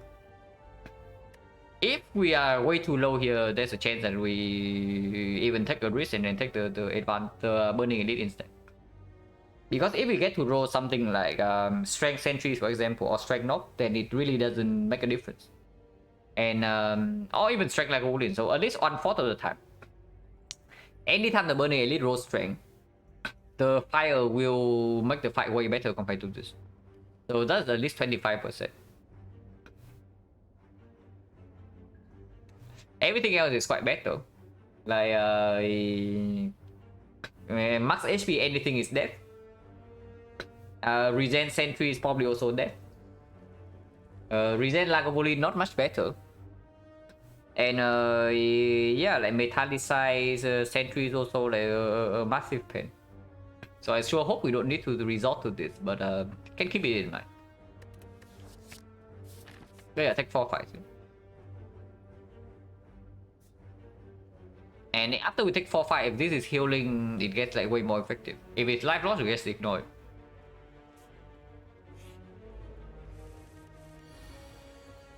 And play Afterimage here when play 3 strikes. With this guy rolling 53 HP, I think we can play Afterimage.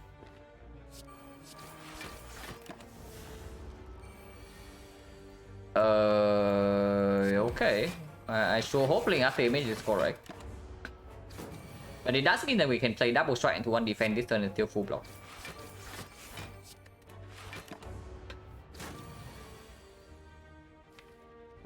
Well, 1 strike needs to come down. If we take 1 strike double defense, we take 3. And put this guy to 20, but next turn we can still full block with the neutralize in the turn after 3 strike would kill. 15 means that we can even play neutralize 1 strike double defense and take another 1 next turn, and then we only need 2 strike to kill afterwards. So 20 is definitely a threshold. Like, triple defending here is completely stupid, so let's not do that.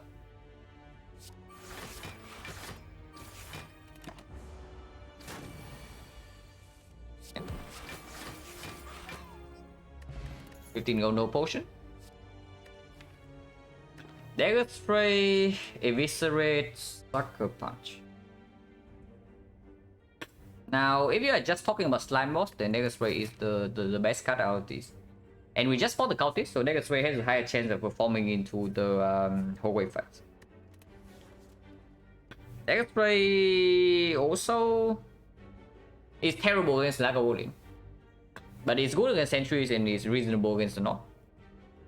If we are just talking about Sentry, about the Lagavulin and the Nob, though, the Sucker Punch is probably better, because it means that even if we have to take a big hit from the Nob, we are fine. We can block with Afterimage into a Whip Chain.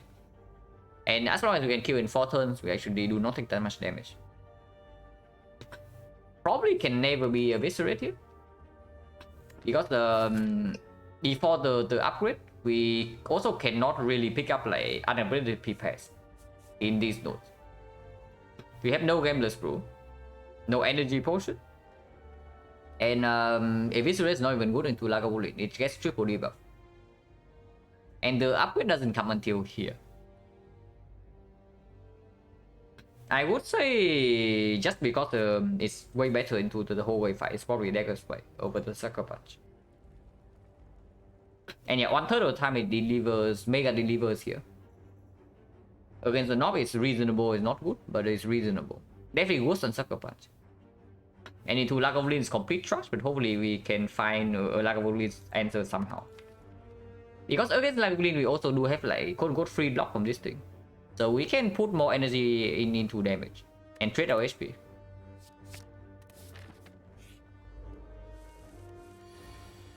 Is Burning Elite a dangerous icon? You roll max HP here, you die instantly. At least on the silent. You roll anything max HP here and you're probably dead. Because your deck simply doesn't have enough damage to deal with that garbage on floor 7. For defect, you can take Burning Elite Act 1 completely fine. I consistently take Burning Elite Act 1 as defect, and defect just gets away with it. Your damage output is completely ridiculous. I can take it sometimes as well. Even like super early on, like floor 6, Burning Elite can be doable sometimes. And Watcher depends on a few things, but usually also takeable.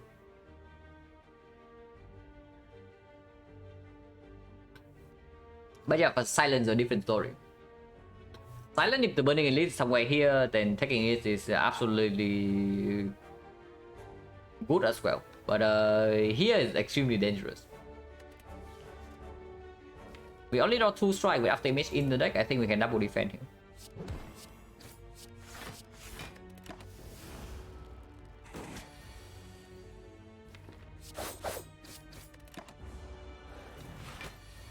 $17. Well, that's rude. But striking on a turn 1 would not make a difference. So we will just take 4 damage for nothing.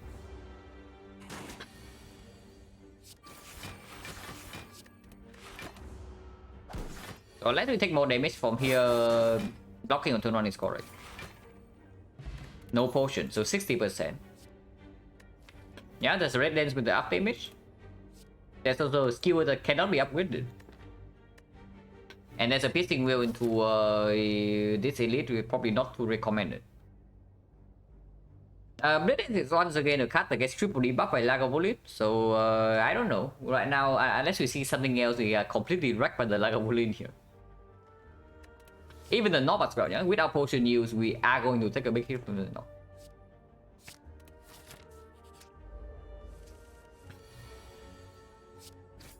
Thanks, clear.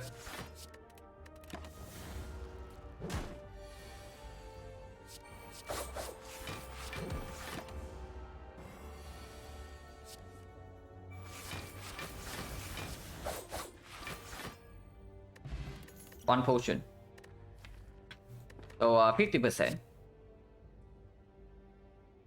These are not exactly the not killing cards. Against the Lagavulin now that we have upgrade potion, maybe we are slightly okay, but the Nob is still like kind of wrecking us. Top Dagger is not that bad, but it's also not exactly what we need, I have to say. But it does open up potential accuracy pick on this floor. And for 1 fight, it's reasonable with the Blessing of the Forge. Into the advanced way, it's slightly positive. With the after image, it's definitely positive. And yeah, I guess Clone Dagger is pickable in this board. It's bad into the Nob, but it's good into the other 2 fights. Compared to these cards, like, for sure. And even into the Nob, it's not that bad.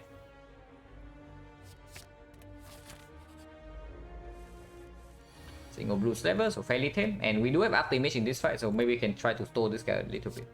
There's no need to take 5 here. Because taking 5 here also doesn't meet any threshold.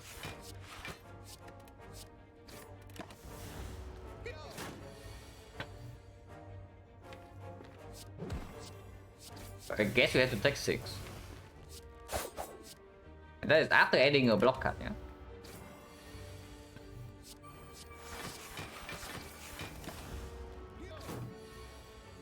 Six in advance always okay, I guess. Not too bad. Potion.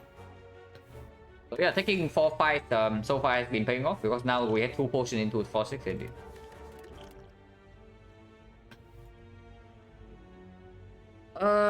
This screen is weird. We don't really have upgrades in this deck for the second dagger spray. It does definitely play one fight with the blessing, and this potion can deal with both the knock and the Lagavulin. This potion is 15 damage against knock, sometimes 18, and against Lagavulin is 21 damage. Otherwise, against sentries, we are also fairly bad. This potion doesn't deal damage against sentries, so we have to rely on this thing. And yeah, having this in the deck makes the blessing also slightly stronger as well, because this is a good upgrade.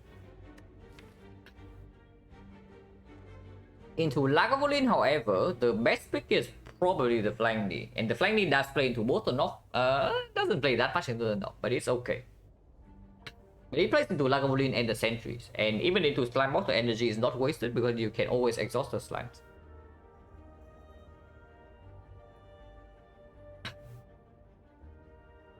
Hello, Ferox. We're just watching the VOD for the run. That stuff will go, yeah. But then they still floor 6 indeed. But we have 2 potions, so hopefully doable. That's a lot of damage.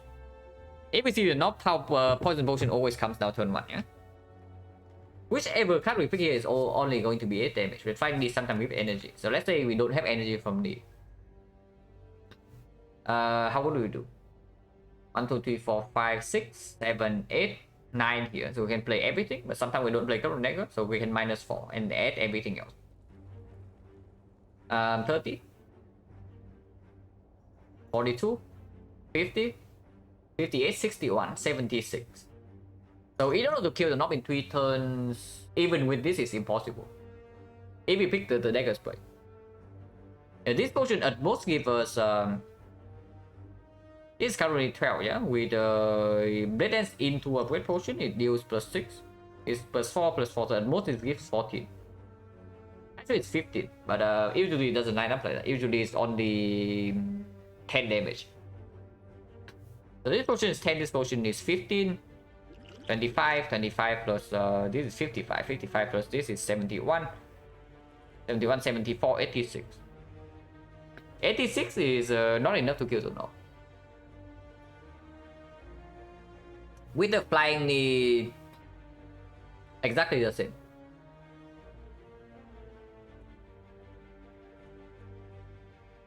Yeah, with the Flying Knee exactly the same, because Flying Knee is only 8 damage, and if we say that our energy doesn't result into a kill, then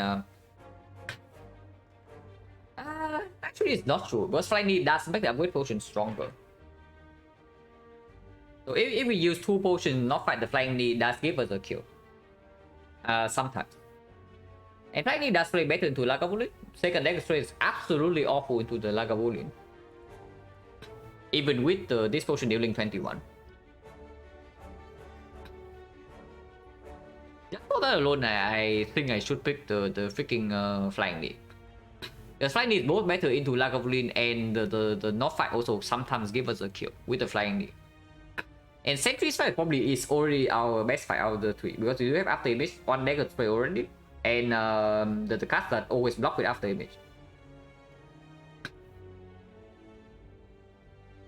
Yeah, it doesn't make sense to pick dagger spray over the knee in this point, yeah? So pick the knee. Another hallway fight. Well, I did not sign up for this.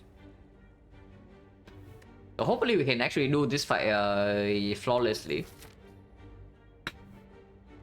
Because apparently we just roll a 10% fight here. Yeah, 10%, 10%.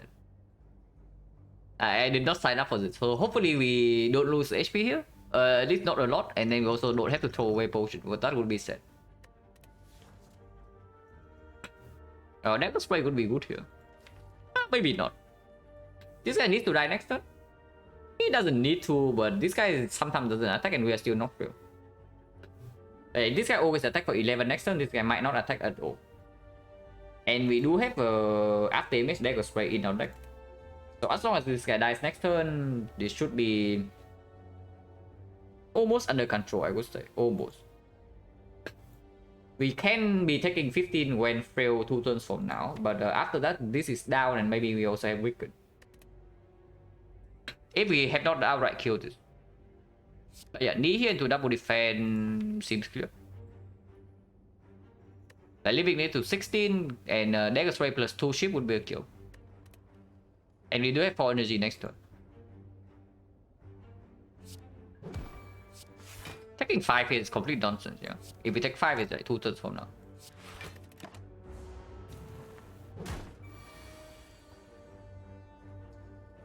I guess we don't have 2 ships.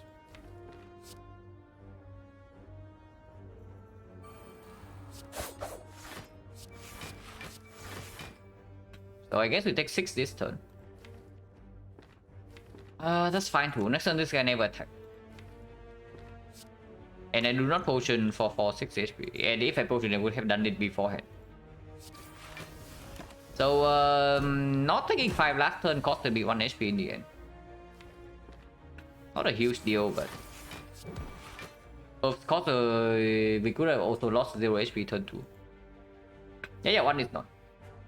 And that is still the correct play. Even if it turned out to be -1.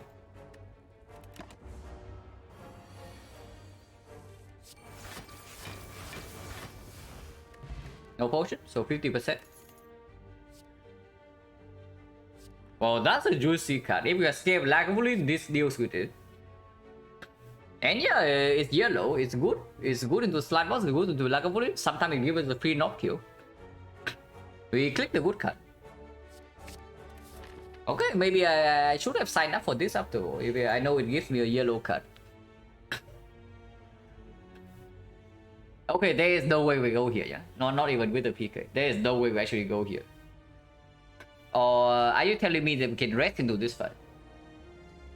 Because with the PK now, we are no longer scared of Lagavulin.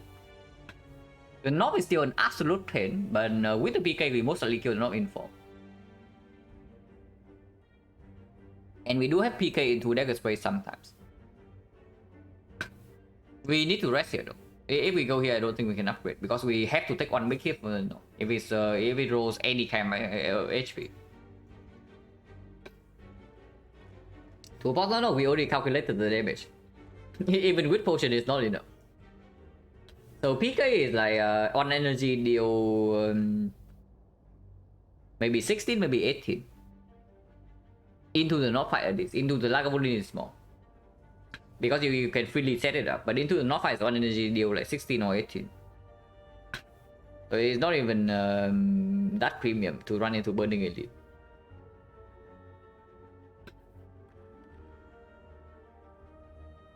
Yeah, Max AP Century would be some. Max AP anything would be rough. And that's why if we go for Burning Elite, we have to rest. Yeah, no short, right? We take normal elite and then we upgrade. We take normal elite into upgrades. I mean, maybe we're still forced to rest here, but if that is so, then taking this is even worse. Because these are advanced always. If we rest here, we go to like 57 and let's say we lose 30 life here. Probably lose less than 30 if we roll reasonably well, but potentially can do that. Like Max AP knock definitely takes away 1 hit from us, so that's already minus probably 11 turn 1 into, if we even line up weakness at all, it's going to be anti 1 turn 2. With the after image, maybe we'll lock for like 3 more. So 18 is probably like 27. And yeah, that's already assuming weakness on turn 3. If weakness doesn't come on turn 3, we are taking like 30 plus into the North fight. If we cannot kill by turn 4, we die. And Max HP knock can actually take us more than 4 turns to kill. Probably not, right? We just take the elite right away.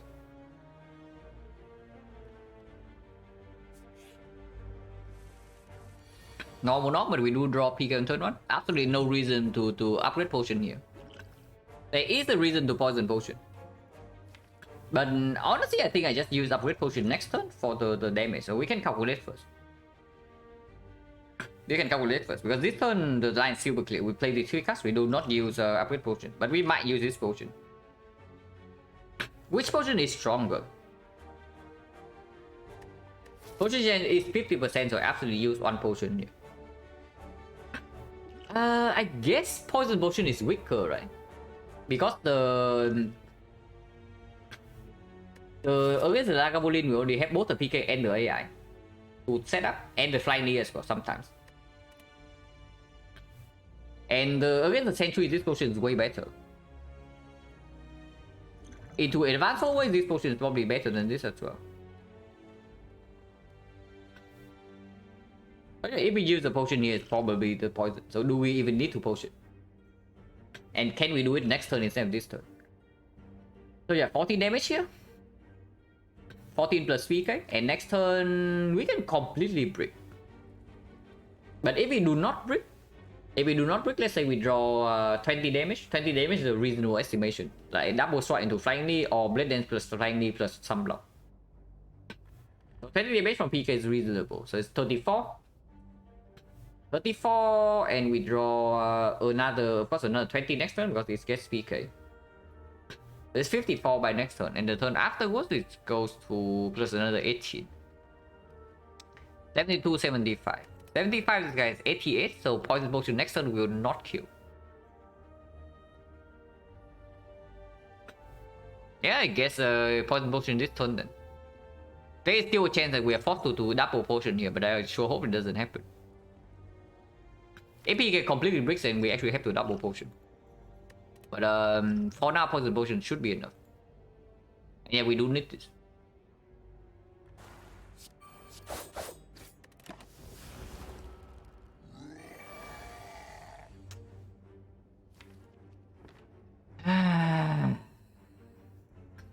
So double potion it is then.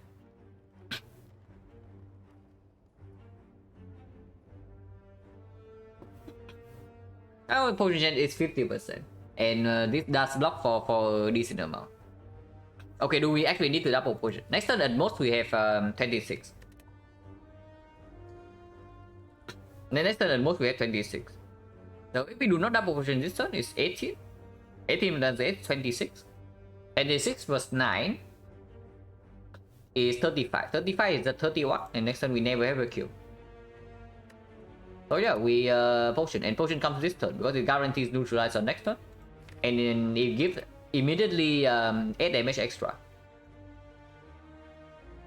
Yeah, at least it's not max HP drop, like no kidding. If it's max HP drop here, we are probably taking 2 hits, even with the PK draw on turn 1.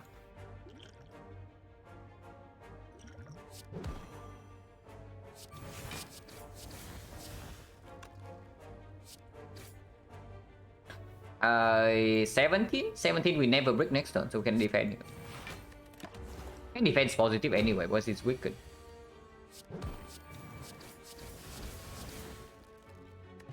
Tiny chest, yeah, okay, cool. Power potion at this. So potion is 40%. Oh, yellow cards. I mean, I heard yellow cards are quite good. But I don't know, is this actually good or not? This is good into slam boss if you do not split on turn 3, or if the split is very big. It's good with PK in the longer fights for sure, but it needs to be really long. Yeah, no relic. Into Lagavulin it's always positive. Always, but most of the time it is. And into the sentries, I guess it's positive as well. With the after image, like any real card we can draw is a block card. And redrawing into PK deck is way faster, and the fight will perform. And of course, we can actually pick up maybe a sneaky strike from here. Because with our accuracy, our damage direction is still not clear yet. Someone looking strong. I mean, the deck is okay, but of course we are not full HP, and this relic is complete trash. And yeah, tools open up synergy, and if not, it's not the tools, then there's nothing here. Deflect is pickable, but into slime boss is slightly weak. And second deck spray cannot be upgraded is also slightly weak. Because now we have like PK into sentries as well. Nothing's fair by Chendo. Yeah. Probably, maybe I should add something to waste points. But honestly, if any of you have like good ideas for channel point rewards, then I'm all ears, because I honestly am not very good with these things.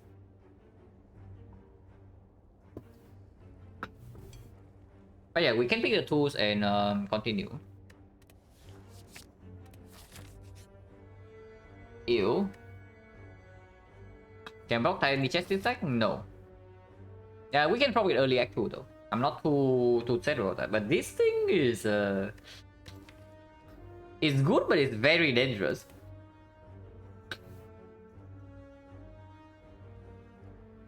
Let's go start with fight. This is actually good because our entire deck is unupgraded. There's so many hits. Like 1 hit, 2 hit, 3 hits, 4 hit, 5 hit, 6 hit. Even this can be a hit, so it's 7. After image hit is a little bit weird.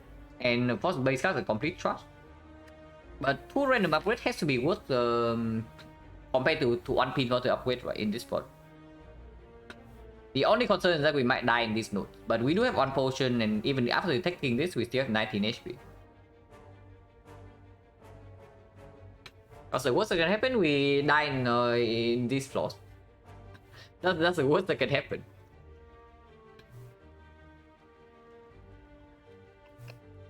But yeah, this has to be good, yeah. Personally, don't actually, I often prefer to choose my upgrade. Yeah, I also prefer to choose my upgrade, but in this one, random 2 has to be better than pinpointed 1. On average at least. But this and this is also optional.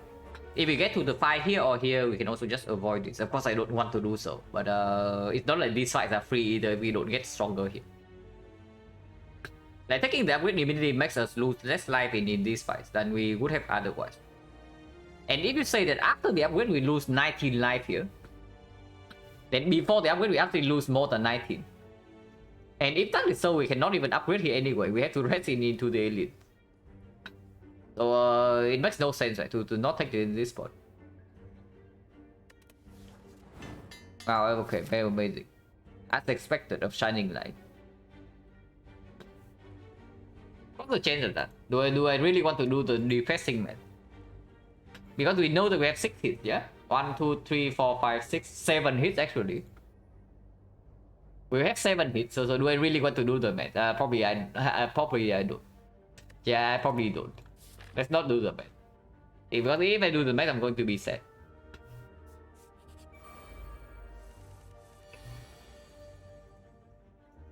Double defense tools neutralize seems clear. They both roll maximum HP by the way, yeah? 28.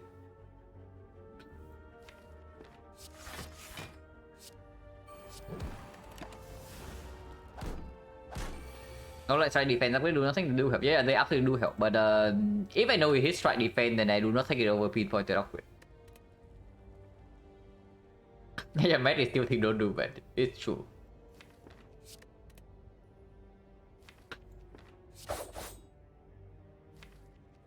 This guy never attack next turn. So we can only need to kill this guy next turn. And 6 damage always comes. So we can put 3 shifts here. Into 1 shift on this guy.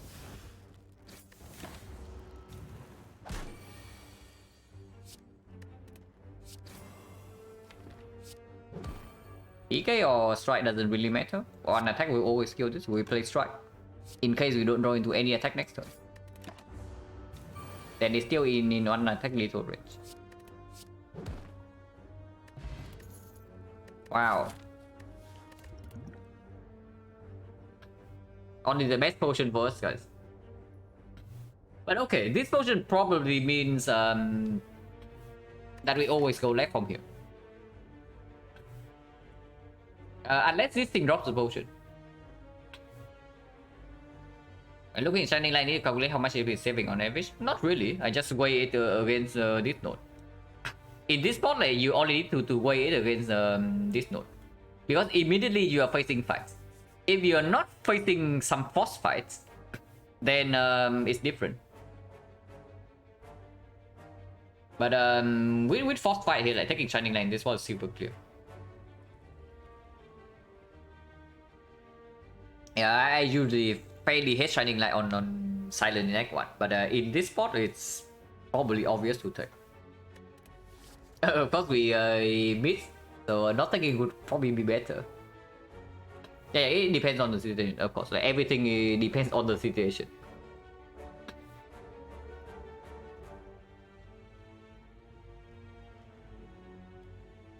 Of course, if you are right next to Exoghost with like 40 HP, of course you click Shining Light.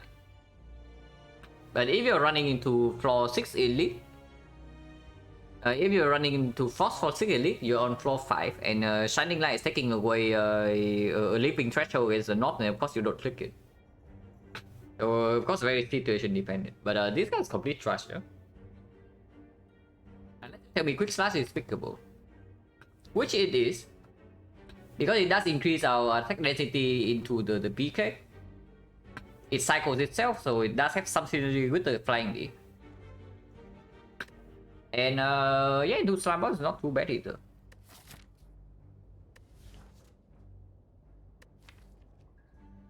Cannot be upgraded though. Because before we upgrade Quick Slash, we actually upgrade the Dagger Spray, we actually upgrade the Blade Dance, we upgrade the PK, and then maybe upgrade to the Dread. Before we even touch the Quick Slash upgrade. Yeah, we had the strongest rally. Run's already over, guys. But you have to rest on floor 8. We started with this on floor 0. We saw this on floor 5 after taking 5 fights. And the elite on floor 6 dropped this.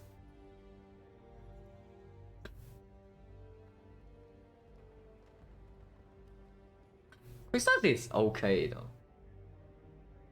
Because like you also see in the North fight, like whenever a PK turn completely breaks, we are extremely sad. And drawing Quick Slash basically give you 2 cards for to roll for damage. It's just it has synergy with both the Flying Knee and the PK, and it's not bad to Slime Ball. So are we really turning it down here? Yeah, probably not. It's complete trust, but it's complete trust, but it's probably the trust that we need at the moment. Unfortunately, second Flying Knee makes no sense, and escape plan is okay, but we can have a rematch into the North here.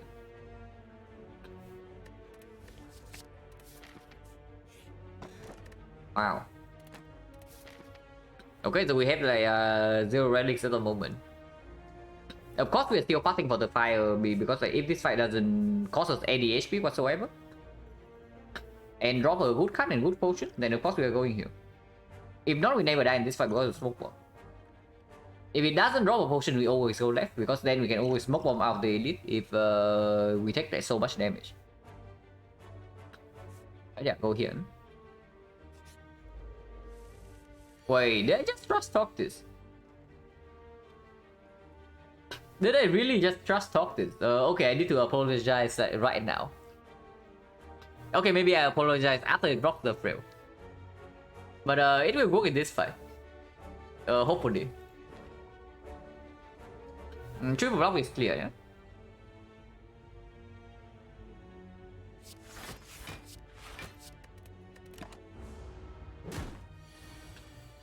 Ew. This guy only has a 30% chance to attack, by the way. So we are facing a 9% pattern here. Like, attack into attack.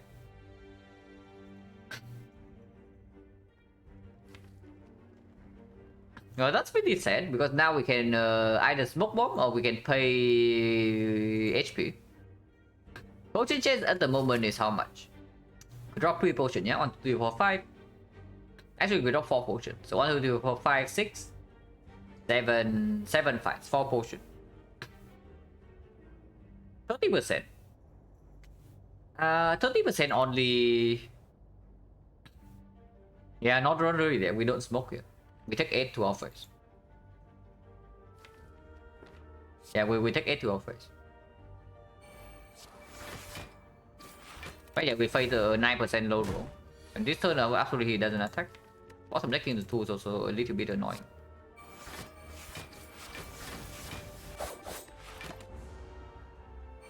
We're not frail, but at what cost?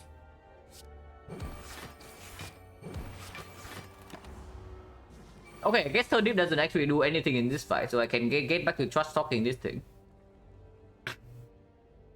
Yeah, this thing doesn't save me a single HP point in this fight. So yeah, complete trash.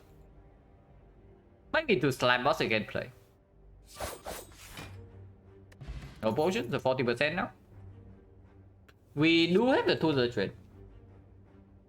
We do have 2 trade and the PK, so this becomes acceptable.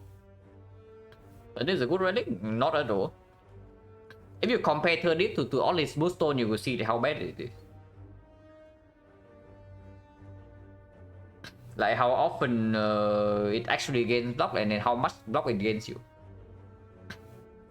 And yeah, it's a freaking rare relic.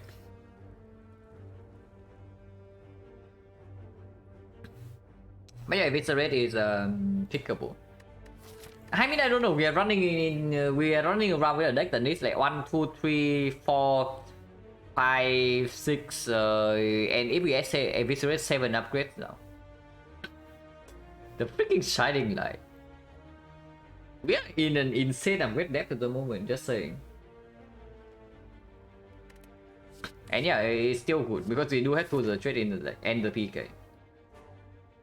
And this will give a second tooth.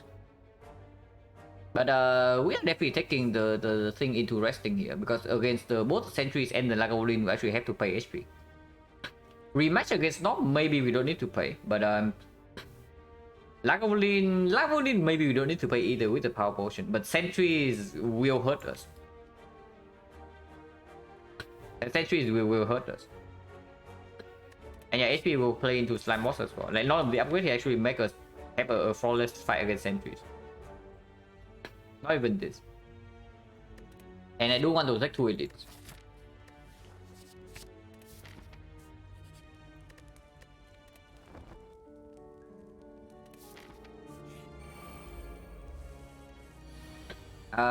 Good draw though. But power potion can be played here. Like leaving the smoke bomb open for potentially this fight is definitely a thing. Yeah, exactly. Can always bail on second elite. But that's why we need to not die here. If we don't die here, we can do whatever we want. So let's start with power potion, yeah? Power potion chance is 40%. And power potion is good in this fight. Infinite Blaze with the after image is okay.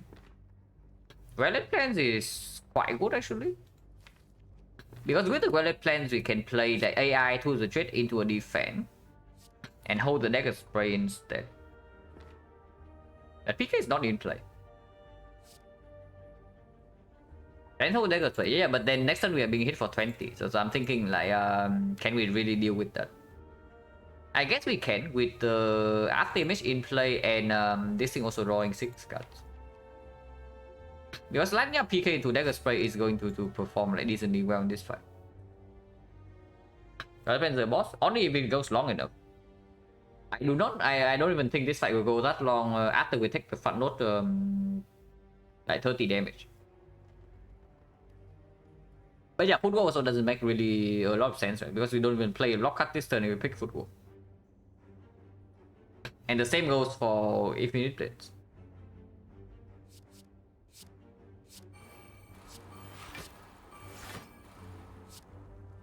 Unless you tell me that I want to play this here and then keep the defense for next turn and take 7. I can also see that. Because next turn we need to triple block. Unless we draw exactly into a Visceral Blatance, we can never kill next turn. And into this guy, so we need to play at least 2 blocks, potentially 3. And this right now overblocks for 1. So we are losing 1 HP here by not holding a block card that says block 8. And holding Dagger Spray for potential PK next turn into Dagger Spray 2 turns from now, just a pipe dream. Yeah, probably doesn't line up like that. So just play Dagger Spray and hold the defense. Attack 7. Hold Survivor over Defense Plus because of Eviscerate.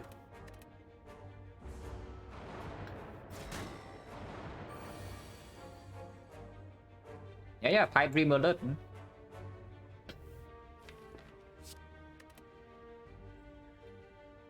Yeah, survival better to hold, definitely.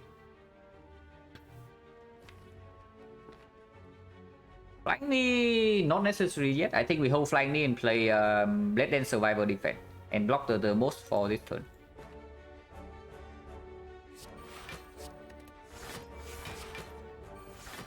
And yeah, plus 1 HP because if you play the defense plus or the survival on turn 1, you lose 1 more HP over the first 2 turns. And you also do close the hour of drawing into Eviscerate this turn. Eviscerate one shot this next turn, and we don't wait for the deck to play redraw. So 2 shift on this.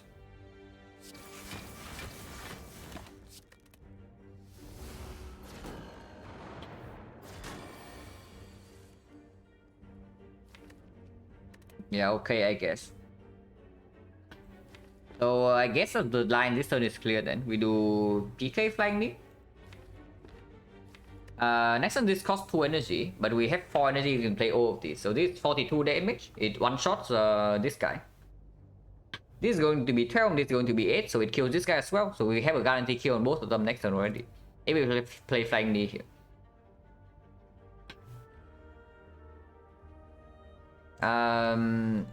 That probably means I hold a defect over strike. If we draw to dagger spray here, however, it gets different. But the holding defense is better 2 turns from now.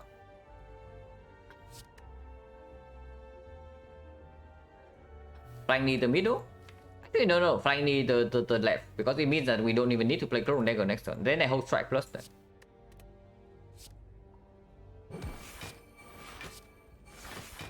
And yeah, definitely block for 1 more. And on this guy, because we kill both of these next turn.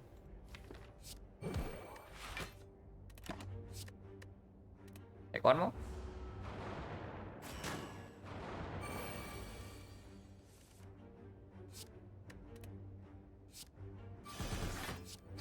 Now we hold clock for next turn. And basically take no damage.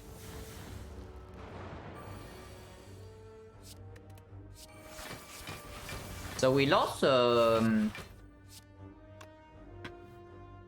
HP in this fight, right? Or is it 8? No relic, no potion. Yeah, okay, cool.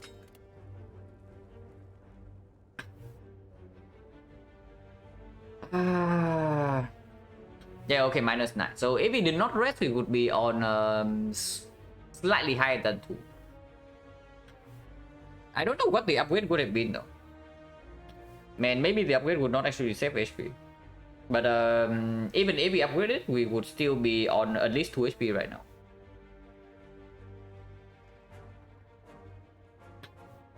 And yeah, like again, no relic, no potion into the freaking elite here. At least we have smoke bomb. Next fight is either Lagolin or the Knock, so that immediately speaks for the Predator. But again, Predator is the card that needs an upgrade. It doesn't need an upgrade, but without an upgrade, it's mediocre. And we already have this thing costing energy, this thing costing heavy energy. This thing also costing heavy energy. This thing also costs energy to set up.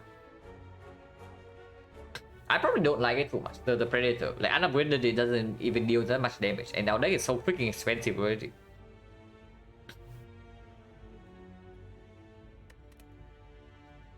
And yeah, if our deck is already expensive, then it's also not these cards. Even though Acro sometimes can work with the Viscerate, but not always. And it's such a deep upgrade deck with like no relics into Act 2. With a deck that also cannot consistently block and needs time to set up. That's not a very good sign.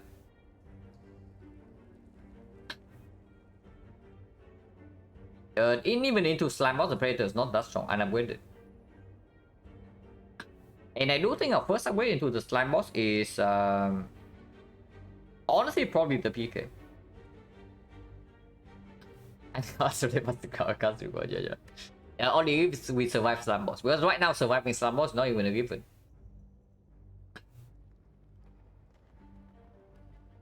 Like if you think we always live against Slime Boss, then think again. Because we can absolutely die to Slime Boss. Especially if we have to smoke bomb away from this crowd. But yeah, I do not pick any of these, yeah.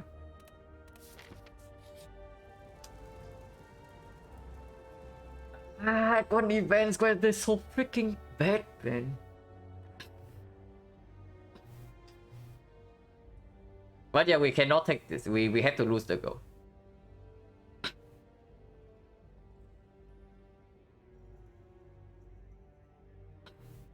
Yeah, losing free HP here is wonderful, like, absolutely. So of course we lose the goal. Yeah, this can also be the banana, and then we are super mega chilling, but no, it's of course it's life loss. So we just lose 65.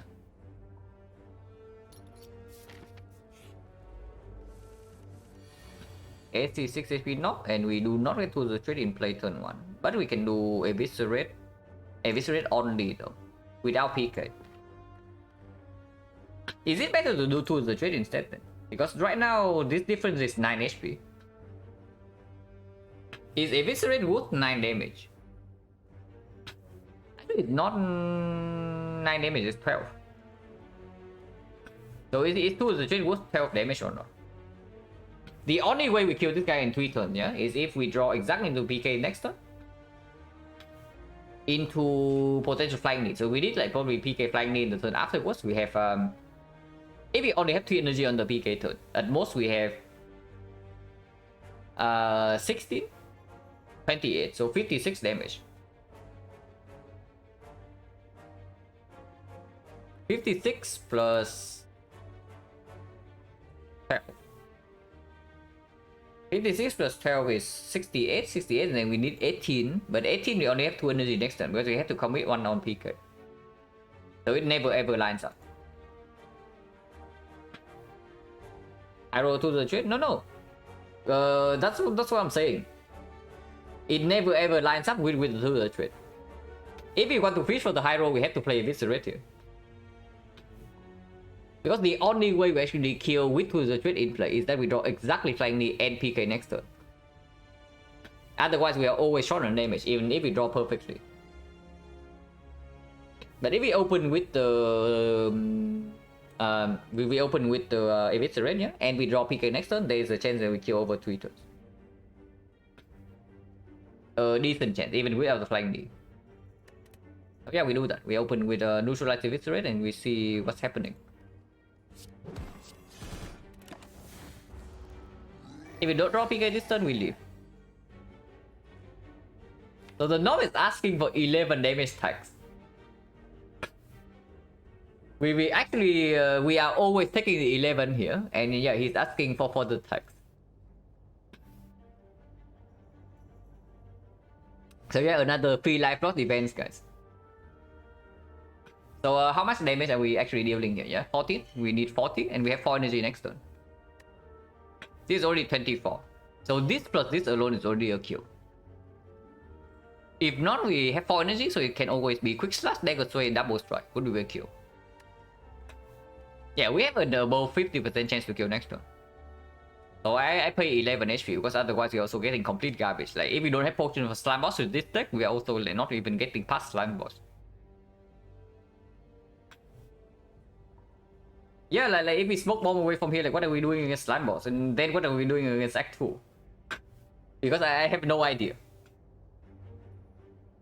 So I just flying knee PK and we have to play strike over defense because it does meet the threshold. And yeah, 11 HP tax.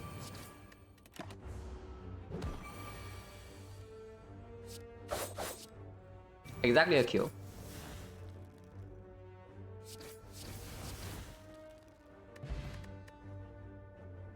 Well, we paid 11 to get back 15. But Python is okay. Not it doesn't help against slime boss, but it's okay.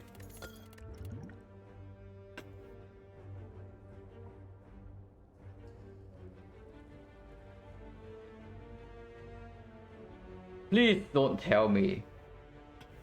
Please don't tell me we have to do it, guys. Because I see a card that easily solves the slime boss fight as long as we don't die in turn 3. I do see a card that easily solves the slime boss fight. Okay, how much HP do we have by turn 3?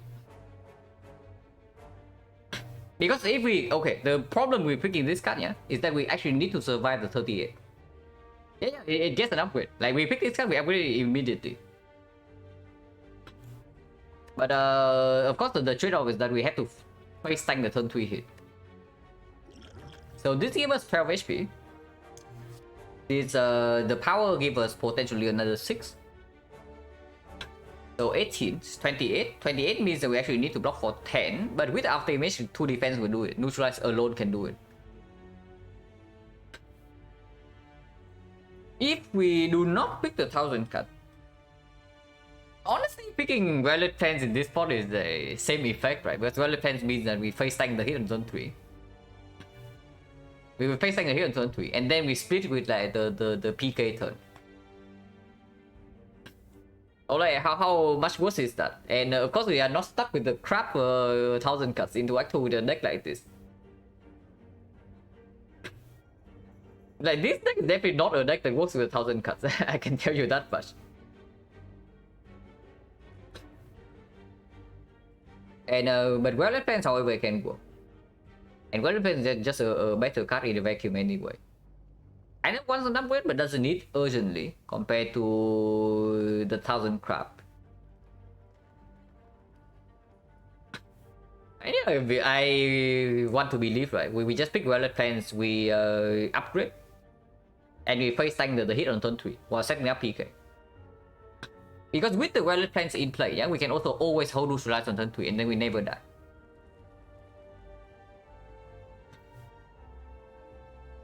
What is the upgrade anyway? What is the upgrade anyway? After 2 is down, if it's red cost 2. Dagger Spray is probably the best upgrade into the Slam Boss itself, but it's not going to be good upgrade into Act 2. This deck can take Neko, but would probably want to take something else. So upgrading PK in case we are stuck on 3 energy is also a thing. If we make the PK upgrade and we hold this thing to line up, then PK becomes this card choice. Yeah, but things can change, right? Because we do have Violet Plans now. If we have Violet Plans, then the energy upgrade might not play as much. So I'm just thinking, like, how much damage do we actually have? Like, we hold Eviscerate, all the PK, and then wait for the other piece. And then Eviscerate deals 42 for 2 energy. And then afterwards, we have to play one more attack, maybe plus another 8. So it's 16. It's 58. So we still split on like 20 something. That is with the PK upgrade.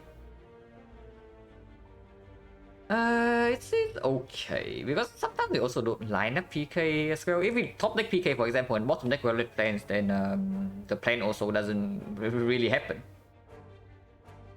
And then in the redraw, the PK upgrade is decently strong. Upgrading PK always gives us a chance to die though, even after we face tank the hit and then open with a PK turn. Because we only have 42 from here plus another 16, so it's 58. So let's say we wait on the Slam Boss from 80 HP and we open with 58 damage. That is only splitting on 22, and afterwards we can easily die. Because we are going to be a single digit HP afterwards. So one bad turn and we are dead on the spot. On the other hand, upgrading Eviscerate, Eviscerate is a 6 damage upgrade, so with PK is 12. So then we split on like, 10 HP.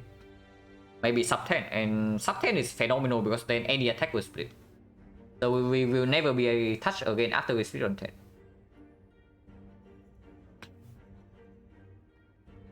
And we do have to the trade how bad is the Eviscerate upgrade if we say that that is always our PK card in the Slime Boss fight.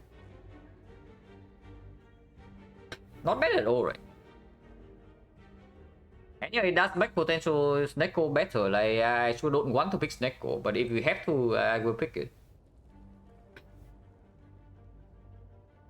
If we have Pyramid, then PK upgrade is stronger, but not that much. Yeah, we do have sustain from Bird Face Urn as well, like potentially 6 per fight. Early Act 2, maybe we can do something. We also have Turnip. So we have Turnip, we have well after image, and we have sustain from both phases. So even something like Avocado can be dragged out a little bit. Something like Baseball definitely can be dragged out.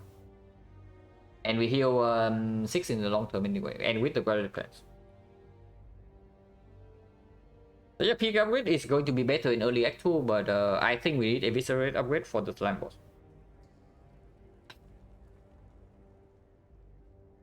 And yeah, we do that. The Guerrilla plans upgrade Eviscerate and then continue.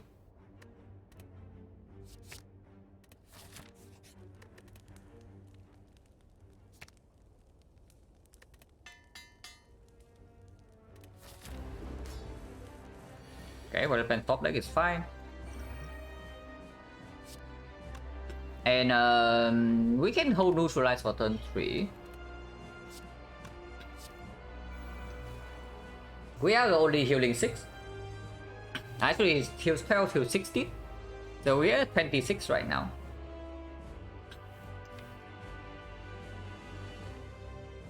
Playing the knee immediately and holding neutralize for turn 3 is probably the line here, yeah? Like holding the knee, I don't think it makes a lot of sense if our plan is always PKing into Eviscerate here.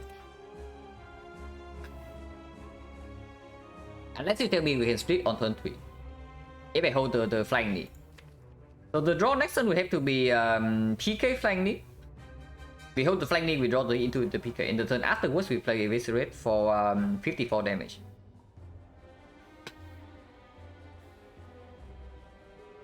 But then we split on like 60 something, right? It doesn't make sense.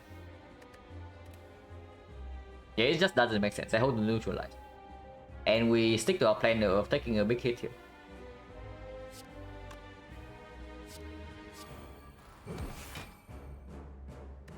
More energy during PK? No. Because you see, the moment we see the PK in our hand, like this thing here.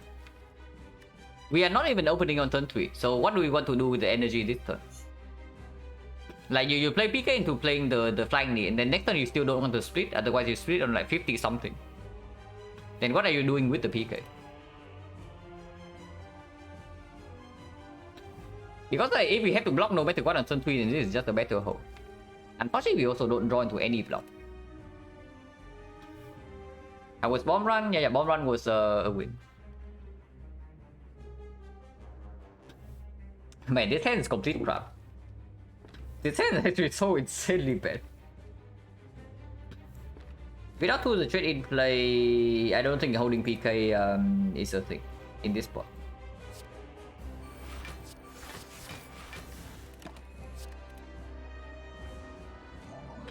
Like, I know exactly what you mean, and you need to see what I mean as well. You also need to see what I mean as well, because we don't want to split this turn. So you have on more energy in this turn and then forward. Because you see it right here, yeah? If you hold the flying knee, you are dead this turn. Or you are forced to split on like, I don't know how much. But because we have neutralize right here, we can actually block this turn and then try to get a better split. If we always split on turn 3, then of course holding knee over the neutralize is correct. But we are never split on turn 3. So that is always wrong.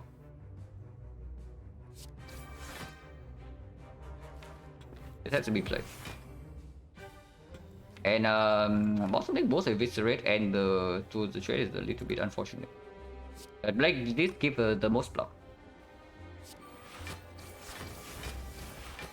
And doesn't even split as well. So goes to 80. We can also leave this as 92. This is 83, exactly 75. It doesn't work out. So we play the strike here. We can also play a strike next turn. Actually, we cannot. Yeah, also doesn't line up. If we don't play the strike here, yeah, and we hold it for 6 damage next turn and play 2 of the trade, dagger spray strike. And deals 14 more, so it goes to 78. Actually, it goes to 77 with a strike plus. So we pay 1 HP to get a 3 HP better split. Probably a fair trade. Yeah, probably a fair trade.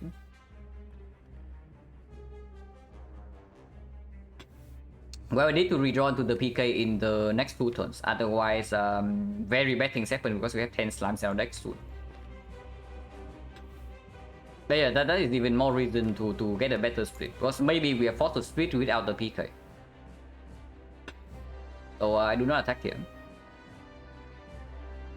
Double check next turn. This plus the 2 the trade. This outline deals 15, goes to 77, and we hold a Eviscerate plus.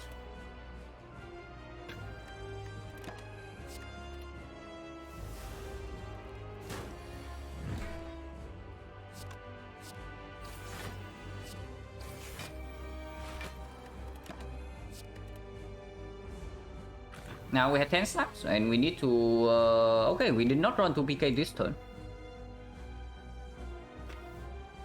It means that next turn we are forced to open with this without the PK. No good relics, yeah, no good relics, also no damage potion. So we are forced to split on like 50 something next turn, which is insanely bad. But we do have PK plus potential dagger spray afterwards. Drawing into all attack distance is also very bad, by the way. You're drawing into like attack this turn is very bad because like after we are forced to split on 40, we actually need to draw into like PK dagger spray or PK attack to interrupt. But here we cannot do anything, we have to exhaust the slime.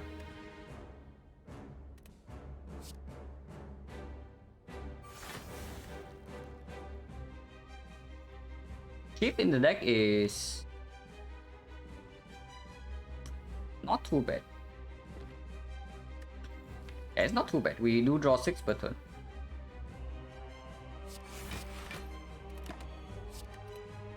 And we have a lot of slimes. We cannot block again because neutralize will split, so we are forced to open this turn.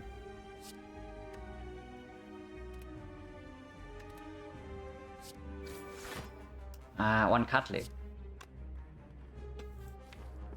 Is there ever a line where we play PK here and leave the Eviscerator alone?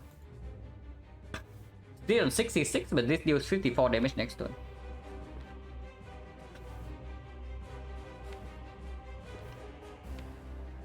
Complete nonsense, right? We might just die next turn. There's a very high chance that we die next turn if we hold the PK here over the defense plus. Maybe we don't hold PK, we are never winning this fight.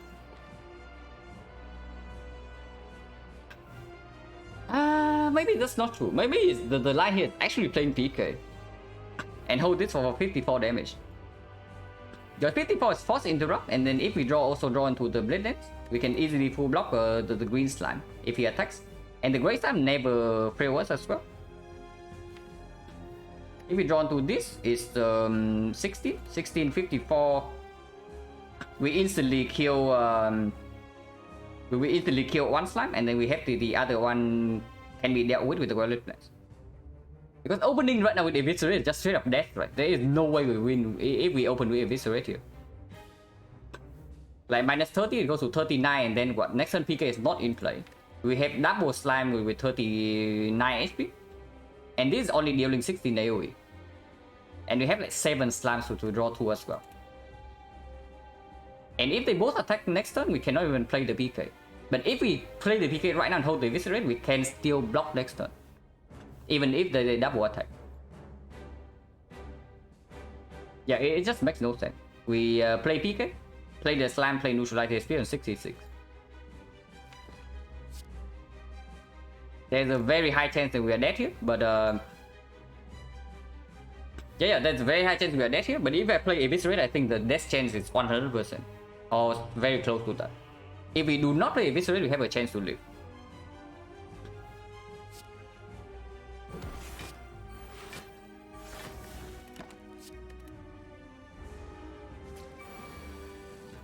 Yeah, we instantly kill this and we are not failed. We instantly kill this guy, we are not failed. Next time this guy attack for 18 though. So in order to guarantee to live, we probably need to hold the defense. Hello, Dan Panda. Yeah, I'm doing fine.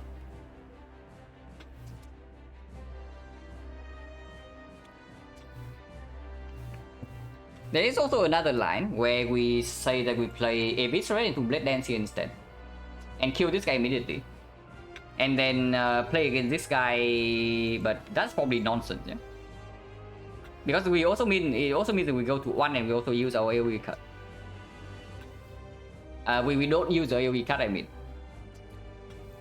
Because if we want to live against this, we need to eviscerate into Blade Dance here to not die with after image.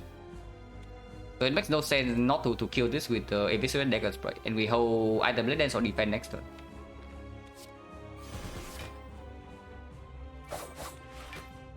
Next turn this guy attack for 18. So we need to block for 10. This is blocking for 4, this is blocking for 6. If we hold the defense, we need to draw into a defense anyway, so it makes no sense not to hold Blade Dance, because holding Blade Dance also means that sometimes we get to interrupt. That is 21, is 29, so we do get to interrupt this guy. Yeah, turnip, I know I have turnip, which is why I'm saying defense block for 6. We always hold Blade Dance here.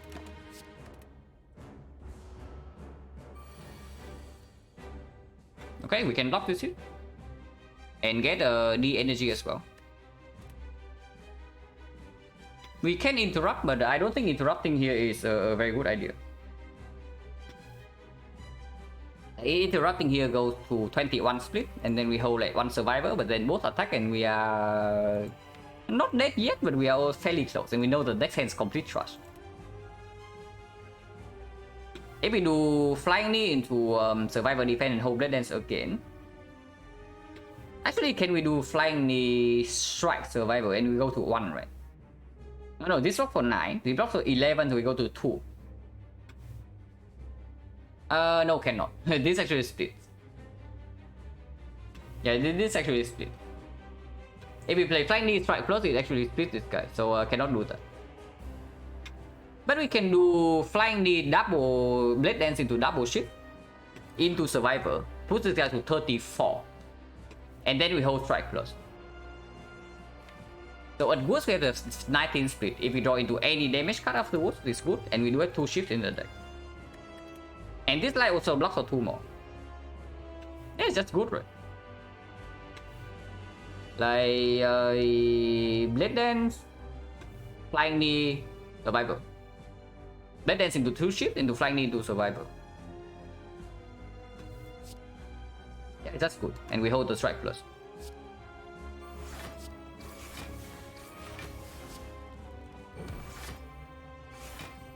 Like 5.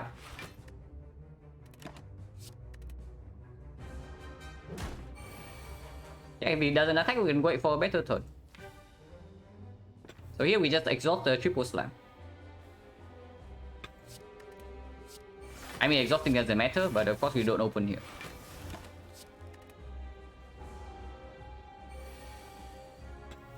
Yeah, now we have PK online next turn with only attacks left. Okay, maybe not only attack, but mostly attack.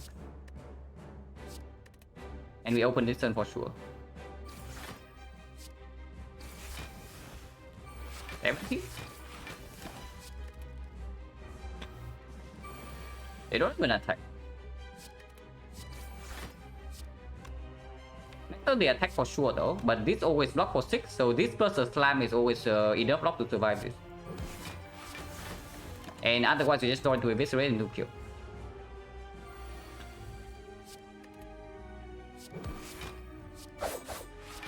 But yeah, we are alive, guys. Oh, that was stressful.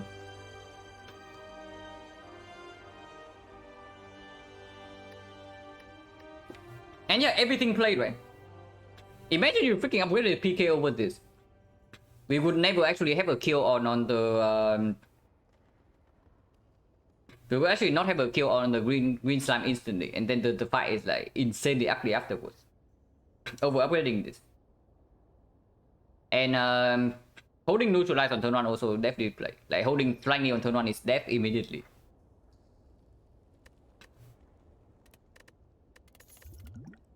Okay, this choice definitely matters, so I take a short break. And when I'm back, we think about it more. But that's a good upgrade. Well, the upgrade would have been okay, but I was thinking we needed the output from the eviscerate, and we definitely did need the output of the eviscerate. Because eviscerate even after 2 is down, it still costs 2 energy, and that is almost our entire turn. But yeah, be right back.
Hello, is it?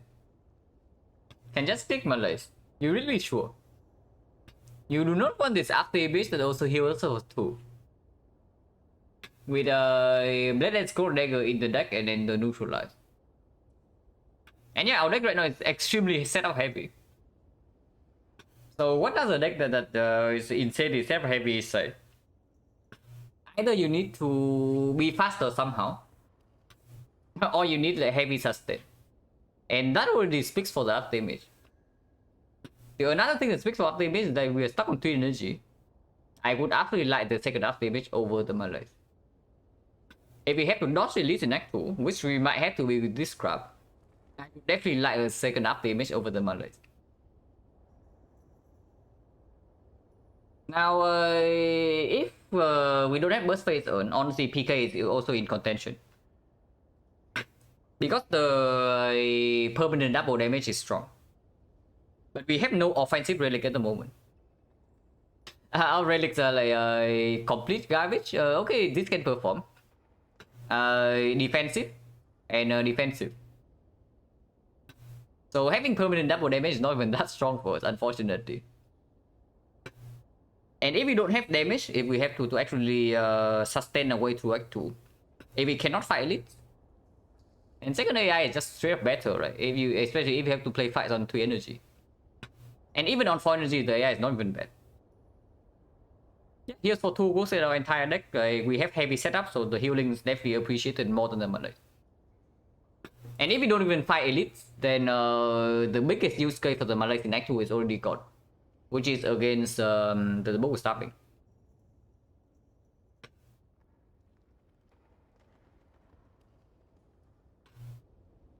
Yeah, it's just good. I honestly don't see the Malays over AI in this spot. But only because of this. If we don't have this, it's slightly different. Because if we don't have this, we actually have to play fast. Because we are sustained playing a deck like this in Act 2 is suicide. But yeah, this does give us sustain like 8 per fight in fact. And 8 per fight is a lot.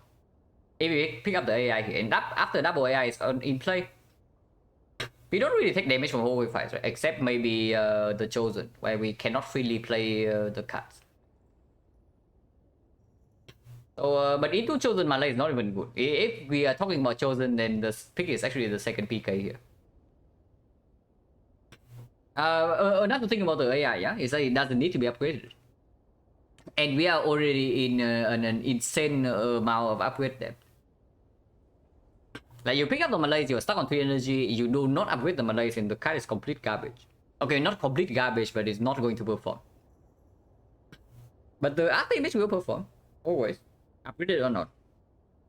And then we have like so many things to upgrade already, right? Why do we want to add one more? Doesn't make a lot of sense. So I think I just click the AI. If we see P box after this, and then we click the P box for whatever reason, the AI is also way better than the Malays.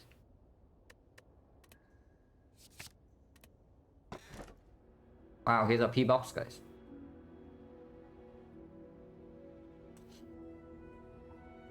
Well, this one's certainly something. I have to say this one's certainly something, and it's not a very good thing.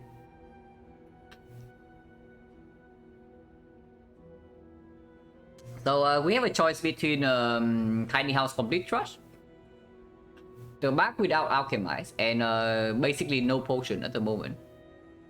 Oh yeah, we can have no potion for real.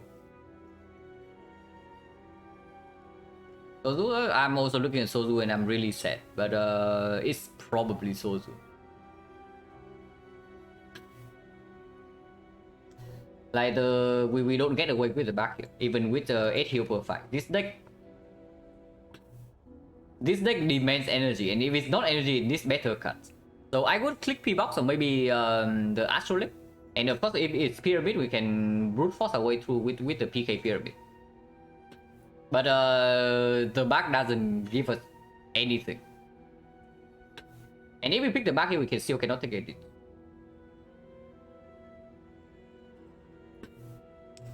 We do have something to speak for the Sozu a little bit. That is this burst phase.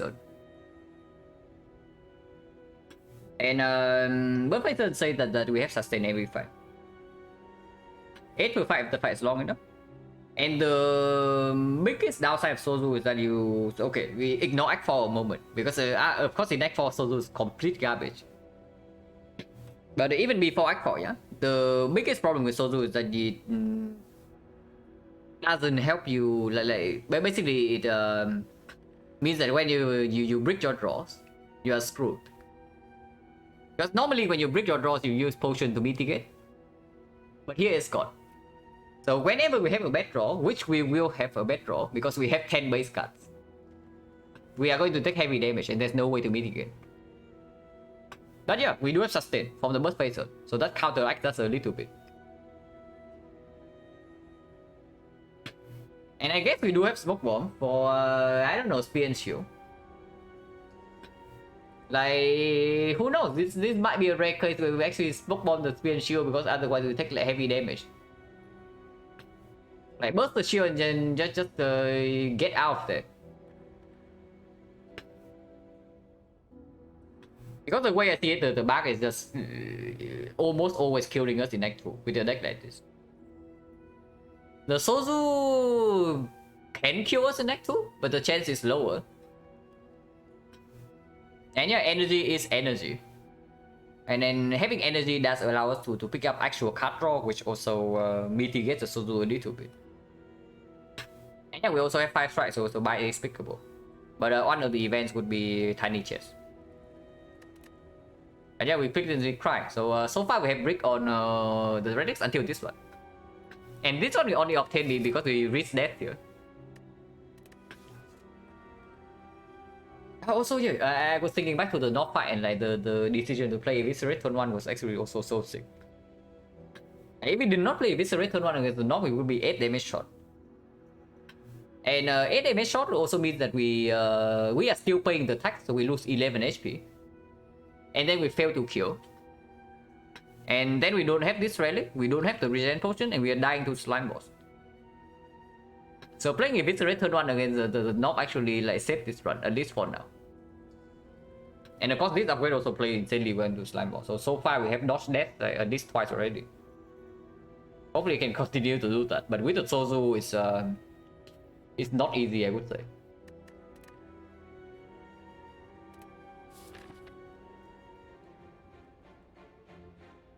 So 270 go. We probably are going to a shop early. And this shop is here. Elite fights. Not in a very good spot, because it does force us into the second shop here. The long suffering, yeah. That disgusting is fire. But I don't know, are we really super below curve? It's just annoying at the moment because we don't really have damage, but are we really below curve? Because the way I see our defense is fairly good. Yeah, our defense is fairly good and do have sustain. So we only need to figure out first of all the damage, and secondly like deck consistency, and then we are set. So are we really that below curve? I mean, this is absolutely clear, yeah. And oh my god, the freaking Word of Group, man. The Word of Group also like freaking kill this shop. Okay, it doesn't kill the shop, but it does make it quite a lot worse. And 2 elites only in this deck, I guess. And if it's 2 elites only, then tiny chest value here, yeah. And then we get this elite is 1 less fire, but we also face less advanced always. We always go to this shop, right? There's no way we don't go to the shop, so we can probably go to here and decide afterwards. Most likely we are going here to get tiny chest proc here, and then we decide again here.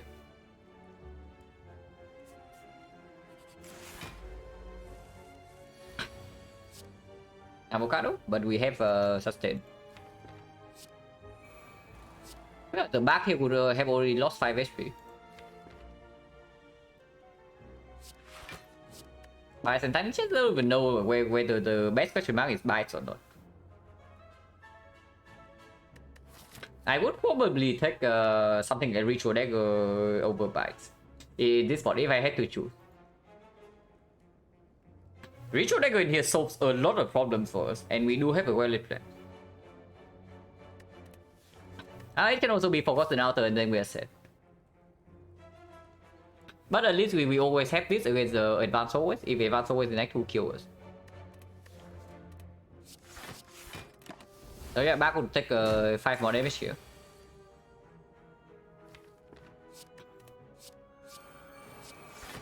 Oh my god, just healing guys. But that is all our heal. So now we actually have to any HP loss from here is actually real. So practically the deal. I mean, yeah, not that far off.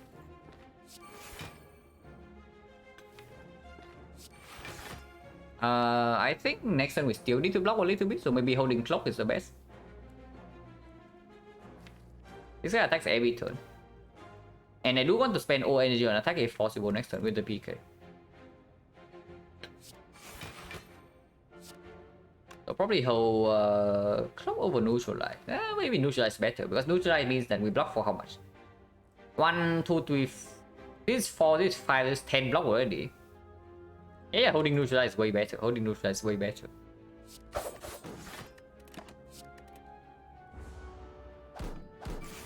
Even if it is 21, we still full block easily.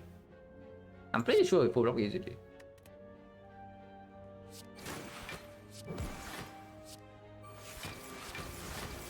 And yeah, second AI already showing its power.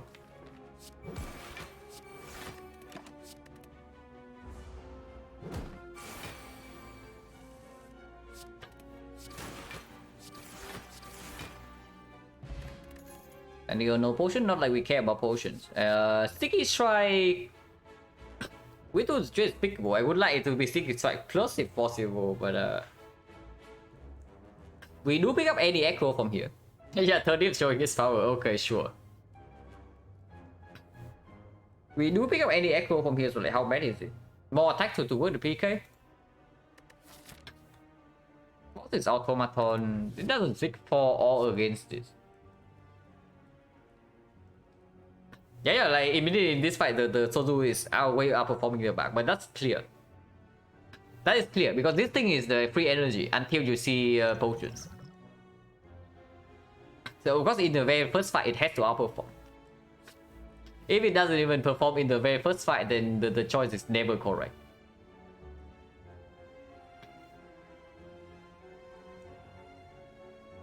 But yeah, Sticky is okay. And we do have 4 energy, so it does, even when it doesn't really line up, it's still okay to sink our energy into. Without dexterity, without cut draw, without like deck cycle, without burst, this is not interested. And for energy, I'm not interested in this either. Yeah, Sticky is okay. It's not that good, but it's okay to pick up because maybe it allows us to pick up a dagger throw after this as well. And yeah, I would probably pick up 1 dagger throw, at least 1.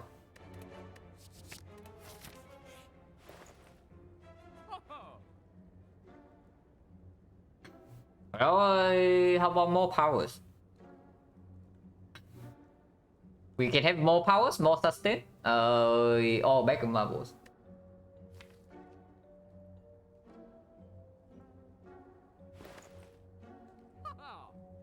Yeah, more AI. Before I buy AI, maybe I buy the football. But I probably don't pay gold for football. Right now, there's only 6 cards that work with football, and with double AI, the effect is also going down. And we want aggro over backflip. How many AI is too many? I mean, I don't know. The last time we fought hard with after image, we had like 10 stacks. And 10 stacks are apparently pretty good. But it has to be back on marbles, yeah? It has to be back on marbles, and with the Sozu remove is more important. Even if we see buys right here, I still want to remove a strike.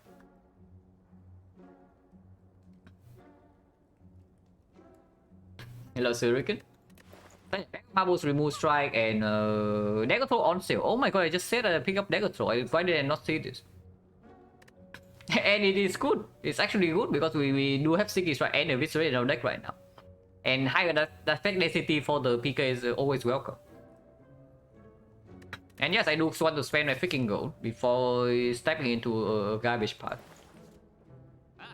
Unfortunately, the merchant knows that we want to buy this. You also see, yeah, the merchant knows that we want to buy this, so he cranks the price up to maximum. The price range of this relic is from 157 to 173. And yeah, guess what it costs? Exactly the absolute max.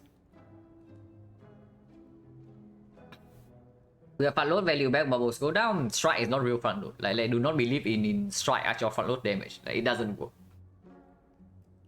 Unless you have like strike dummy mutations, maybe strike plus. When strike deals like 12 or something, it becomes a reasonable cut.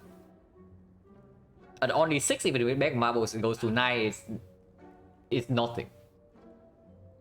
Okay, it's not nothing, but it's not enough for me to keep in the deck. Hurricane, thank you very much for the sub. I appreciate it a lot. But yeah, marbles, strike remove, dagger throw.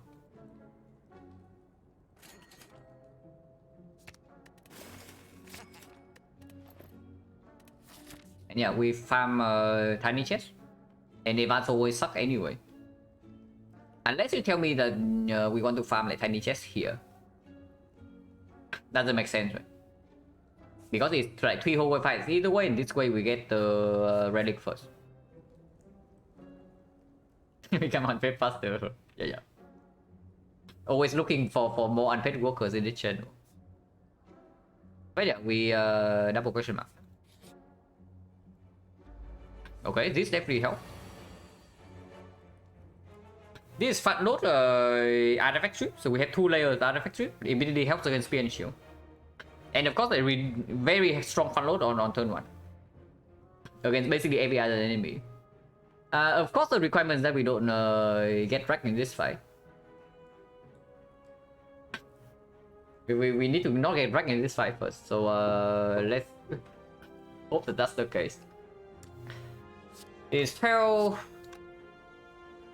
24, 33, 37. So we need to play Sticky Strike here to kill.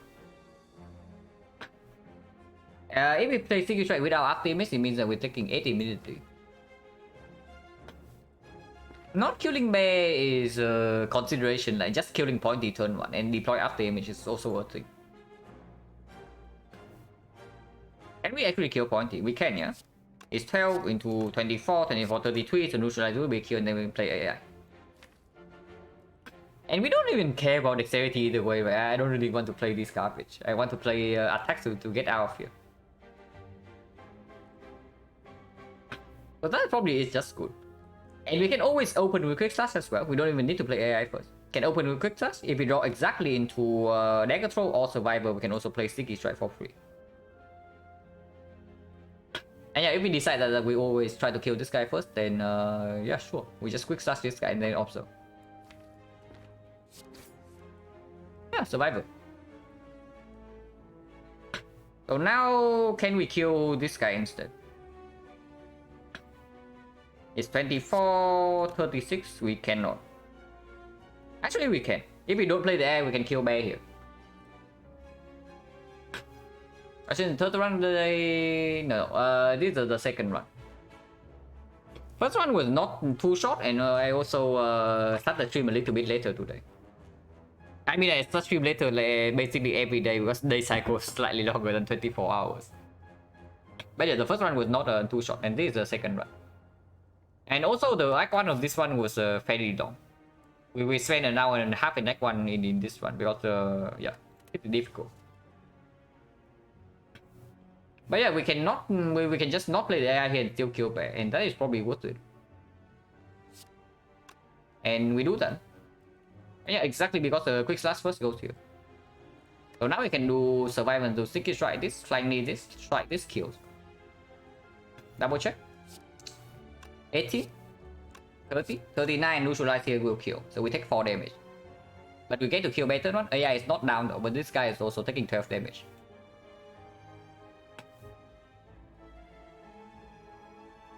The other line we can still commit to killing Pointy. If we kill Pointy, we don't take any damage this turn. And we can also not waste damage. Like we play Survivor into Sticky Strike killing Pointy. Sticky Strike plus Neutralize perfectly kills this. We waste no damage. And then we get AI in play and still dealing 12 damage on, let's say, Romeo. That's not even a bad line. But it's way more dangerous than Honor. Because if we want to kill Bay this turn, we need to not play the up damage. So that immediately costs us 4 HP here by taking 4 here. It costs us another 2 HP because AI is not in play. And then it costs us any HP afterwards when we don't play defense. We probably still kill Pointy, right? We will probably still kill Pointy. And just block with up damage afterwards. If we need to, I can also see Speed Potion to block one turn here. But ideally, I don't want to Potion. Yeah, we will still kill Pointy.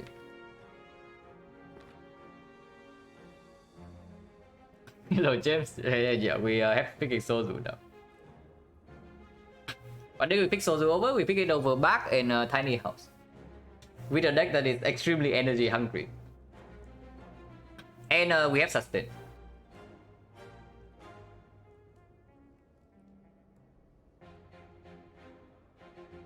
But yeah, at -4 dexterity, how bad is it? These cards are complete trash and we don't even want to play them. Yeah, good thing we have Smoke Bomb for Act 4.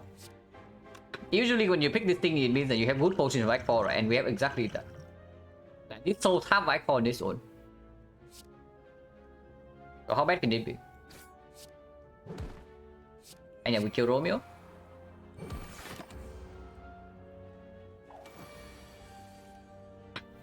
I sure hope we can kill Romeo at some point.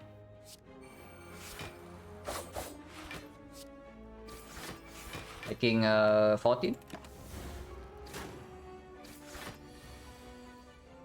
But yeah, this is when our sustain comes in play. And XecnaR as well, yeah? Like picking Malays would be a very sad story here.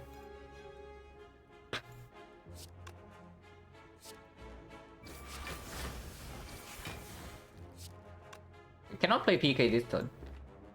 All the tools. We have to choose.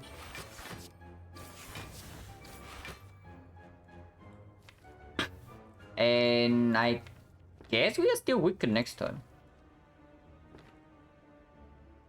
We are still weakened next turn, so PK... If we don't have PK, we don't have a kill next turn, yeah? This is only 18. It's only 6. So it's 20 only, and then we have to block another hit like 20 2 turns from now. And if we play PK and we brick on the Eviscerate, we also don't get to kill. And this also heals for 2 upfront. Or we play for 2 the trade, we can try to block with another 20. With 2 AI stacks. And Neutralize also potentially lining up.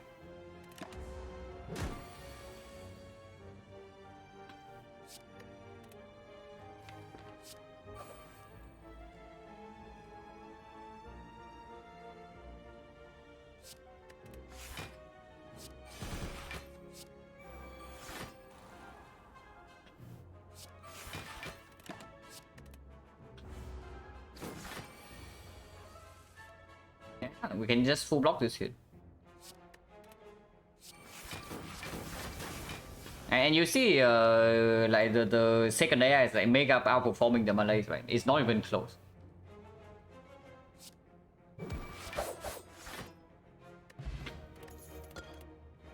Error? We do a PK already, and our damage kind of sucks, which immediately speaks for this. This is another 2 heal, but we have 0 poison at the moment, and already have Funload Artifact Strip. Also in setup with depth, so we don't even want to upgrade this craft. It's just divinity. We have enough? No, normally it costs HP. Normally it's not very good into actual because you have to draw into them, you have to play them on NG front load. But after they are played, they save HP. But the thing is that we do have sustain coming with that as well. So and we have Turnip who can manage to play long fight sometimes. Any chess? Also with the Sozu is nice. With our thing as well. We don't keep it. But We cannot down a bird here, unfortunately. Just barely, not enough damage. But we can deal some damage. We can also not intentionally take damage for this thing, so hopefully the burst play nice to us next turn.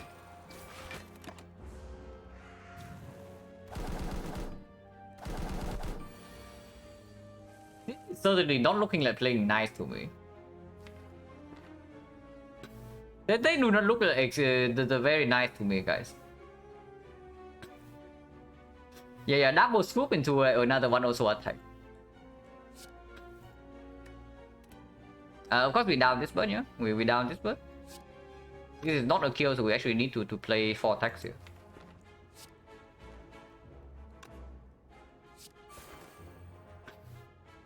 Ever played this? We do block for a lot. Block for 19, actually take 1 exact. Neither have they have not buffed yet, so which one we target doesn't really matter. But maybe this guy has less HP.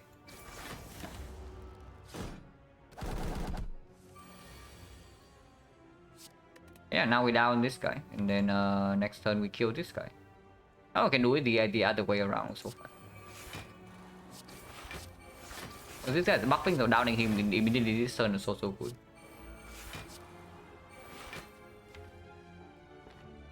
Yeah, hold neutralize for next one.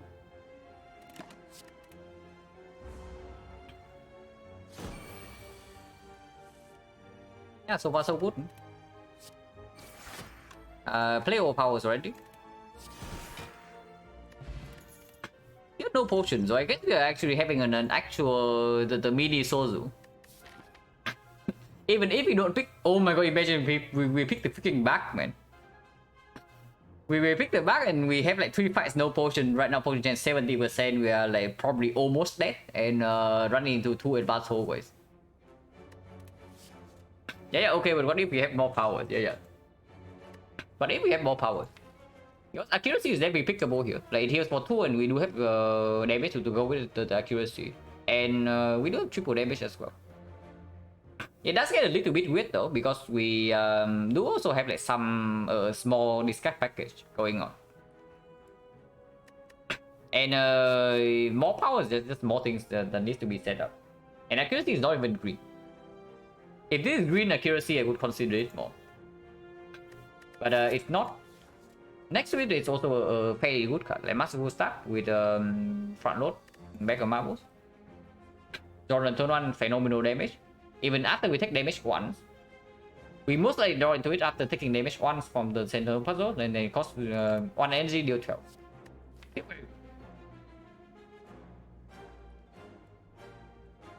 And if we want to fight Elite, we actually need a way to kill the Gremlin Leader minions. We cannot kill them by actual AoE damage because we only have Deckard Frame minus. So we need to kill them one by one. Just killing them one by one speaks more for the accuracy compared to the Masterful Staff. But Masterful Staff definitely outperforms into the Slippers, right? If we have Mummified Hand here as well, then maybe I would pick the accuracy. But without Mummified Hand, probably it's Masterful Staff. Broken Lesson Learned. Yeah, Lesson Learned is pretty broken. What is our upgrade anyway? Now that we have 4 energy, PK upgrade goes down in value. But if not PK, then what? Because this card we are not even actually playing in the faster fights. And if we actually make an energy upgrade, then it has to be this. Because every other energy upgrade also exhausts. We never pick accuracy here into upgrading it, right? It doesn't make sense. Yeah, because with the PK Terror to the trait, we have N double AI and Wallet Plans. We probably have enough damage into this guy already. With 2 follow effect trip, we can deploy Terror fairly quickly as well. But it's true, we have no AoE damage into automaton, so we still have to kill minions one by one.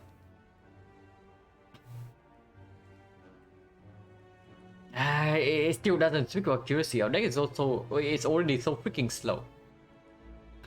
AI is a good power because it actually gains block the turn you play it or immediately. So it costs 2 upfront energy to 2 upfront 1 upfront energy to play, but it heals for 2 and it immediately blocks for like probably another 2, if not 3. So this is basically a defense that also deploys a power effect. The accuracy doesn't block for anything.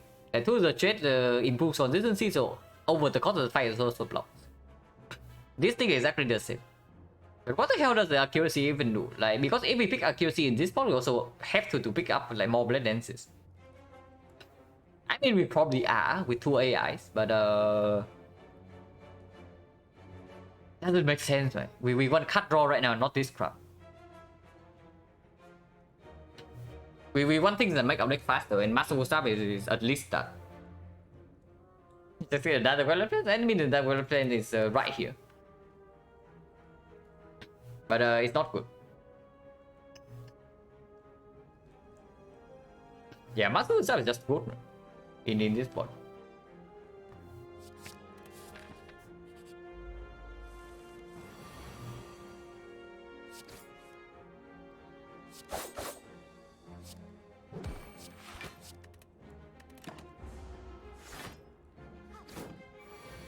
Probably adding a bit. Yeah, we are probably adding another blade dance. It's not wrong. This fight at least can hopefully heal 8 for free. Hopefully.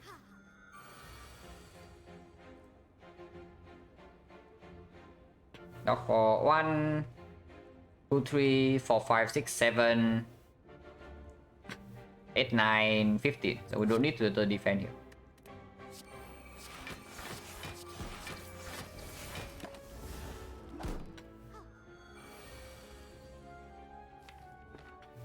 Again, we don't need to defend.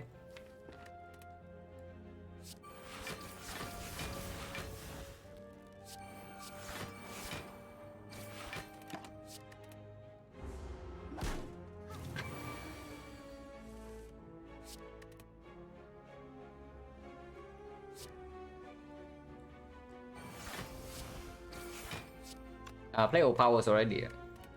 Yeah, this fight is like 8 heal for free. Finally lost a potion.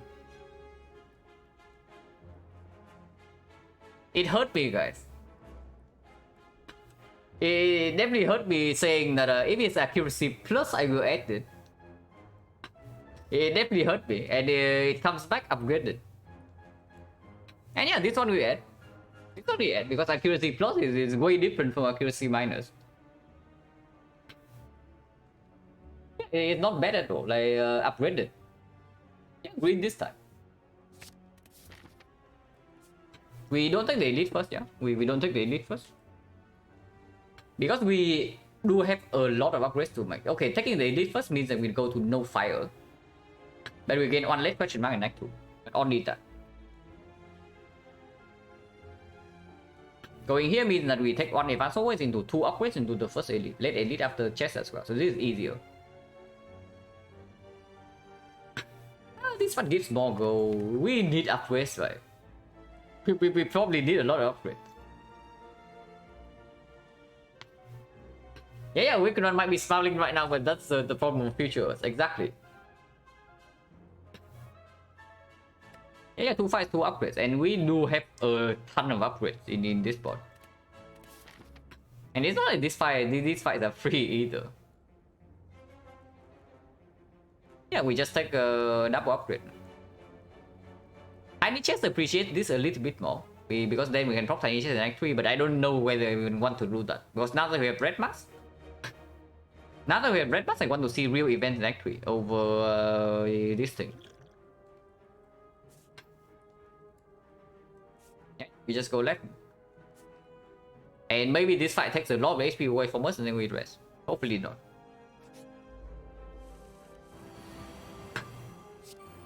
And it's inside, yeah, but we are not upgrading energy. We have this upgrade to make. We have this upgrade to make now with the accuracy plus. Same goes for this, and this is our only weak chain. Even ignoring energy upgrade, we still have like a ton of upgrades that we would like to make.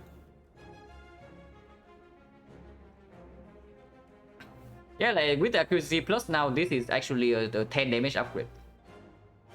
And 10 is actually 20. And 20 is actually 30.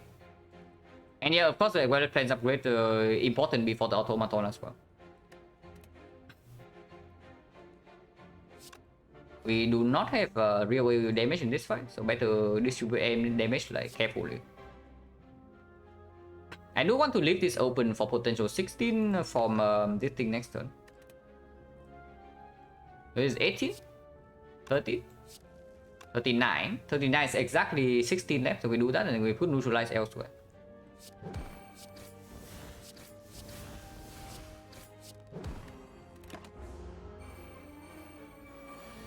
We're not slow, we are fairly slow. We are fairly slow. Don't be tricked into thinking that we're not actually slow. Like this turn 2, and our output is fairly mediocre so far.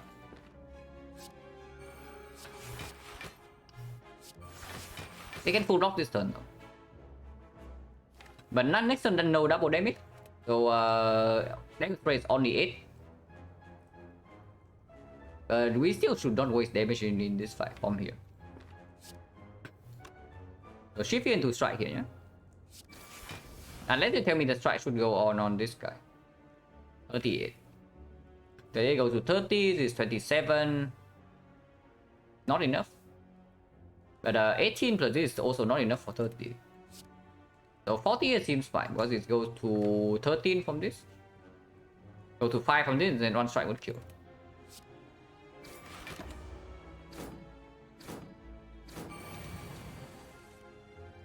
Yeah, this lines up. Can do this first. Okay, perfect then.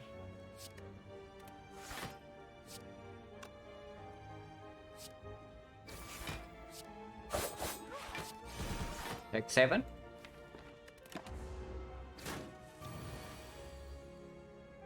How's it a problem? You see it right here. You see it right here how it's a problem. Like in certain fights, like if you are too slow, you're just dead. Just imagine we have not killed 2 by now, and it can easily happen if we draw all the powers before the eviscerate and whatnot. Like big problem right in front of our face right now.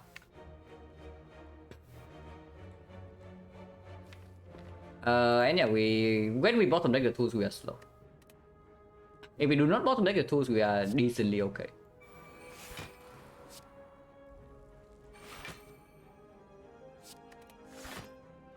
Take one more.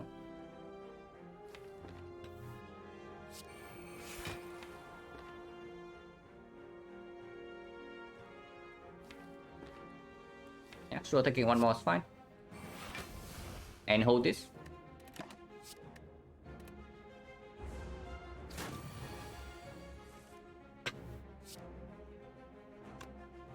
And kill this turn. We miss 1 power in this fight, but that's fine.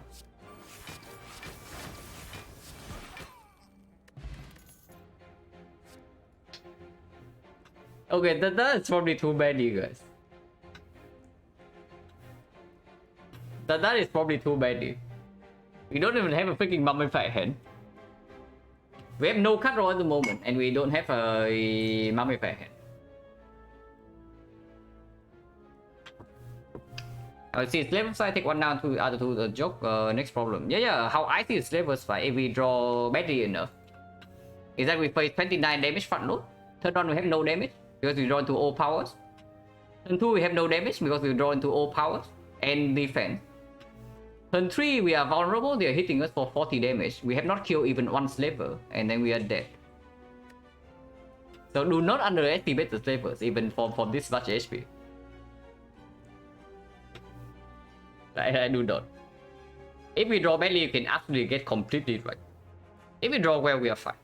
But if we draw badly on turn 1, we can be super mega right. Because turn 1 is our strongest turn. Besides the PK turn.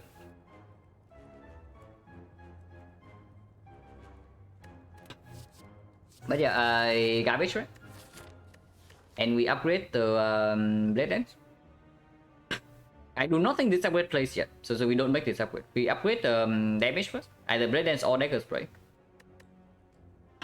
And with the accuracy plus in the deck, I think blade dance is slightly stronger.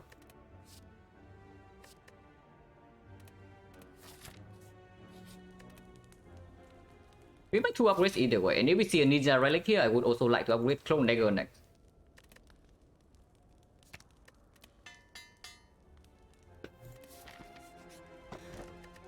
Okay, we have 9 cards on 1 now. And one garbage marble 7 card. Yeah. You have not watched enough Silent. You think that Silent cannot break with 7 cards. Even with 9 cards, we are still breaking sometimes, by the way, yeah? I remember we had freaking Mega Prep Gambling Chip, 9 cards turn 1 week Gambling Chip, and we are still breaking on turn 1. So with only 7 cards, you cannot say anything. With O10 base card. Yeah, of course we take this, we never kill this thing.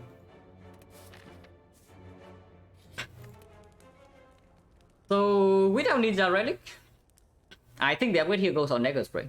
Because we also need the Dagger Spray plus to play in this fight. Without any AoE damage at all, we are kind of screwed in this fight if we get our power slow. Like we are 2 turns behind this fight and then we are dead. If we cannot kill the minion somehow with the PK Dagger Spray. Dagger Spray definitely plays into both Gremlin Leader and the Slavers as well. So yeah, we upgrade Dagger Spray, yeah? And move on. Honestly, with the PK... No, not with the PK. With the Mega Prep right now, drawing 9 cards turn 1. Energy upgrade gets relevant again. Because any of these cards we would like to play on turn 1 immediately when we draw into them. So we'll talk about it in the next fight, but I think this upgrade always goes on Dagger Spray.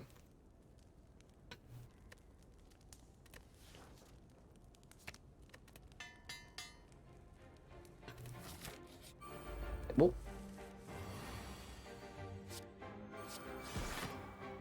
Wrong order, but maybe I don't even want to play the Dagger Spray right here. Hero needs to be played, yeah. And now if I play this, we block for 6, but exchange for 18 damage, probably not, right? This fight we also cannot stay in here forever, so I just want to deal 18 here. And we are very healthy, so we can afford to trade life a little bit. We don't have a weak chain. We do not have piercing will. We do not have melee. So there is no way we can stay in this fight for too long.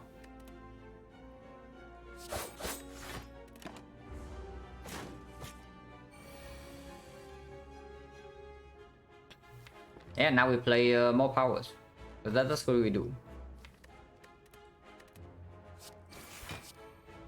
And within this turn, block for 6. Next turn we also block for 6, so we can just play this turn. Two energy on this, one energy on this, one energy on this, and keep throwing Dagger for next turn. That seems clear. Take another one.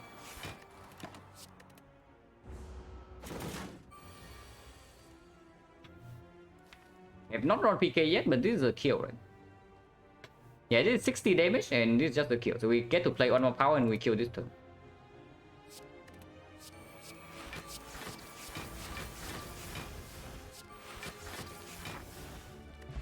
Story definitely helps against the heart. And with the Sozu, we need help with rank 4. So this is okay. It's not performing right now, but it can absolutely play later. I don't want you, man. Like, please don't come back. Okay, maybe come back next act, but not now.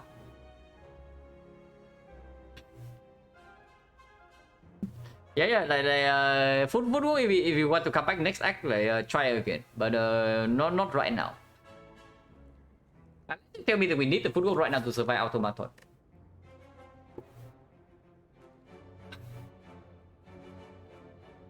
Our turn was this skill turn 3, but we top deck both the terror and the tools. And that's the thing, yeah. We are slow if we bottom deck the tools. Do not think that we're always fast. The one predator? No, not at all. Definitely not this. This is not the card I'm looking for. Footwork can be upgraded. But the upgrade, I don't know, because if we see pyramid after this, then this upgrade becomes complete trash. But the footwork becomes better. Eventually, I guess with 2 AI, our defense is not even that bad. And before we have a real weak chain, right? with a neutralize. Furuha doesn't know, so he doesn't even play. And of course, we are absolutely awful against the Wicked one right now, so adding Furuha doesn't really help the problem. Also, eats up one upgrade, so probably not. If you say that we are never fine against Automaton without this footwork, then we should pick it. But on 59 HP into another shot that we can still spend gold here. I don't think so. I don't think we are that bad against Automaton. Especially after I made this upgrade. And now we draw 9 custom run as well. Don't be any XP bosses right now? Yeah, good thing we're in Act 2. Very good thing that we're in Act 2 right now. If you already beat Act 3 bosses in the middle of Act 2, then the run's probably going like pretty nicely. But yeah, we skip this garbage in. Next plan, we do have Tori for this. 3 energy only, so we can always open with this first.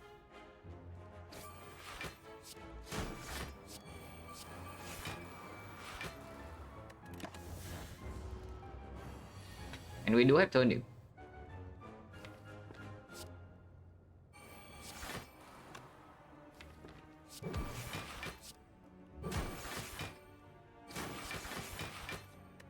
Taking one.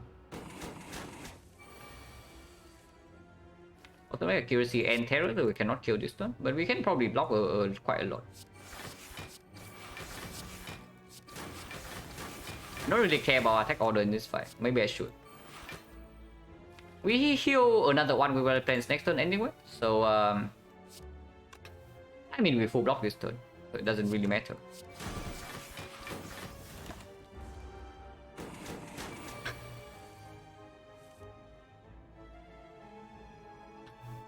I cast turn run 8 cast turn to only if we take damage turn 1. Like against Automaton, for example, or against this guy, you also see the turn 2 we only have 5 cards.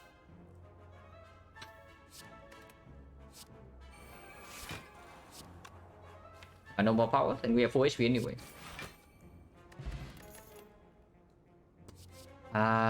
These are not it. Deflect minus, not really, without card draw, with 4 energy. And Poison Zap, not exactly interested, with Fat Load, Artifact Ship already.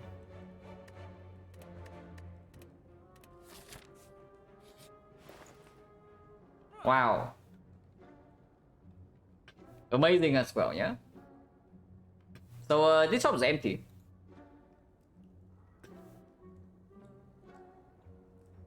And you tell me we want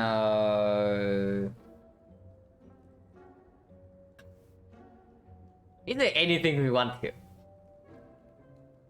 Because honestly I don't see anything. Maybe prepare to upgrade, but we really have like so many upgrades already. I don't even know. Honestly, neutralize upgrade can be handy. Because we do not have any quick chain yet, but before I upgrade neutralize, I probably upgrade well plans. Right? Yeah, that's probably just true.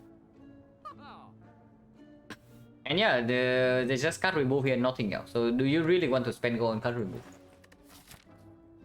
If we remove right now, minus 100, go to 73. 100, 178. 193 earliest Act 3 shop. And that is still enough to buy a relic, so I guess that's okay. As long as we can afford shop relic, I'm happy. Because right now, yeah. You also see the strongest out, right? Okay, maybe not the strongest, but one of the best outs for us in the shop would be the pellets.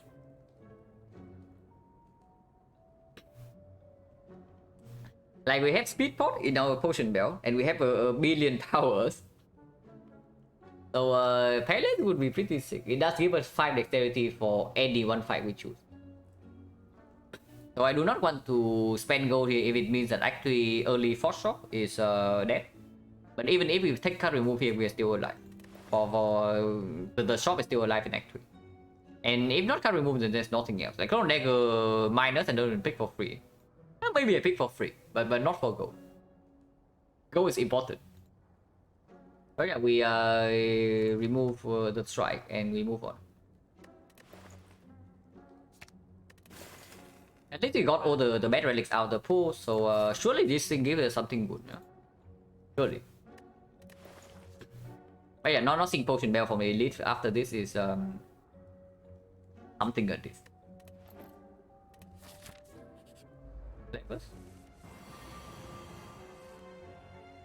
Oh, so would we actually have this masterful stuff?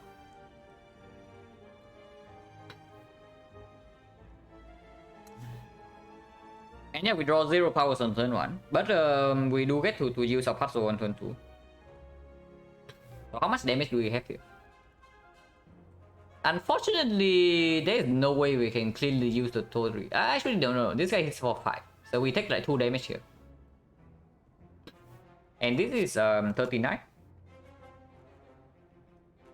39 means that Masterful Staff is already a kill. But I do want to play PK, yeah? With Terror in play and with the 8 cast next turn. So 3 energy on this, 1 energy on this, and that's our whole turn. Then I cannot play Terror. We have to choose between Terror and PK, huh? If that's the case, I think I choose Terror. Unless you tell me there's a kill on 2 of them this turn. 24. What if we choose Blade Dance instead of Terror or PK? Not playing Eviscerate is it ever a thing? Because playing this means that we commit 3 energy, no matter what. And then there's 1 energy left for maybe this. But this is 39 plus 12 from here is a perfect kill. And then we can put 2 shifts, another 12, another 18, another 4. So 12 plus 18, 30, plus another 4, 34, and this guy's a 17. And afterwards we play all the powers. And then we were fine against this guy. That's probably the line then, because it takes 2 this turn, and then we don't actually need to deploy this. Yeah, we don't actually need to deploy this. So we perfectly kill this and put all the damage here.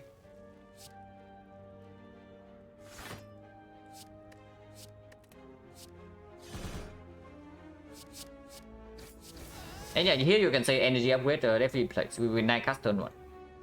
Sometimes.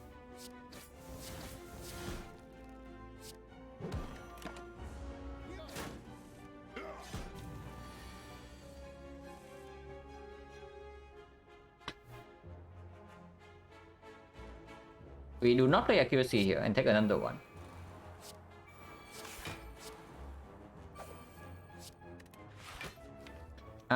This is better than the knee.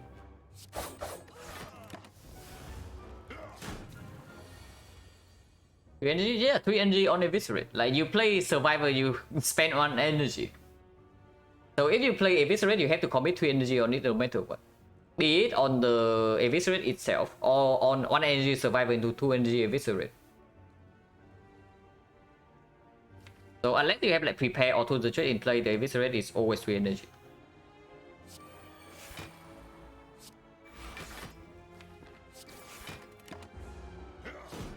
And yeah, now we are fine. We most likely never take damage again from this guy. This is full block next turn, so we just hold the Clone Dagger then. Not really full block, but at most we take 1.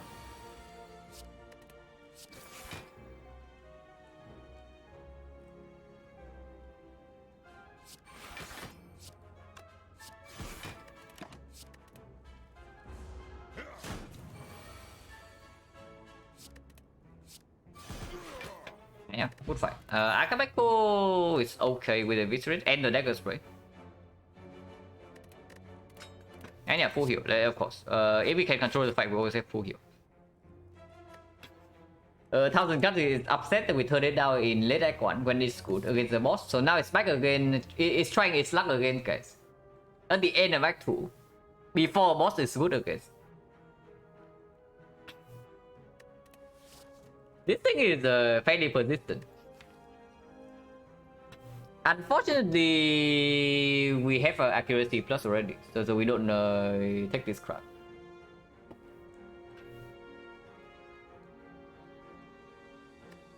But yeah, skip. If we had picked our triple footwork that we saw for free, this card is actually okay.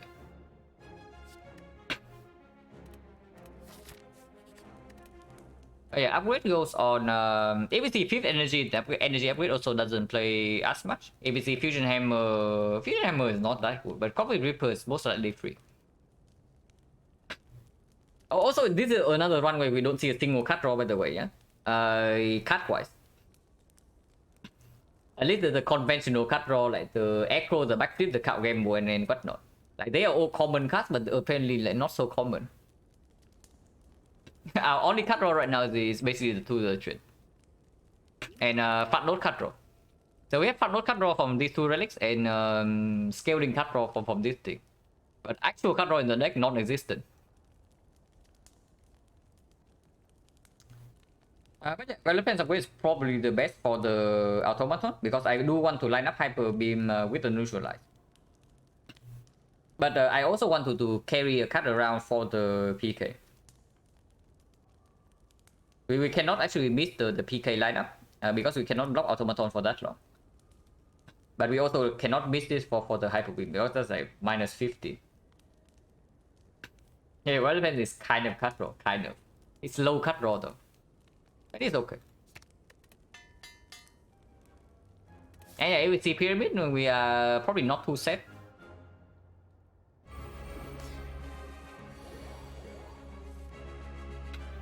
Oh my god. You also see the line, yeah? If we have Dagger Spray next turn, even better. But if not, it's 102 damage. Like we play PK, we play Relevance, and we retain 2 cards. And next turn, Akabeko intact with the PK damage. If we draw to Dagger Spray, it instantly kills both of the minions. So 5 out of 18. It doesn't instant kill. It's like 14 times 2. It's 56 AoE. 56 AoE mostly kills this. Unless they roll maximum HP. We float 2 energy here, but we preserve Akabeko into the double damage. That has to be good. I don't even know whether we keep Eviscerate, by the way. But if we keep Eviscerate, we can also line it up with the Survivor. Yeah, I'll probably keep Eviscerate Neutralize. And I do want to keep Neutralize in case we draw into Terror next turn, and then we want to strip immediately.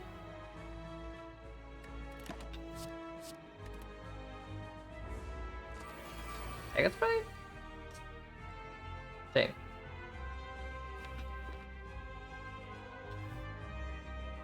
Uh, 102 damage. We can one-shot instantly. Or we can do the boring line. And just deal like 40 damage here instead.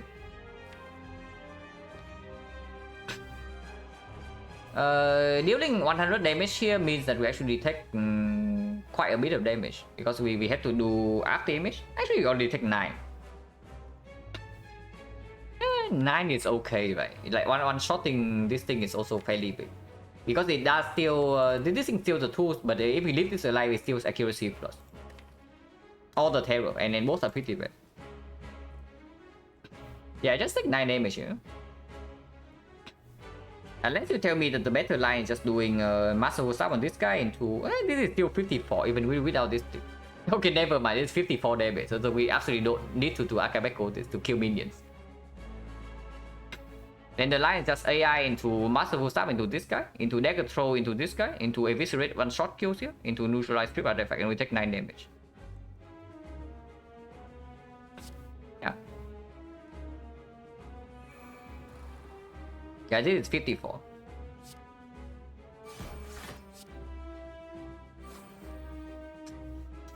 One cutlet. It's actually just one cutlet. Shame.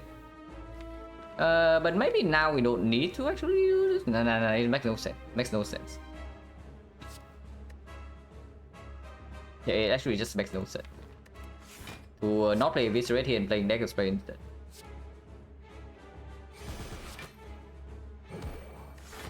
Like nice.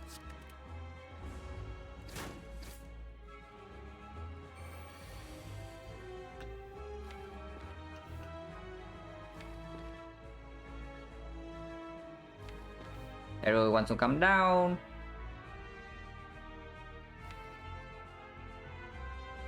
And I guess Survivor Sticky Strike comes down too.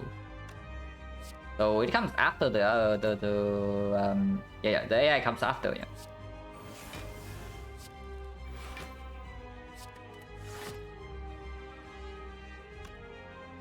Actually, I don't even play Dagger Spray, right? Because otherwise, Tool Trade is also one turn deck.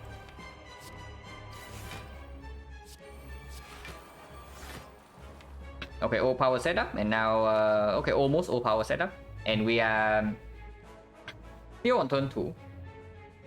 Actually, on turn 3. But we are healthy enough to face tank Hyper Beam. And we do block for a decent amount as well. It's not like we don't block.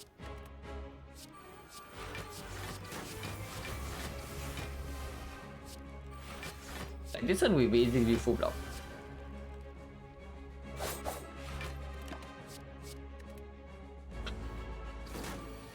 For the best record now situation, maybe Malays now.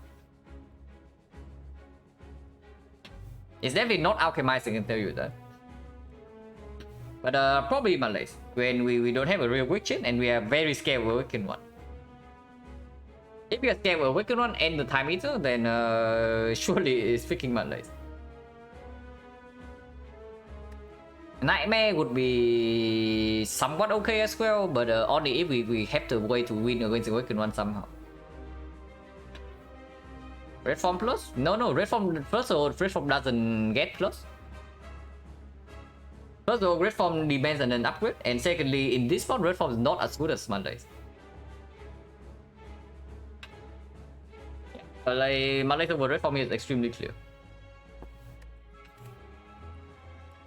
But I'm wondering whether Malays is better than Nightmare or not.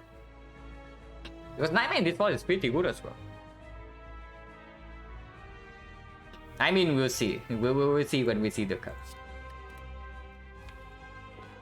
We don't really attack this turn. Next turn, I mean. But this is 3 damage still. And we do block the Survivor, so maybe we can stick in damage here. Of course, we hold the Neutralize and Defense plus. I guess we hold Neutralize and Survivor then. Okay, I guess we don't even play PK. This does cost 1 energy next turn for 80 damage, so that's quite a lot. Maybe we play PK.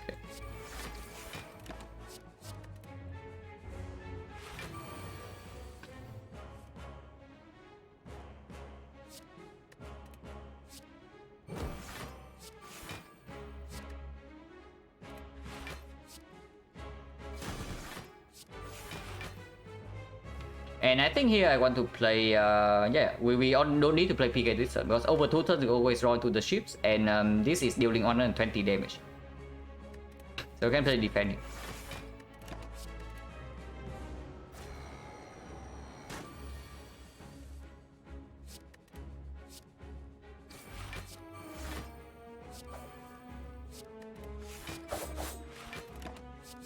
I mean, this deal 60 kills this turn, but I just want to see big numbers.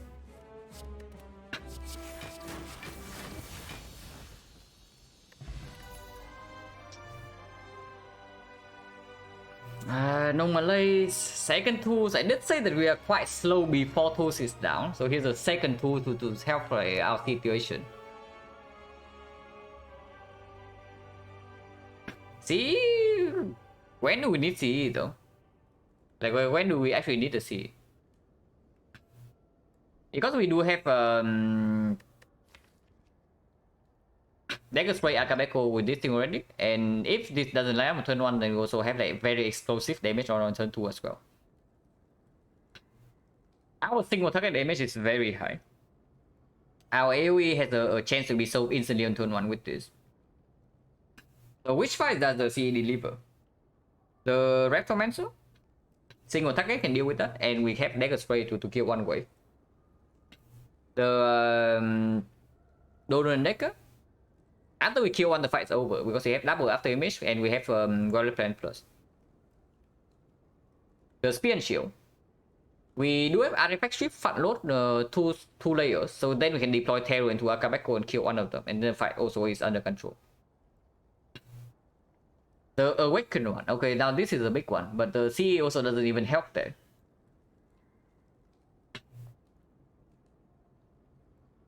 But I for least, yeah, we can smoke bomb the fight. Afraid of bird boss? Yeah, I'm also afraid of bird boss. I'm freaking terrified right now. We don't have single piercing wheel, and our witch chain is complete crap. We don't have scaling relics like kunai, and we have a billion powers. So Awakened one is exceptionally bad. The holy crap is bad. Not bad enough for me to not pick the second tools though. I do think second tool is the strongest card on this screen. I think we're over these cards? Probably do. I mean, piercing wheel does get less value with the Tori, but at least one to reset strength in the Act 3 boss card is still like phenomenal. Yeah, we pick second tool. Yeah. It still heals for 2. Free energy. That's also the cage, but we can actually use the energy. If only we get any cut draw, then we can use the energy even better. If only. But yeah, it's tools over cage, yeah. The cage is not too bad either, but picking tools means that we don't actually need to make the energy upgrades. And that is basically a huge load off our back. Don't have that much draw, yeah, but we can draw 7 cards per turn with this. And you did see in the automaton fight, like we can actually still use energy. Even a single strike or single defense being played is still plus at least 2 block. With this is plus 7. And yeah, if we see any acro, any backflip, then 5 energy is just mega performing, and those are quote-unquote common cards. And of course with 2 to the trip, we can pick up a reflex now as cut draw.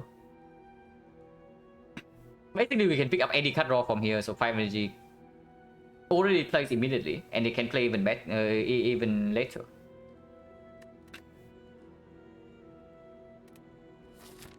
Donuts first, so 50% chance we face the bird. Boss spotting slightly bad, but not that bad. Not that bad. Maximum 2 elites anyway. And we can still see 3 question mark before the chop for potential red mask. We do not get to proc HS in this side. Yeah, we do not get to proc HS in this side. Unless we skip the shock here. But if we see go from red mask in this node, then we are never skipping the shock for the tiny chest. But yeah, we start here. And yeah, well plans as well. That absolutely plays with 5 energy. We start here because it's freaking force.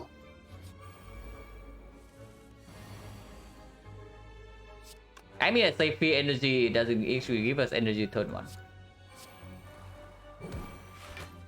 But turn 2 it does. We have 5 energy next turn already, so we don't actually need to play the knee. But drawing 3 extra is also fine because we have a billion healing. Yeah, playing knee is just straight up better here. It makes muscle sub cost 1 more, but who cares?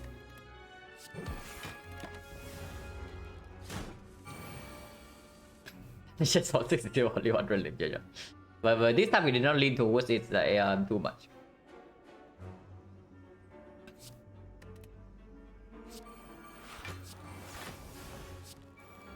Oh my god, we have so many powers. We have so many powers, guys. Man, Mummified Head would be a complete nuts here.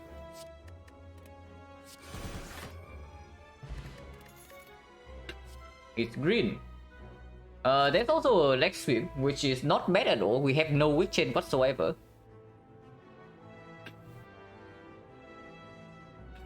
Who's one boss? The first boss is Donek. But yeah, we pick the green card.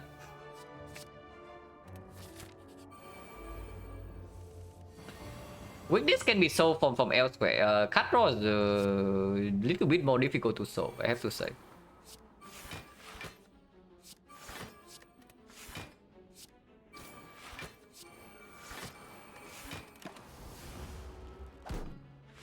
Yeah, it does say cut draw and it is green. So how do we turn down like cut draw that is green? We don't. Maybe I should pick up another Blade Dance, but maybe another Eviscerate will also do. With double to the threat. Or we can just accept damage as is and just remove strike. That's also do. Yeah. If we see like maybe 2 echoes, then we don't even need to add any more damage. But unless if we don't see any more cut draw, this deck needs another attack card. Either Blade Dance or Eviscerate. Hey, we kill this guy.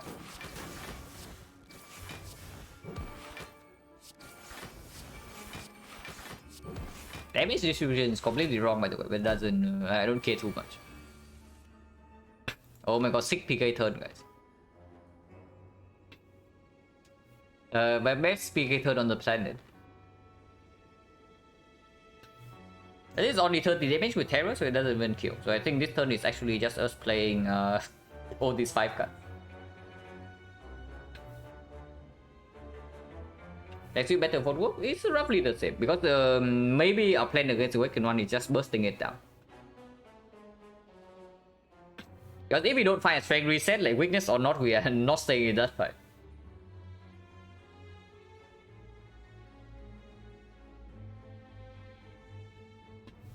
Weakness actually solved in more ways. Lex Sweep and Malay, there's Sweeping Cloud as well.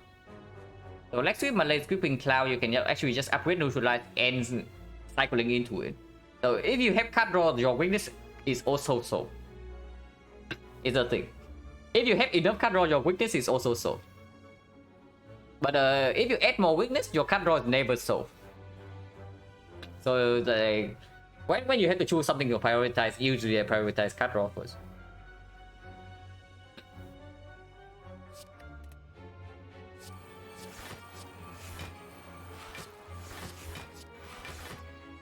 We take 1 this turn, and I guess we do so. 1 is none, I guess.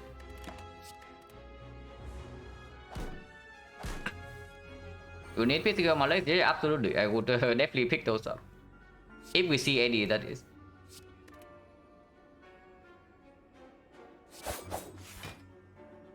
No more powers, right? So we leave this fight here.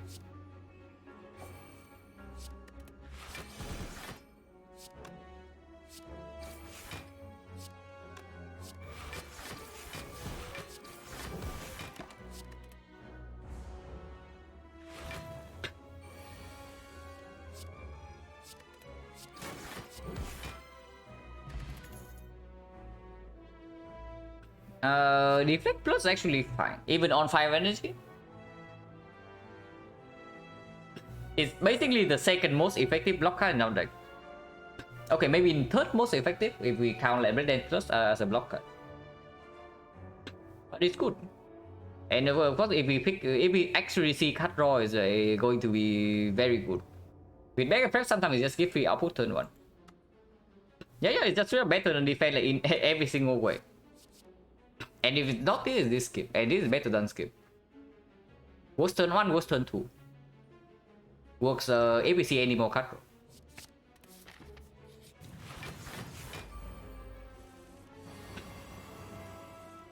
These guys are slightly pissed. So we are facing 46 turn 1 by the way, yeah? But Red must reduce this to only 33. So AI into backflip. Then go to his feet.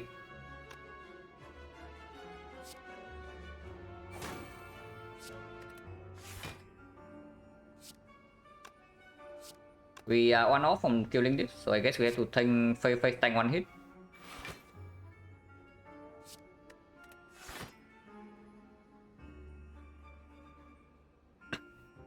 Two is better than anything else here, yeah? Because we also need the energy next turn. And we take 13.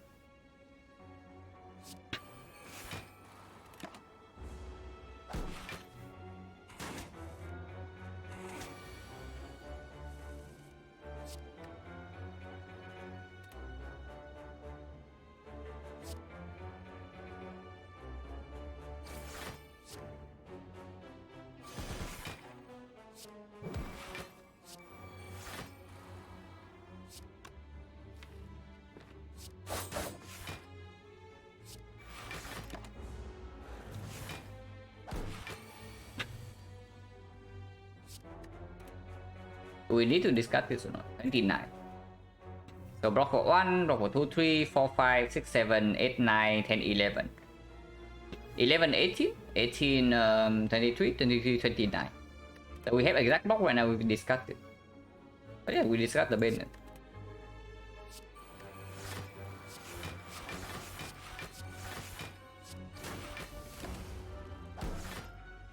Hit this guy. But doesn't matter, we kill either way.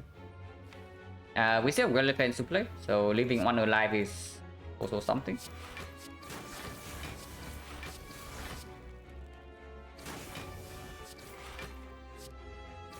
Barely alive. So if we draw to this, we can play it. If not, maybe we can stall.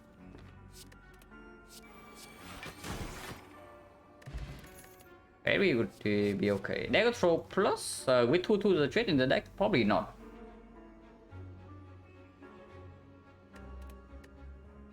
Second terror definitely not. Artifact ship not needed.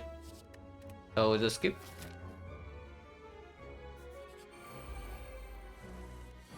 And then there's this guy.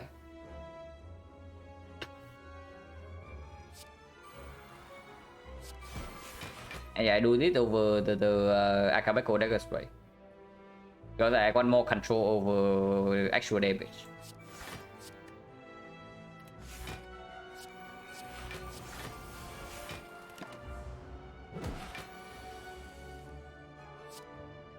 I do not want to be debuffed.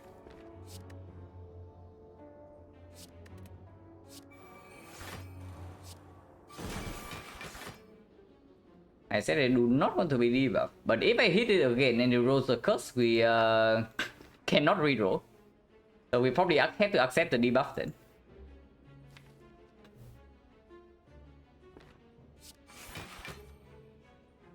Do I take a puzzle instead then? If I have to take debuff, do I really take the puzzle? To draw more cards and then draw into these faster. Maybe I do, because next turn if I can block without neutralize it would be great, and then save neutralize we will plans for one turn afterwards. Oh yeah, we just take this hit.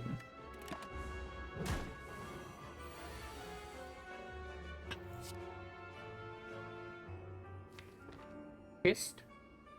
And we did not draw into enough blocks, so we probably have to spend neutralize here. Stop discard this.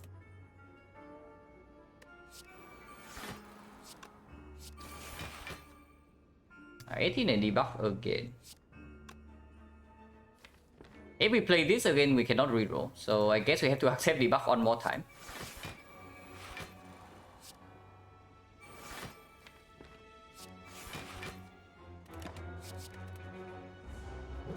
But this turn we have like triple damage with accuracy plus in play, so maybe we can kill.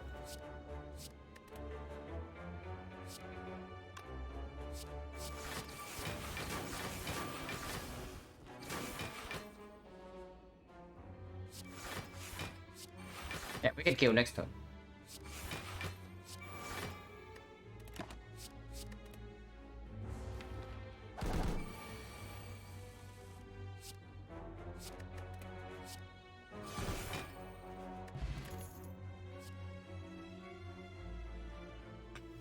Cringe. Do we have an upgrade for it? We do. Now this sometimes open up the chance of us like bursting the weaken run down.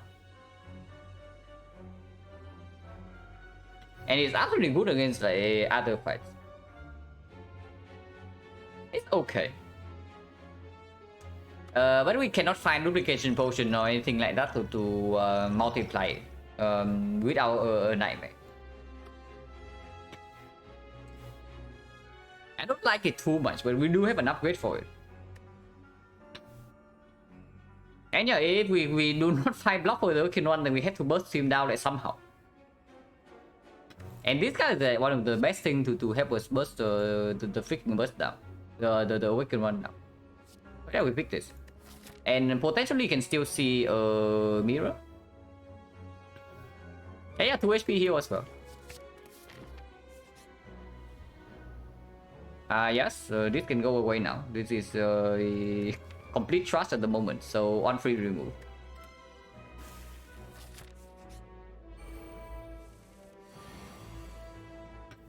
We have no discard in hand. And if I want to play Terror into this, I cannot play Accuracy.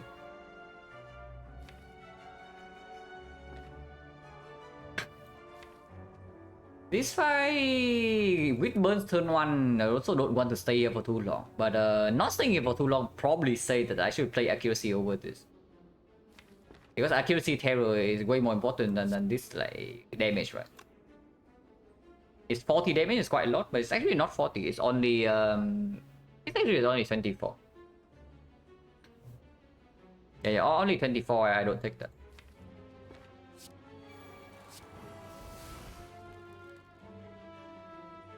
This is 12 and this is 10, so this deal more damage than Clone Dagger.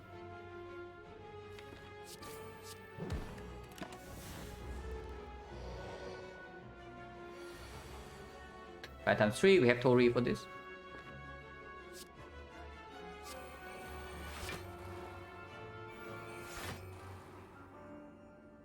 There's no way I play Survivor here, right? Even if I play Survivor, this is still costing 1.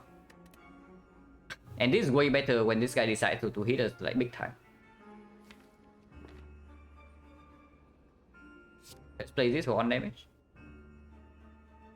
Holding this doesn't make sense either. We are never playing Strike Nectar.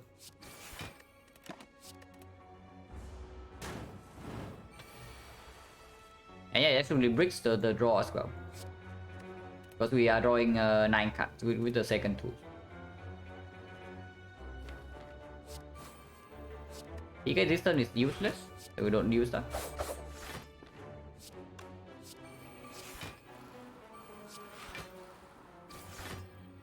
This is 120. So maybe we can hold a PK red form and then go in 2 turns from now. We're facing healing a lot, yeah, absolutely. 96. But of course we also pick cards according to this, right? So the start is slightly inflated. If that's the multi-hit, we do not play this. If it's a big hit, this can block. Yeah, big hit. Now we just do... we never play this. Do the knee and hold backflip dead dance. On 20, on 47, so we need to see another wood attack.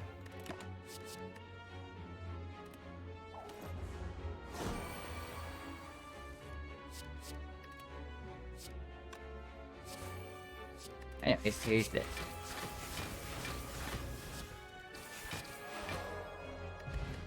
Weapons, okay, expertise plus. Useless on turn 1. Fairly useless after Well Plans is down. Useless turn 2 if we take the puzzle. Does not discard. It's not good, right? Yeah, this is just really not good. Big upgrade is very nice. Oh my god, it hits like very nice hits. This is 10 damage upgrade, and energy upgrade on PK is phenomenal now with for our front load draw. Yeah, this thing is cut draw is bad cut draw, absolutely. Like when does this actually play? It only plays if we see a single concentrate. But if we see a single concentrate, it's good. Yeah, but yeah, before I bet on seeing a concentrate, I just bet on seeing an echo or a reflex first. It's not good. We remove. So strike garbage, so we don't even get to see red mask. So we can make Tiny Chest happy, or we can go to shop with like 300 gold.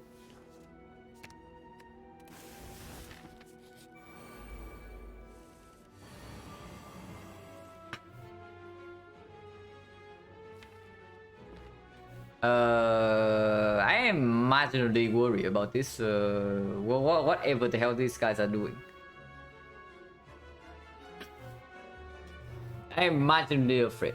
I'm afraid enough to red form turn 1. Maybe I'm not. Yeah, maybe I'm not. We always smoke bomb out of here. We take like 40 damage. Because at some point we can use the smoke bomb. At some point, maybe it's now. But yeah, can start with card draw first and see. Okay, I guess we are fine.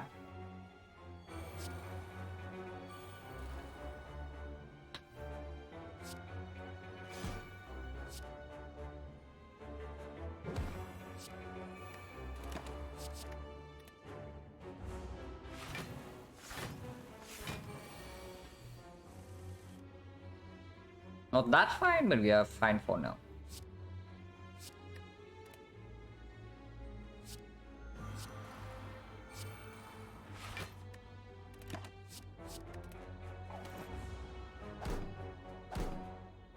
No control, no will, no with this one so far. Yeah, it's just one of those ones. But no, we are still hanging around. We were still hanging on.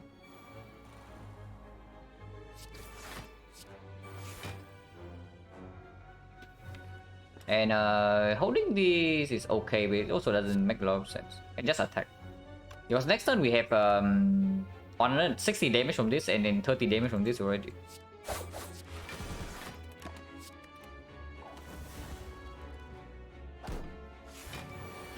Look how strong garbage. 20% combat is actually 80%. 30% plus guaranteed combat. Okay, okay.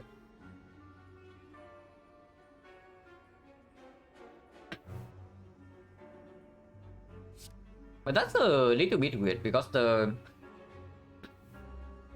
so the other change is like it's just for a shrine, right?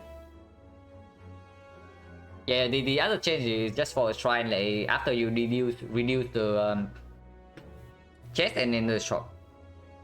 Because as far as I'm concerned, I have never seen a normal event after the garbage before. Only shrine events, and shrine events is also exceptionally rare. If the change is normal, then honestly, think shrine event after another shrine event should be more common.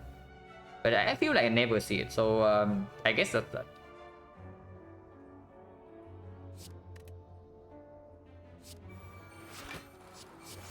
But yeah, Red Form already playing this fight, so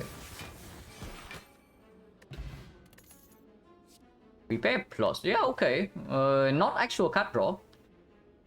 But it does enable the kite on turn 1, which, yeah, turn 1 we usually are very short on energy before the 2 starts down. And it's freaking green. That's upgraded. No, I'll pay. Tiny chest over shop, right? Because even if we see the mirror right here, mirroring red form minus also doesn't exactly do that much for us. And yeah, we know that there's always a chest. And I guess we do have to remove target. We can remove this, we can remove this, but more going to X4 shop also a thing. And right here we can still see the courier. So yeah, it's not bad. Like just seeing the relic instead of going to the shop. Remaining 20%, 80% combat always okay. Also, it's always a shop. Okay, good to know. Right, just probably tiny chest, right? If we don't see red mask gold here, no reason to go to shop. Unless you tell me that we always need the shop to not die to actually bosses. But now that we red form plus and PK plus and the prepare plus to make us faster, maybe that's not the case. And of course, like relics also. Right now we cannot buy any rare relic.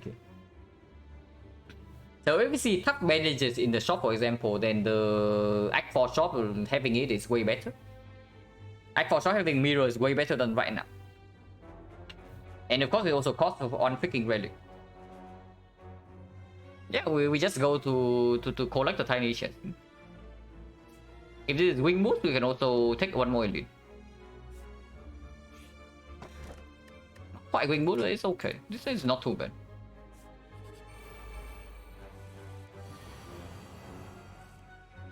And yeah, prepare plus also already playing.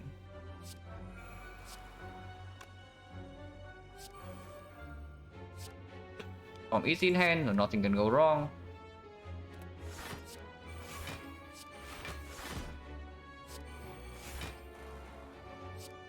And next one we have triple damage with Akabeko intact. Or Necromancer can maybe have a bad time next turn. Maybe we are having a bad time. We'll see. Just the trade is not in play yet, so next turn we actually only have 4 energy, unless we waste the thing on this.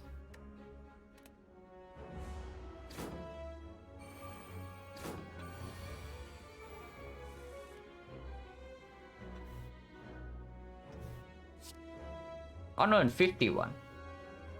With accuracy in play, we just kill Recommencer, yeah? If we eviscerate here into a Blade Dance attack this. So yeah, let's do that. 153. Oh, that's quite a big number. Yeah, Recommencer is the one who has a bad time this turn, and not us. Wow, Bottle Flame, guys.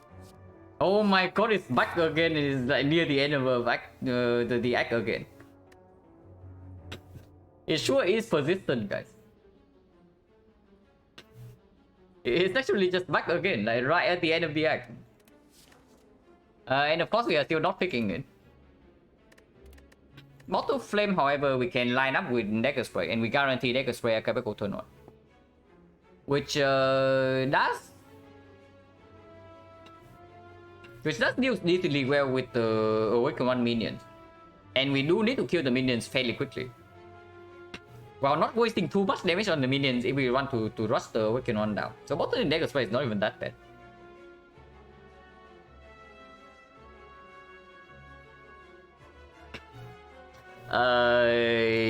Bottling Riddles with holes, yeah, probably not. I don't really want to add a curse to my deck just to add like how much damage does it even add?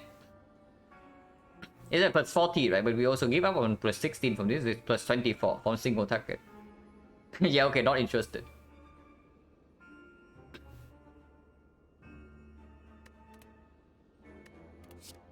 But yeah, I don't mind bottling Dagger Spray too much. Good against Awaken 1, decent against this fight. And good against... it's not that good against Spear and Shield, but it's okay. If we top deck the Footwork, no, we top deck the Wireless Pants and the PK as well, we can also do PK Akabeko Dagger Spray on turn 2, and that deals 56 AoE. And yeah, that is quite strong. That is quite strong.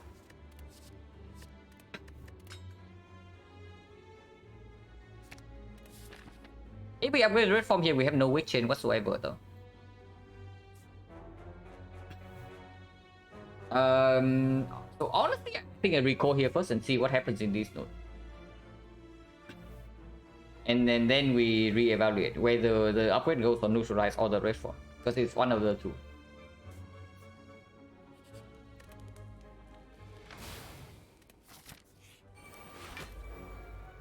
Wow, Dagger Spray in this fight, guys. Look at the Dagger Spray Akabeko go. Yeah, of course we're not doing that. But what is our Spike solution? Okay, let's open her. Sometimes red form. We have turn it, so this guy is not a huge concern. So probably can kill the dice guy first.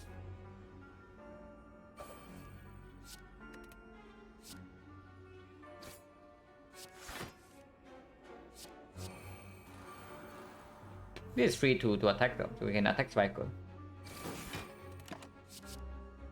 Without the tools in play, Survivor is straight up better than this.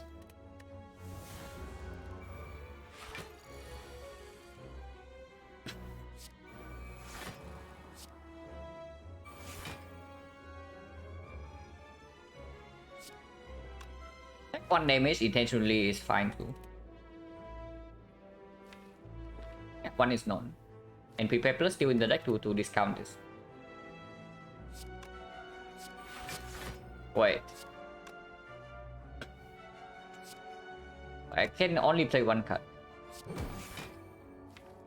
If I want to take damage, maybe I don't want to take damage.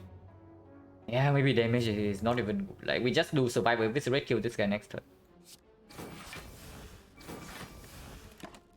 Wait, letter opener damage. Okay, we need to not forget letter opener in the more important fight. That's quite bad.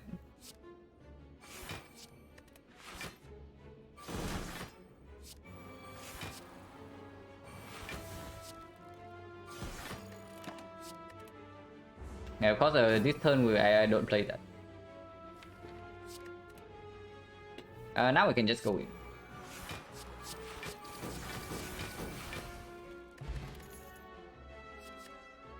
Hello?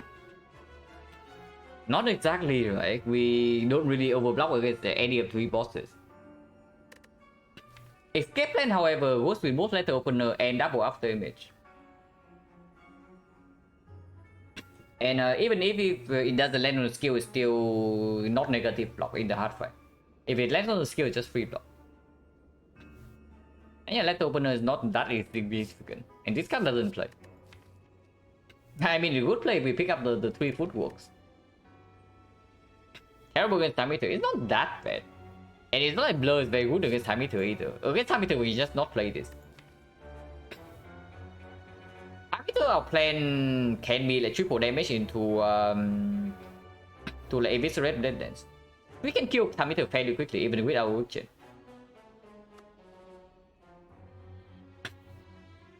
But honestly, I don't even know whether the upgrade should be a neutralize all the red form from here. Because if I don't upgrade red form, I'm afraid that the awakened one just farmers like completely. But not upgrading the neutralize also means the awakened one get to farmers, and now time meter farmers even harder. So honestly, I don't know. The best case scenario is that we see weakness like here. This is okay. Because they are not even like super premium good against this fight. I think we just fought. I think we just fight this guy. He's back against for more, I guess.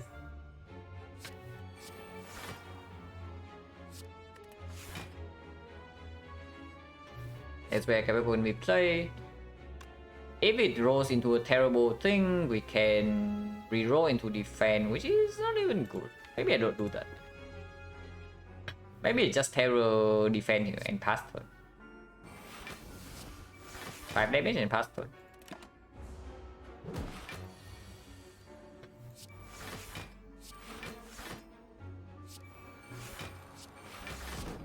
Take 1. 1 is none.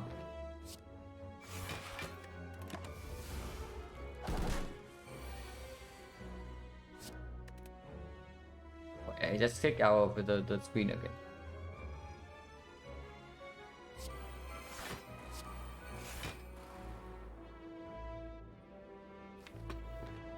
And I haven't played a deck that gets farm this card by Wicked One in like quite a while. But what can we do, right?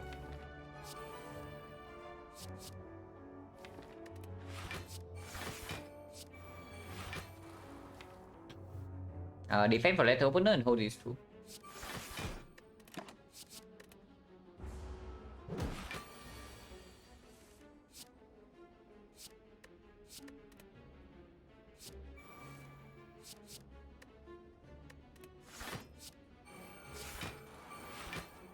This form can be played here.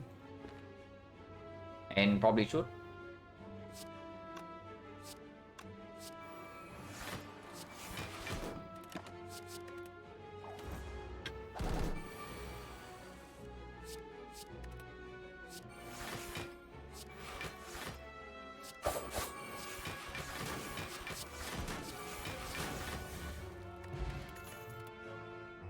Wow.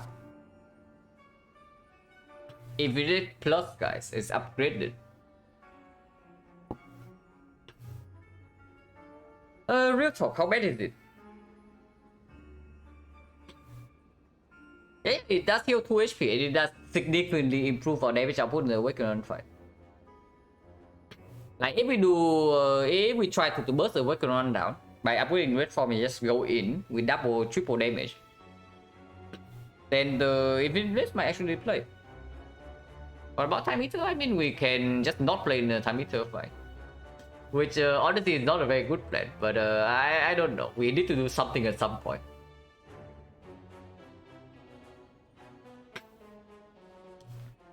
Okay, how many powers are we actually playing against XecnaR? Because the way I see it, yeah.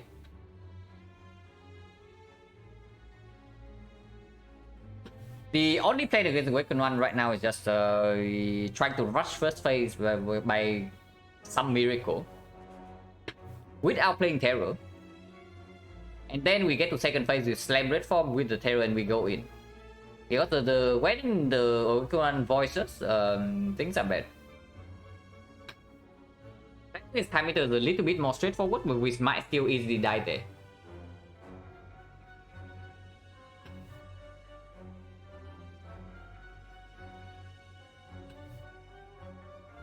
Yeah, like how important is Red Form upgrade anyway? It's probably not important at all, right, in this spot.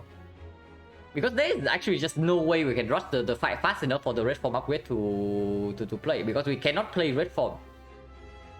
Upgraded or not, we cannot play Red Form until the fight is almost over. And before that, we probably have to last like for 10, maybe 15 turns. And if that's the case, the neutral upgrade definitely plays way better.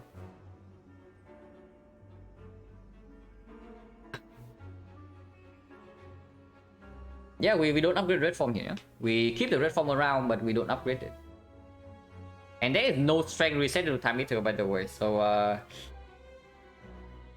bad fight ahead. This guy is good against the next guy is good against the XecnaR. It's terrible against time meter. And it's not green. It's not that terrible, but it's not good. It does improve our block density a little bit. And blocks 2 stack with AI. Second boss going to be hard no matter what it is. Yeah, that's only assuming that first boss is okay. Like, is Dononeka really okay or not when we don't have weakness at all? We don't have Piercing Wheel for front load block, and our power take like a couple of turns to set up. We might actually take even like 20 plus damage in the donuts fight, depending on draw order. And that's going to be pretty sad. It has to be neutral upgrade here over Red Form, right? There's no way Red Form upgrade is correct in this spot. If upgrade does nothing against Hot, no, we upgrade this in Act 4 because we can see Mirror in the shop. And it actually does something against the Hut. Because like when Mirror Blade is 3, attacking with Blade Dance is not possible even with I guess it's possible with 2 AIs, but we are still taking cheap damage. And yeah, we have no potions as well, so perfect setup to die, like absolutely, even with full HP going into Act 3 boss. We have stayed at full HP for this entire run. And now we are like facing potential death in the Act 3 boss. That's a pretty unusual situation, but here we are.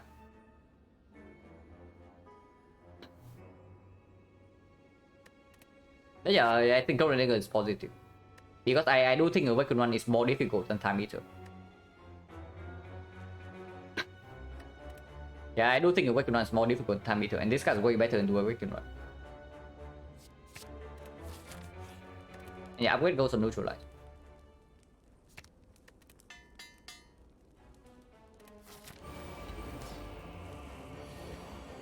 Defense turn 1 is definitely something. Nothing else on turn 1 is also something.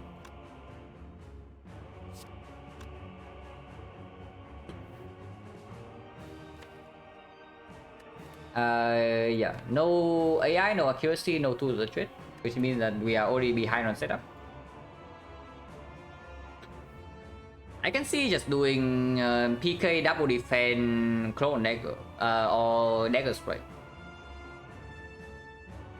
Clone dagger blocks very cleanly though, because if we block with this, we block for exactly 19, we take 1. And we don't play the shift and leave this for the dagger spray Akabeko double damage next turn. That's probably the line.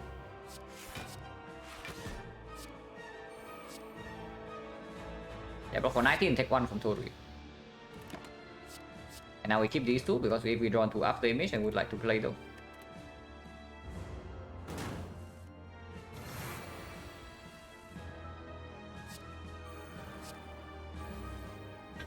Okay. This is a lot of damage, 101. Over 56 AoE, I think I take single target damage over AoE damage in this fight. Because after this guy is dead, this guy is fairly easy to control with Relic Plan Plus and all the powers we have. I just take the single target damage, yeah? Jankovic, thank you very much for the sub and then the 5 baht. Appreciate it a lot. And yeah, if I play this, then there's no reason not to play Survivor. 2 to 3 is still not in play, so I do think I want flank the energy next turn, so I don't even play the dagger spray here.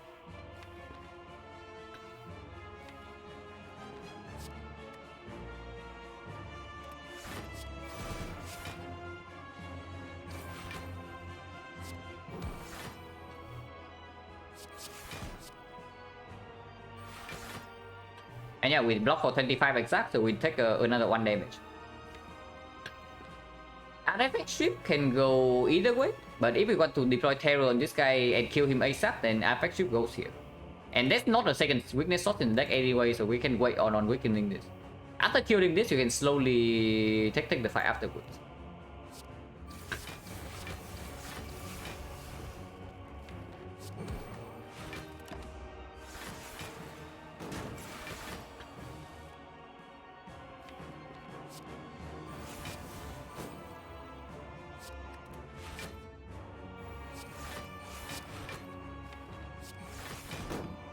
Unfortunately, this turn we only block for 24. So maybe I want to save double shift for after accuracy is down, because we bottom deck both tools, so we still don't have energy next turn. So we take 10 here. Yeah, bottom decking both tools, the trade is like is really sucking quite a lot. This guy's not even dead next turn. Holy crap, next turn is going to hurt. But yeah, leaving shift for next turn is just better, right? If we are not blocking next turn either.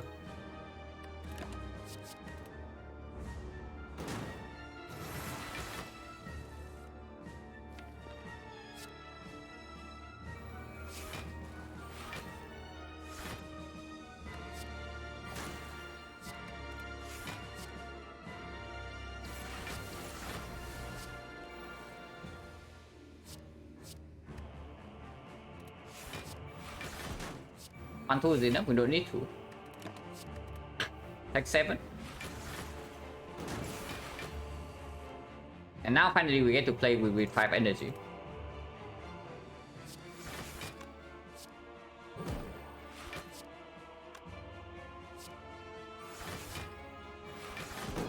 But we have to take another hit.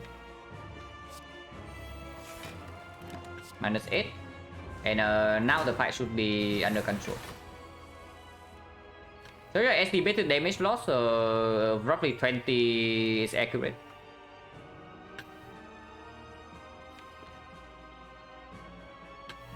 We never play red form. So can discard this, and we can discard the guess Survivor does play next turn, or maybe the shield. Maybe this thing. Yeah, I don't need it.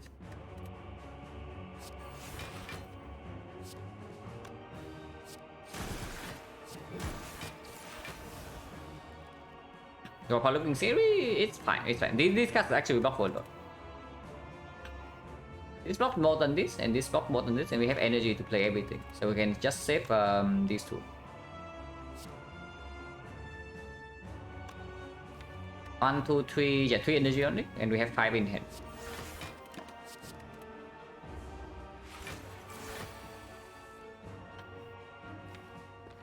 Maybe we also miss the certain draws.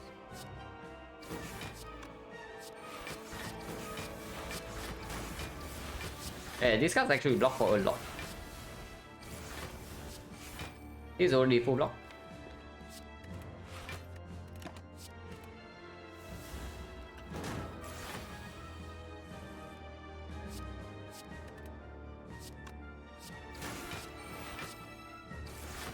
And weakness for next turn is already here.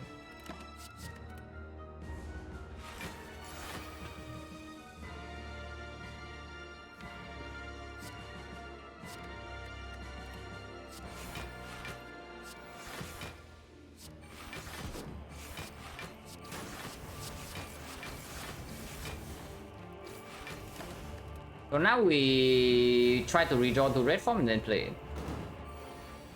Maybe I should have kept the freaking red form then. But hopefully it doesn't cost me anything. Ready to attack, exhaust the daisies. But this guy has lost skill and we can probably always block the hit.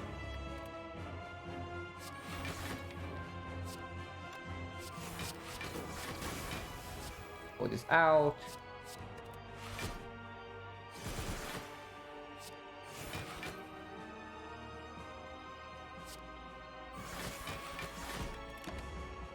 So now we wait to redraw to red form. Okay, red form is here, so we play red form for 2 HP and then we leave this fight.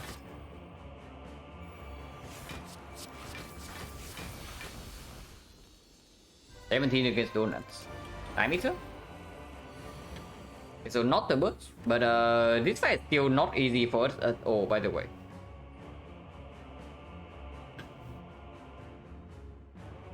We do have a playing line in this fight, but it's still definitely not free. Let me start with the AI into backflip, and then we re-evaluate. We're going to use a potion in this fight. Hopefully we don't have to.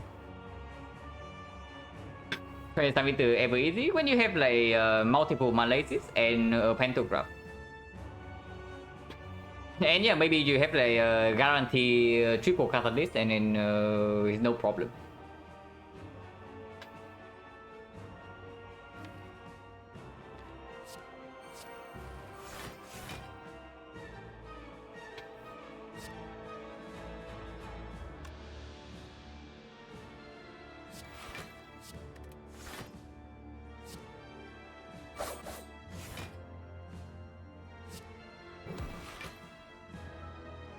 And take one intentionally. And I think we do that.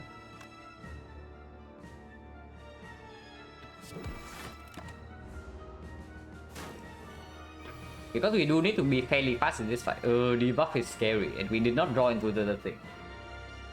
Did not draw into the trip, do not have Violet plans. And this gets debuffing with draw debuff on us.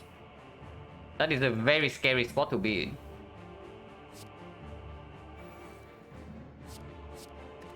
But we have to play 5 cards this turn, and next turn weakness runs out as well. Okay, I am terrified, guys. I am terrified. And now we have to play 3 cards and do one shift and redraw. So it just eviscerate must full sub defense.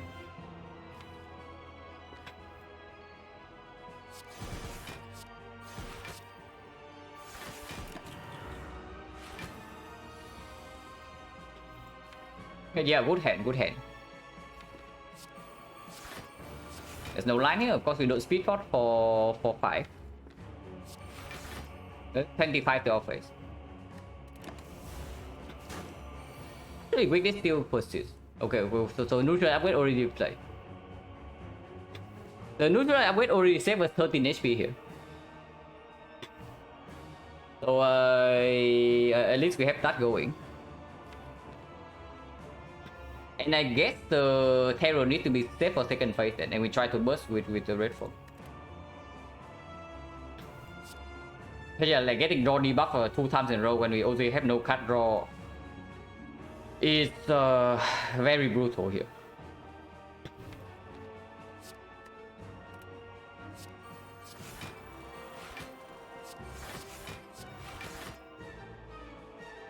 And block for 2 more with 1 cut. I don't think I want to do that.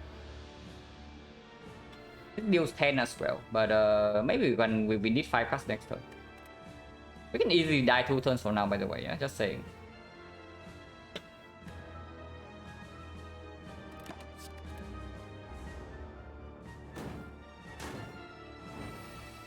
On this turn. Okay, we are not dead this turn. So for now, still alive. And play 5 cards, it goes to 12, it goes to 27, 27 we block for 10.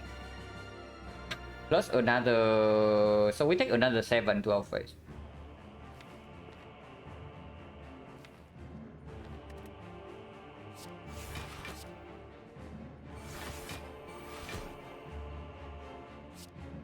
Yeah, don't potion for 7 here.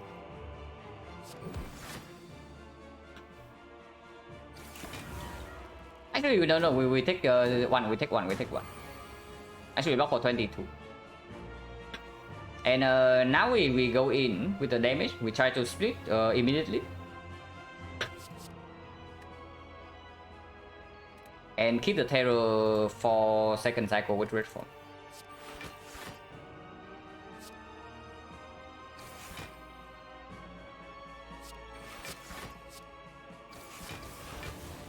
And this piece already. It's raw debuff again, man. We got raw debuff like 3 times in a row. And that is exceptionally bad because we both have no cut on. We also cannot handle the slimes. But we need to burst this thing down. Well, that is very annoying, but what can we do? Yeah, time to always perfectly off-playing us. And this attack, okay, I looked at the percentage the other day. This attack is only 35%. So the multi-hit is way more likely. And it's not way more likely. It's like 45% being the multi-hit, 35% being this, and 20% being debuff.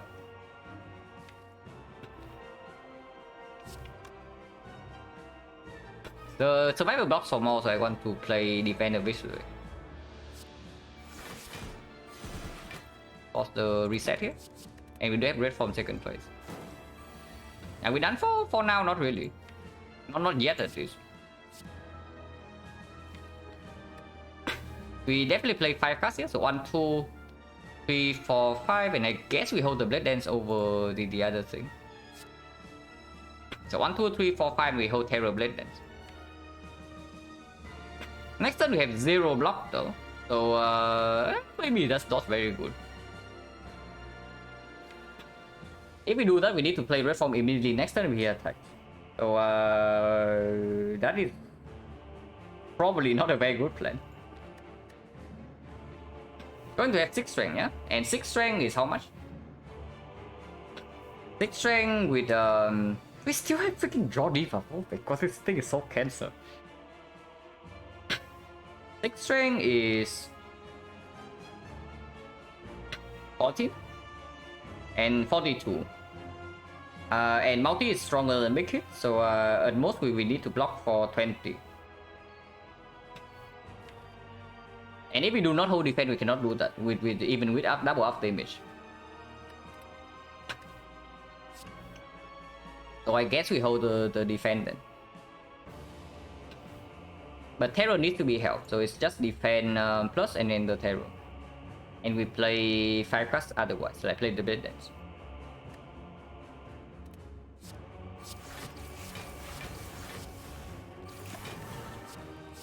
And yeah, defense is better than survivor when we don't have hand space and we don't have eviscerate coming up anyway.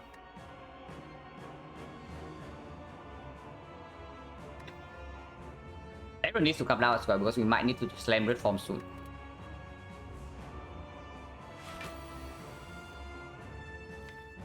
We have only 1 block card in hand.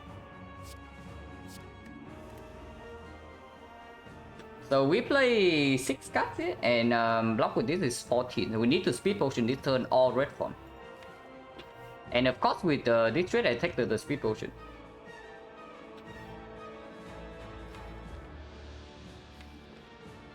Yeah, we speed for this turn or we die. Actually, you can play 6 cards, so we can go to 1. I play 6 cards. We block for 12, and we block for 20 here, and we go to 1. And we play 6 cards. Like 5 energy is all, but this is reduced 1 hand space, so we have to discard red form. And yeah, draw debuff got us again, because without the draw debuff, we can cleanly play 6 cards this turn with defend and don't have to do this. If I prepare right now, hand space is going to withdraw 2, draw 7, discard 2, goes to 5 again. And then I play 4 more cards, which is not enough, so I have to play all 5, and that means red form. So yeah, it doesn't work, so we have to speed for this turn. If we want to preserve red form. also a line where we red form this turn and then speed pot another attack afterwards, but that makes no sense. Because next turn he might not attack. In next turn if it's a debuff and we play red form this turn, we are dead on the spot. Wait, that story saved me. That story saved me if I don't speed potion. No, I need to block for... Yeah, it's not nearly enough. I need to take 19 for Tori to play. And if I take 19, I don't need the Tori in the first place.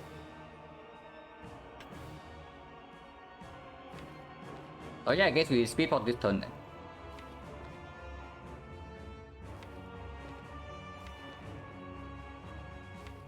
And I do want to shuffle out this garbage, so I don't want to waste one card play on the prepare as well. Everyone needs to be played. So it means I play 4 cards this turn, yeah? And block for 8 plus 21. 21, so we go to 2. Yeah, I guess we go to 2 then. Yeah, we go to 2 then. And then play from there.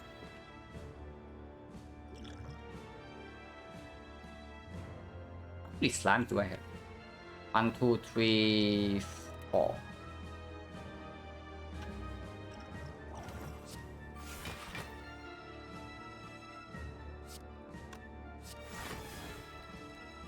And I still need to play on more card or I die. And that's flying me. And we keep the other 2 in hand.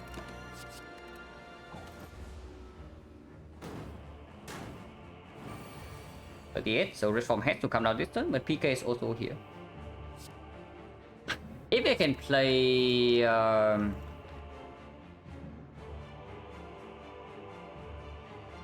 I do not waste any card play, right? I play and this freaking dog debuff again, man. This freaking guy. Yeah, I cannot waste any cards played here. So we discard these 2 and we play red form, PK, and then pass turn. And then next turn I have 6 cards. This can be 1. The Blade Dance can be 120 damage. Is another thing. Or we can also play Eviscerate into some other stuff. But I need to be able to play all the cards next turn. Is the thing. And with the draw debuff is -2. But this can always be played, this can always be played, so that's already 2 cards. And we have 4 cards in hand, we can always play all 4. Except it is Masterful Staff, but Masterful Staff can be discarded. So we never fail to drop the clock next turn. There's no way we can actually block this hit normally, yeah? So we have to red form. Let's just do this. This is 36. This is 81. And afterwards we can deal maybe 60, 90. It's close. It's going to be close. Play 8 this turn, impossible. Unless we draw exactly into Blade Dance this turn, but then we waste a lot of damage if we play that. If I can play 8 this turn, I would. But I don't think we actually can. Because this is 1, this is 2, and then we have like 2 energy left. How much energy can we pull out of nowhere? Probably never happen. I'm thinking of playing Escape Plan first, but if I play Escape Plan first and then draw into Blade Dance next turn, we are losing 30 damage for 1 card. And that also doesn't really line up. Yeah, we cannot play Escape Plan, yeah. We cannot play Escape Plan because I lose 1 shift, 30 damage, the fight is immediately over. Red form is not green. So we have to open with red form, we have to play the PK, and we hold these 2 cards and play 6 next turn. While drawing -1.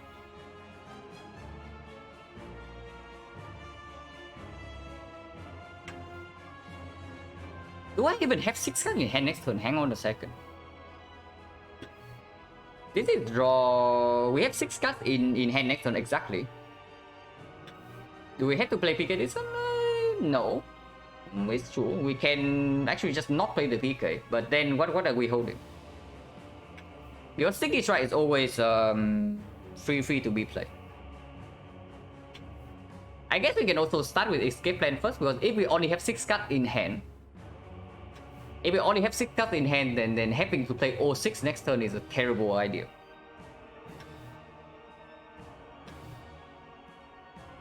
Yeah, like it's just bad, right? But escape plan and then see.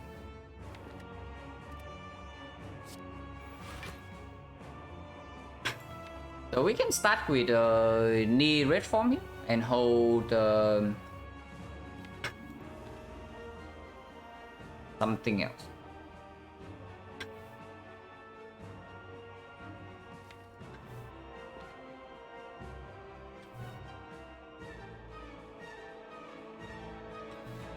We can even just hold like PK Sticky Strike, but not holding Prepare slightly with as well. If we play these 3 instead, we only have 4 cards next turn. And next turn we deal no damage as well. And then PK the turn after, if he's debuffed us next turn, we are dead. 2 turns from now.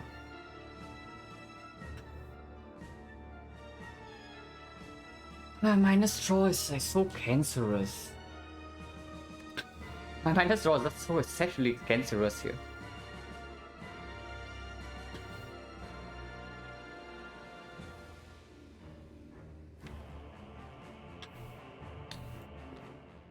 We can also do a line where we do Sticky Strike Red Form Flying Knee this turn and hold PK Prepare and go in 2 turns from now.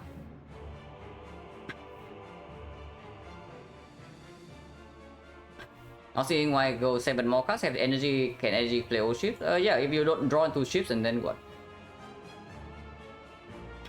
If you don't draw into ships, you have ruined your next turn by playing this card.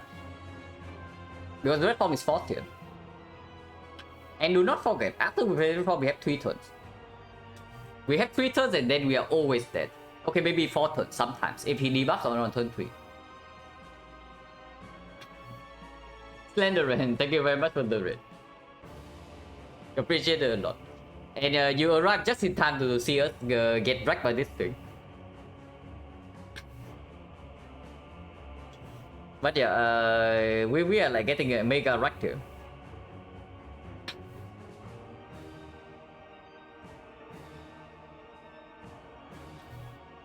Yeah, we hold Prepare PK and we sacrifice 1 turn. We sacrifice 1 turn because PK Prepare we can line up with Eviscerate Red Dance. This is 5 cards, 6 cards play, and this is 81 damage, 100 and 201 damage. That is way more than okay, not way more than we need, but exactly what we need. Yeah, we sacrifice 1 turn, yeah. So we just do Sticky Strike Flying the Red Form here and hold these 2 for next turn. If we draw into any of these next turn, we can play a couple of cards and play Prepare into PK, and then we hold the other one. And yeah, if we sacrifice next turn, I want to deal all the damage here.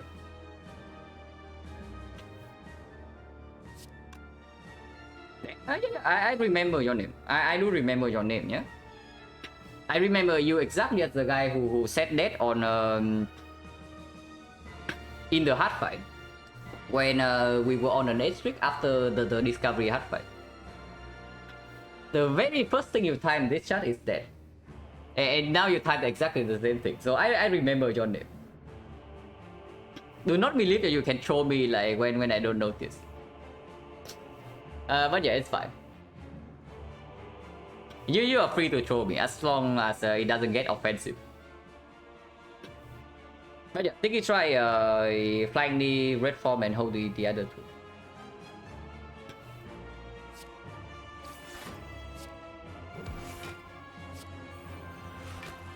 Forecast next turn? If we only draw +4 and do not want to play any of these, and this negative 1 card, I should probably actually play 1 more card here. Yeah, I should actually just play 1 more card here. So I guess I play defense.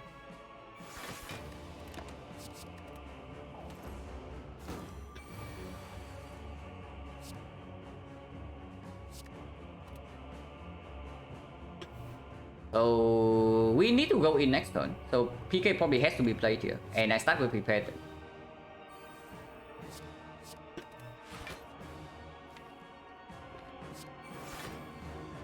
Draw debuff is still here. And this is way better next turn. So we can play strike. If we say that damage is going to be... okay, how much damage is this? It's 36, 27, 61, 61 plus this, 120. Plus this is a kill. So 1, 2 cuts, 5 cuts, 6, 7, 8, 9, 10. So even if we break on the eviscerate, if we draw to these two next turn, or the backfield, we can still play less than 12 cards and still kill. So there is no reason to attack here because this also deals 5 damage. So yeah, we play deflect.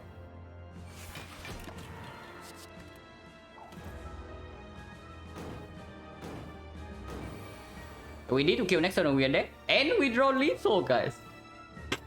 We actually have lethal in our hand. How nice is that? We actually killed this guy right here. And yeah, we are probably alive.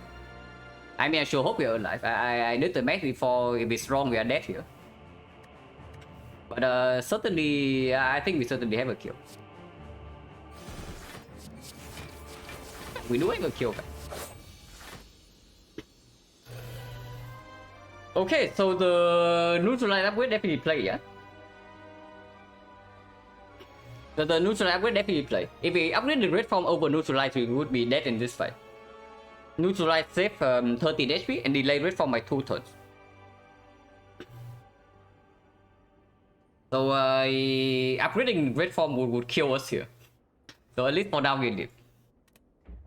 But now we only have smoke bomb as our X4 potion, so I don't know.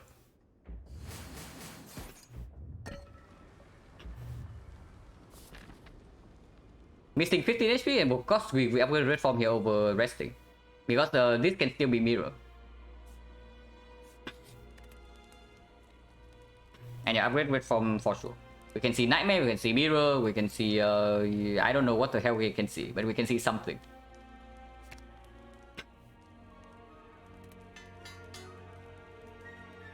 I think we saw mirror? I guess we did see mirror. Yeah, we did see mirror. So I guess we cannot see mirror again here. But it's still the red form upgrade. It's a med kit which doesn't do anything. Yeah, we did see mirror already in Act 2. We could have bought on AI. But even still, it's still good, yeah, to upgrade red form over anything else. Third AI does allow us to freely play our cards, and we do have Tori against the hut. Spear and Shield is a little bit weird. If we buy the third AI, we also cannot buy anything else. Yeah, make it blocks against Spear and Shield, it's true. If we draw AI turn 1. Third AI is so freaking expensive though. Before I buy third AI, maybe I just want to buy the master strategy. Like, how about that? Because honestly, I think if we cleanly get out of the Spear and Shield fight, we do have a chance in this one.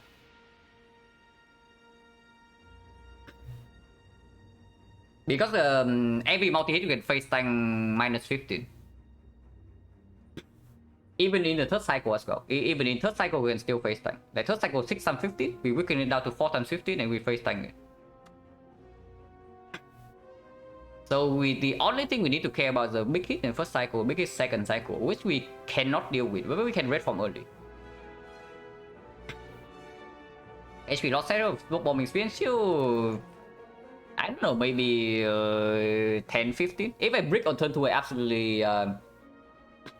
But I mean, smoke bombing also still requires to kill one. And after we kill one, we probably never lose enough HP for me to smoke bomb. But we'll see. A third after image is weird. Very expensive as well. Master strategy does improve the chance that we to get a clean Spear and Shield fight, but against the Hut it does nothing. If we already lose a prolonged fight against the Hut, then this will not save us.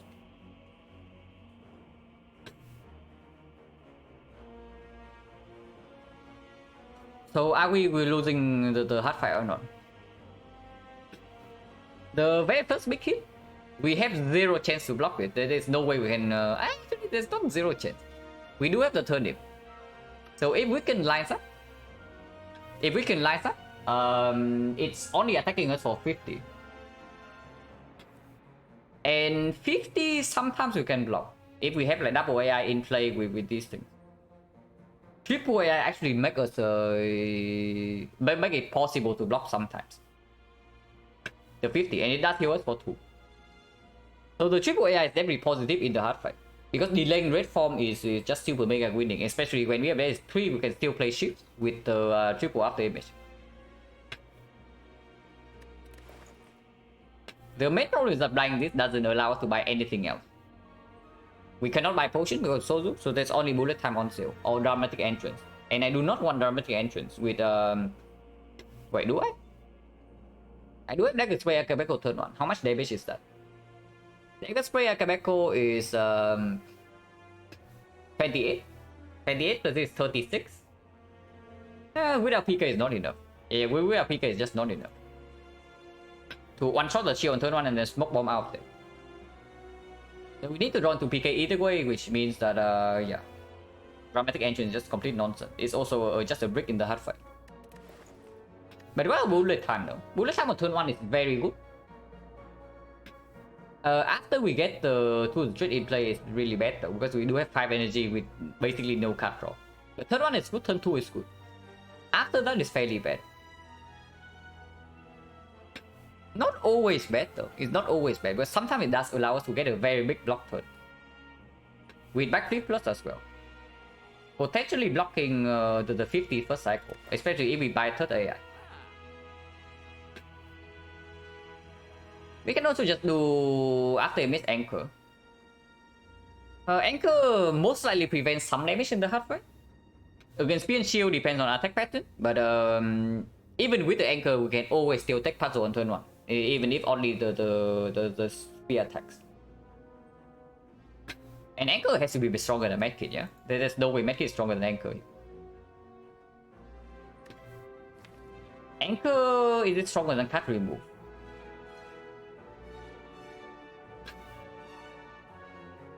If we buy third after image, sure.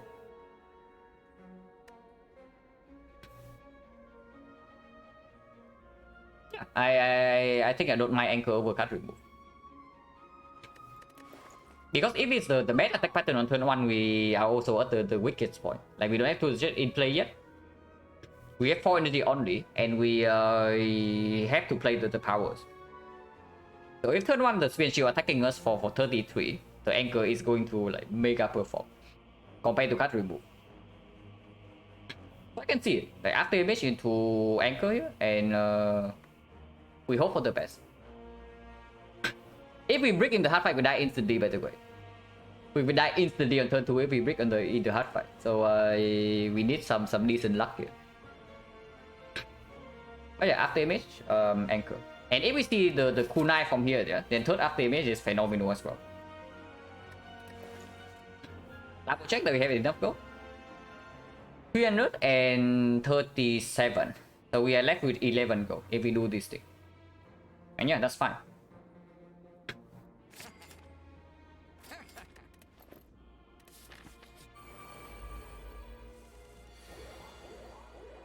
And yeah, they do attack on turn 1. We draw terror as well.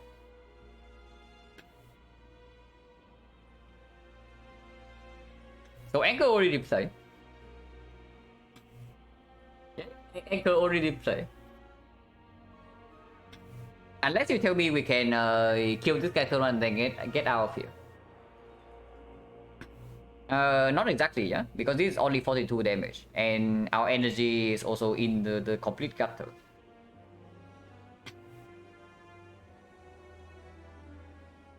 We don't take that much damage here though, because if we weaken this guy, we only take 2 damage from here, and then a little bit of damage from here as well, probably 1.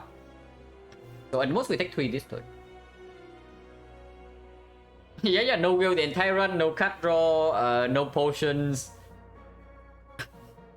no defensive scaling besides the after image, but after image also doesn't really block the entire run. Yeah, really nice side factory, but what order of cards are we playing here? We only need to block for 16, so we do not actually need to deploy double AI. I think Terror wants to come down. But I also do want the energy from this. If I want Akabeko value and still get the energy from this, we have to play one energy here, one energy here, one energy here. So that's already 3. And this one as well. So then we hold second after image in our hand. Which is not fine because we only block for 1, 2, 3, 4, 5 in that case. And we take 6 damage from here into 2 damage from here. So it's not the line. We can also just save the Akabeko for next turn. Like for example, we do Terror here. Like after image into Terror into Welded Plants. But then we need to hold like Dagger Sway neutralize. So that doesn't make sense. I think we just ignore the Akabeko here. I think we just ignore Akabeko. I don't know how we block on turn 3 by the way. But maybe we figure something out. We can always red form to kill one of them and then smoke bomb away afterwards. Yeah, that's true, that's true. We can always smoke bomb away after red forming and killing one of them. But the line is basically double AI Terror into dagger throw and see what we draw into. And then we Welded Plans into holding whatever.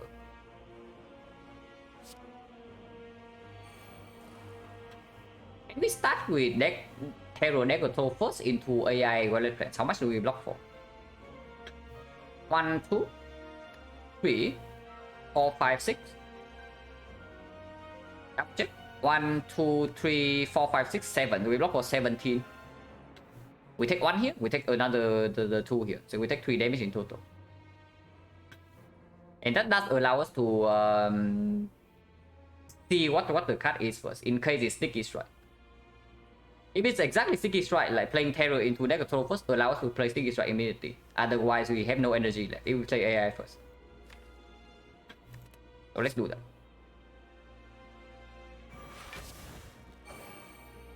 Not rewarded. Now we do the normal line then. Like 3 damage. Smoke bomb, what's the point? Killing one can smoke. Yeah, you cannot smoke bomb when you still have the surrounded debuff. So you need to kill one of them before you can run away. We are drawing +8 next turn. And we don't have to the chest, so holding 2 here is completely fine. And when we draw it, I think I want to hold Dagger Spray. And then Clone Dagger over this.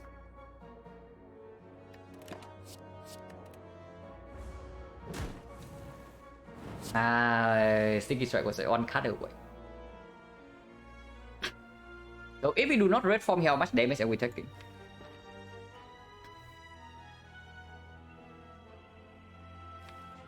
If we do not red form here, the line is to the trade. Throw a dagger, defend Red Dance. And that plays 1, 2, 3, 4. 9 cards.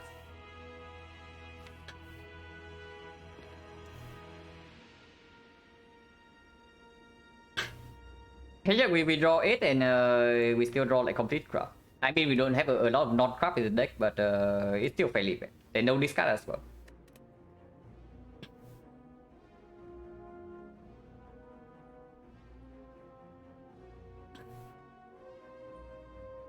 So we play, yeah, 5 cards here, 6, 7, 8, 9, block for 18. 18 block for another 11, so we block for 29. Block for 29, we take this, so we go to 25 and we take 1 damage.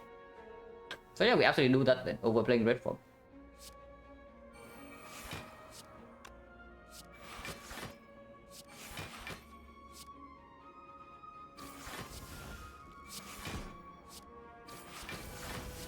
And now we can hold Sticky Strike red form for next turn, but Sticky Strike is free to play after the 2 is down.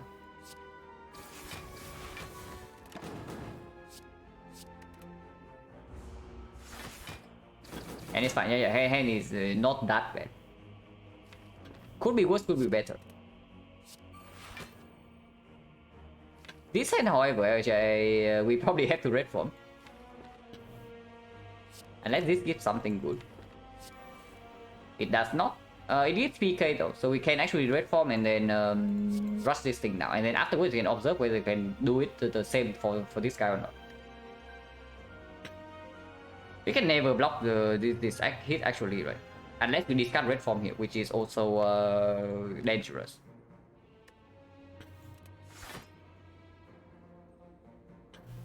So red form into 3 powers into PK, and then we hold these two.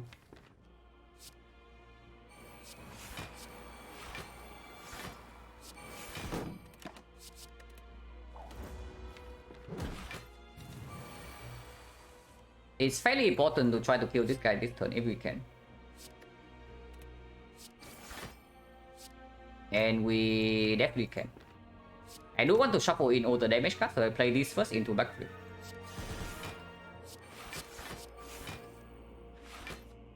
And now this fight is guaranteed to be safe, yeah, from here.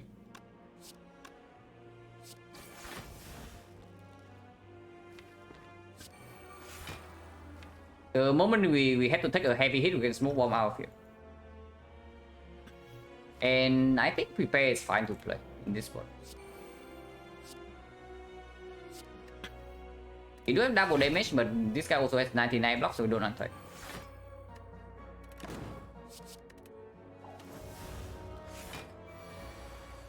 Okay, PK now into killing next turn. Seems good.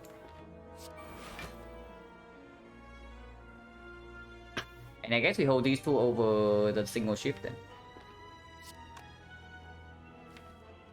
No cut draw in the deck, so maybe drawing right now is okay too.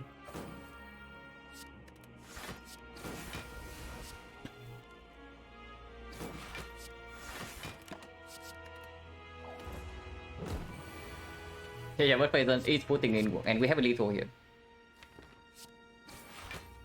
Oh, very nice. We actually don't need to smoke bomb away. We actually heal in this fight by 12.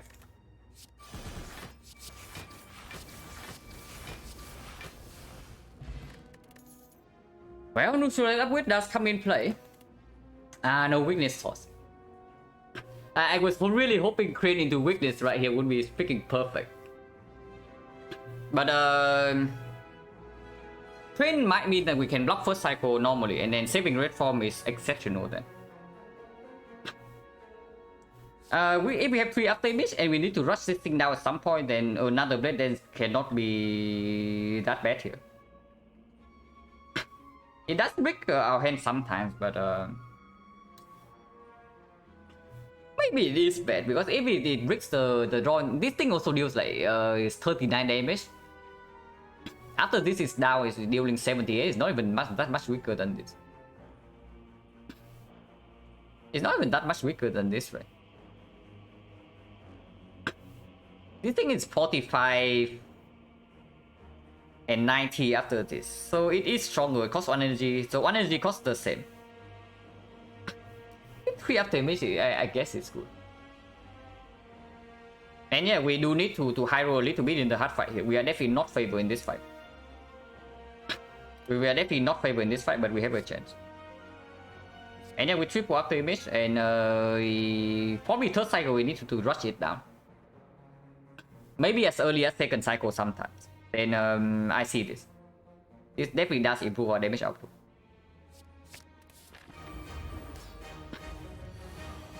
God Pen stop deck is very nice. We need to draw into the freaking we need to draw into the freaking after images and neutralize as well though. Now there's no draw here, so we play all the powers. And we probably intentionally take the puzzle damage next turn, so I do want flying the energy.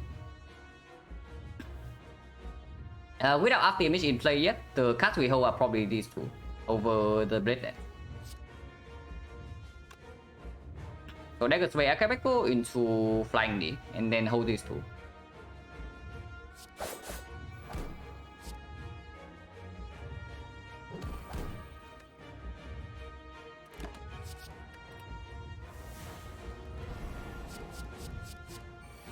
Multi first, so we don't need to block this hit. And Neutralize is in our hand, so we do have a We do have a we only need to block for 40 next turn. And of course we do not waste our block then. And we don't need to red form next turn. So we can start with neutralize and then heal back up with these two. We do not need to neutralize this turn though, but we have only one witness source. So neutralize next turn to transfer it over to the off turn also doesn't really play. And yeah, neutralize this turn also means that any block we gain from somewhere also is real block because it's only hitting for 1 times 50.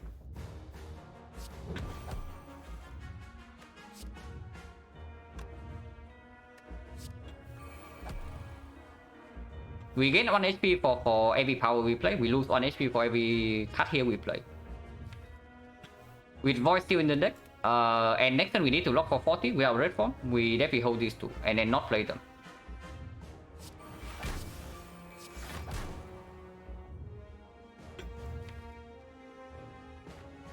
PK can probably be played this turn because the double to the trade is already in play. I do trade some HP to play this cast next turn. Imagine Tungsten, yeah, Tungsten Tori, then it's a very different story. But you cannot get Tungsten Tori in every run.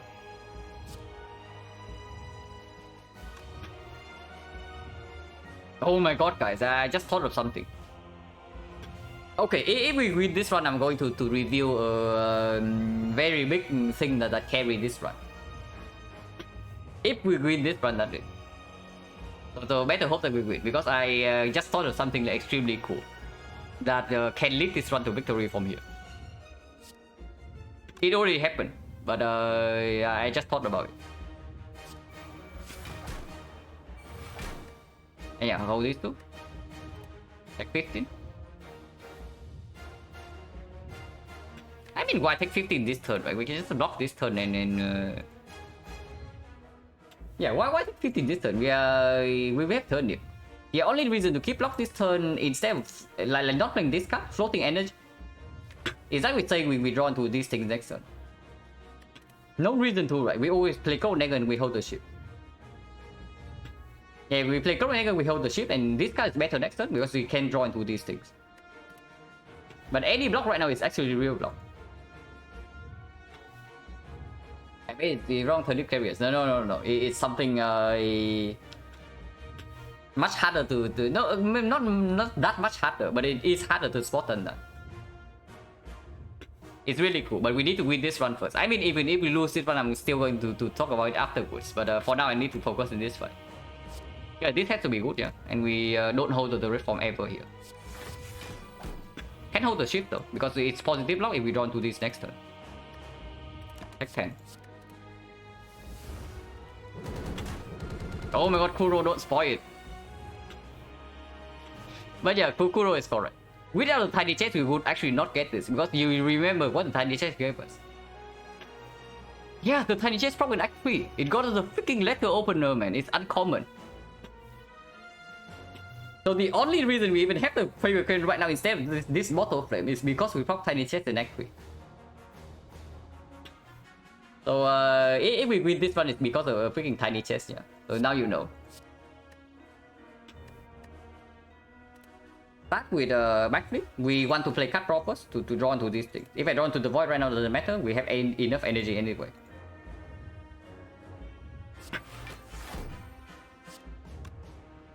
Do we still have enough energy? Maybe not so. Yeah, like this, we actually don't have enough energy. So we can play 4 block cuts. But mostly play 5 HP, right? If we play 4 block cuts right here, we get to revalue. 6, 7, 30, 13, 7, 20, 20, 24, 31. So we barely don't have total revalue for now. Which means I play prepared. Okay, second after image. So we just play second after image and into all block cuts.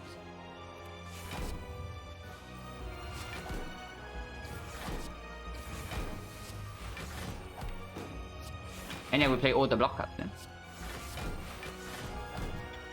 Only take 7. Wow, 17 cost, guys. Next cycle is extremely dangerous because this guy is no longer wicked, but at least we still guaranteed to have Tori. We can never strip artifact, by the way, so Paper Crane stops playing right here, unless we cycle fast enough for this to play 3 times. But multi-hit we have Tori, and big hit we need to actually block 47.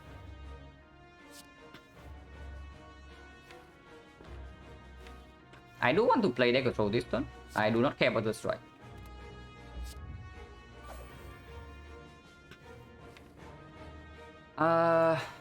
Dealing all the damage this turn means the next turn is weird because we redraw. We never die next turn, right? Even if we draw into, even if it's the big hit. Yeah, we never die next turn, even if I don't have this card in my hand. So I can discard. But this is also like a lot of damage. Like not playing this, shuffle both of these out and it's better again. Collapse on block next turn. But probably nonsense to keep this around.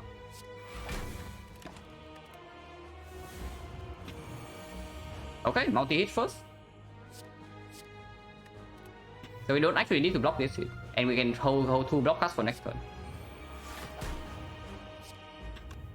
And the 2 block cards this gain more blocks on the defense, so I guess we hold Deflector on dagger. Because energy-wise, we never have enough energy cards to spend our energy on anyway. It's exactly the cost 1. This is what I've been talking about. It's that's it. And block this turn matters less than next turn. We always start with this. And hold these 2.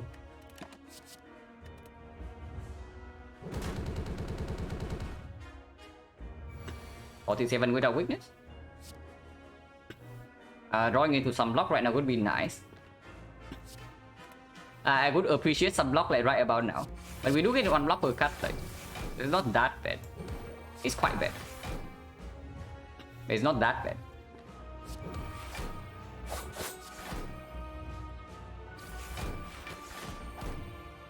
Like 70. We still have enough HP for Tori, but unfortunately we can never play weakness. We can never reapply weakness here, so next cycle we have to red form. Yeah, and then next cycle we have to red form then. If that's okay, I definitely want to draw right now. Yeah, red form in hand, and we do PK into attack. Play PK right now, play all the damage right now, because we need to push this guy very fast from here. And next time we guarantee to have this as damage already.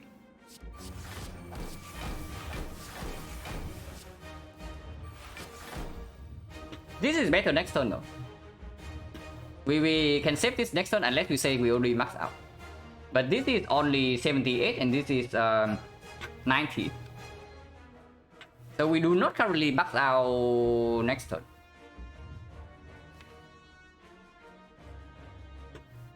And yeah, we leave the ship behind. We leave the ship behind. Multi first? No, multi next is 6 times 15, so we die. We have to red form next turn no matter what. It doesn't matter what it is. There is no way you can shift to artifact. But yeah, 400 is exactly a good number as well, like 2 max out.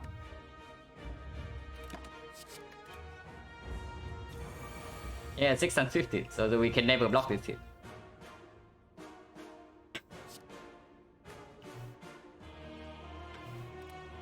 And yeah, red form. Because we have to play red form this turn no matter what. Saving the ship is even better because we can only spend 2 energy on offense. And the second red dance trick can be playing right here. We actually max out this turn and we kill over 3. Hopefully we can kill over 3, otherwise we are dead. We can kill over 4 but sometimes. And yeah, we deal exactly 201 damage this turn. Exactly 201. Alright, yeah, we have to... No. You say grid 1 turn before... No chance, because we already know that we have enough damage. And we have PK here with blades in our hands, so we kill next turn. Yeah, we just kill this guy next turn, guys.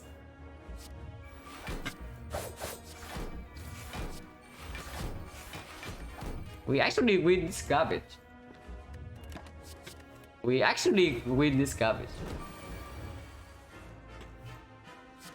Yeah, dead by the way. Dead by the way. We are like so super mega dead here. Oh my god. So 2 runs today like both fairly dicey, I have to say. But second run that's really harder than the first. Yeah, second run definitely harder than the first. Like so many calls in this one as well, yeah? So many calls, like even from the picking Sozu. If we pick the back over Sozu, we would just die like first 4 floors Act 2. And of course afterwards, like upgrading neutralize over red form at the end of Act 3 also save our life. Talking tiny checks instead of going to the shop also save our life. And yeah, it's just great. Yeah, why it's always the second run? It's always the second run, guys. First run is never this difficult, and I have no idea why. But yeah, we actually win against this crowd. Oh, so very nice. I haven't won a very difficult run in like quite a while. I actually have won a fairly difficult run the other day. Like yeah, boss scout late with nightmare terror and such. So this is the second hard run in recent memory, and always nice to win those because like apparently we have always been dying in the close runs, but at least like one time it works out. Oh yeah, it's written.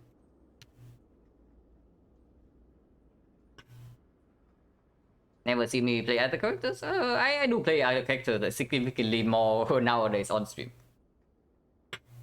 Like if I play 2 runs and the runs are very short, then I don't want to end stream yet. I just play a fast run of another character. But today probably not, because today both runs are fairly exhausting. Both runs today are not exactly easy. But yeah, this one is actually so sick. This one's actually so sick, especially the later to half.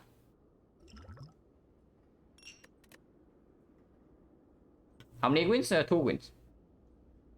Both roughly 4 hours. But this 4 hours is way more difficult than the first one. Yeah, I think over Malay is absolutely, yeah. It plays way better, like even in early Act 2. Early Act 2, late Act 2, even end game. Okay, maybe the Malays could make time with her like a lot easier than what we had to face. Yeah, like if I can pick both, I absolutely pick both. And yeah, the speaking quote unquote useless speed potion actually saved our life in the time eater. So that was nice. Smoke bomb as useless as always though.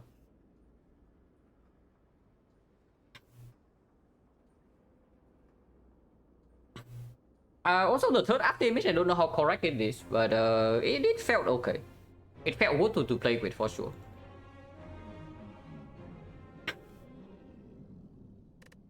But yeah, like this is a rare run where Icon Sozu is absolutely correct. Of course, it still makes the run like very miserable in the later part, but it's just correct. Time Eater the real boss? Yeah, Time Eater is the real boss. I mean, it's fairly close. And the only reason we only take 57 damage in this fight is because of the crit. Crit block for like 9 damage on the multi-hit, on the first multi-hit. And on the big hit, it blocked for, instead of 40, it's going to be 50. So it blocked for 10. So it blocked for 19.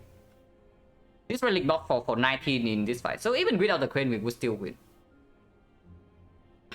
But it did give some like security.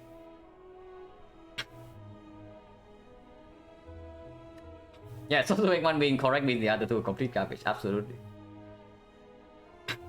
And yeah, we try and take the Sozu, but of course with the sustain, yeah, you see we have like, actually no problem in Act 2 with the amount of sustain and second AI pick here as well. In fact, we don't even have any problem in Act 3, but of course the moment we step into the boss with 0 card pro and not a lot of like no energy generation before to the trade is down, we of course we suffer like greatly in this fight. Also, yeah, second to the trade. Like you don't want to pick second to the trade here. Hey, second to the trade play insanely well here, by the way. Without the second 2, the Eviscerate will always cost 2. And Eviscerate costing 2 would always kill us here. The only reason we even have a chance to kill this guy is because Eviscerate always costs 1. And yeah, like second 2 will play so much into like the draw debuff nonsense. We just get draw debuff like for every single turn in the fight. I think it was exactly 1 turn we did not have the draw debuff. Like he opened with big hit, and then turn 2 is something, and then turn 3 is big hit again, and then turn 5 is big hit, and then maybe turn 8 is big hit. Like 1 turn in between he lets us free. And then we just get draw debuff every single turn. Yeah, to trade deck as much as after image. It's actually a bird face on deck. Like just look at this relic, like holy crap. Also, this one was as well, like, even from Act 1. Even in Act 1, we only dodged death like 2 times. Like the decision here to play Eviscerate turn 1 over to the trade. And the decision here to take a 66 speed instead of 40. Yeah, like really nice play in this one, right? Starting from Act 1. Act 2 was fairly chill. Honestly, Act 2 was fairly chill. We had like insane sustain. And not too difficult elites, and the boss was also fine. But then Act 3, later half, like, of course, later half of Act 3, like, it gets weird again. And of course, Act 4 very nice. Yeah, but Fire doesn't heal 2 silent later half. Better than Burning Blood. It heals for more than 6 per fight. Actually, just completely does. But of course, we also lean heavily towards this. Honestly, if I know that the second boss is not a weakened one, yeah, I would have actually have like 3 footworks in this one. And then time meter is not a problem. But yeah, we have 0 footwork. And time meter almost killed us, but we barely survived. Very nice, very nice. First one was also something weird. Like you see multiple apotheosis here, and then pyramid and apparition and tungsten rod and burst, and you think the run is easy. But it really wasn't. This is probably the weakest multiple apotheosis one I have ever had. Like, to be honest. Because normally when you have multiple apotheosis in the middle Act 2, the run is almost completely free afterwards. There's no problem whatsoever. But this one we actually had to struggle in the late game. It's crazy, but it's true. Because the card reward, the card reward is just complete garbage. Yeah, burst up pyramid, tungsten rod, and we have like overwhelming sustain as well. And of course, freaking multiple opportunities, so every single card is upgraded. Every single card we picked from the middle of Act 2 onwards also upgraded. And we still had to struggle in the end game bosses. That's pretty crazy. And it's not like we dodge fights. You also see, yeah? After bottle of opportunities here, we took like 1, 2, 5. 1 boss reward. 3 fights. 4 fights. 5, 6, 7, 8, 9, 10, 11 fights. 11 fights with 1 boss reward and 2 shots. And our deck is still complete crap. Well, yeah, interesting. Yeah, PK absolutely awesome. PK, they also hard carry this one. This one is very close. So anything that gains us a very slight edge is probably pushing this one over the top. And yeah, even freaking tiny chest. Yeah, the tiny chest gave us a letter opener here into the crane. It's true. Even without the crane, we would win this fight on 2 HP. And I guess 2 HP would be cooler than yeah, 2 HP would be cooler than 21. Yeah, but it helped. It helped. Also the anchor, yeah? The anchor also definitely play. It played fully in the Spear and Shield fight. So that's at least +10. And in the hard fight, it probably play for... it played for like 6 in the hard fight, right? So this thing also gave us 16 HP. So without one of these two, we also die here. Yeah, anchor was good, anchor was good. Okay, definitely not playing another run after this. The stream is already 8 hours in. I need to get freaking dinner and I'm also exhausted. So let's see if there's anybody to read. A really nice runs today. They're always nice to win very tough runs.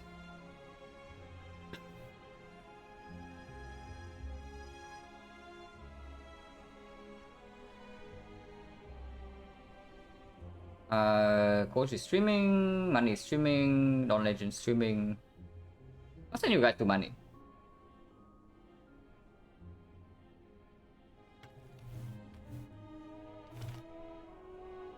Yeah, Coach is at the hut, so he probably the stream is probably ending soon.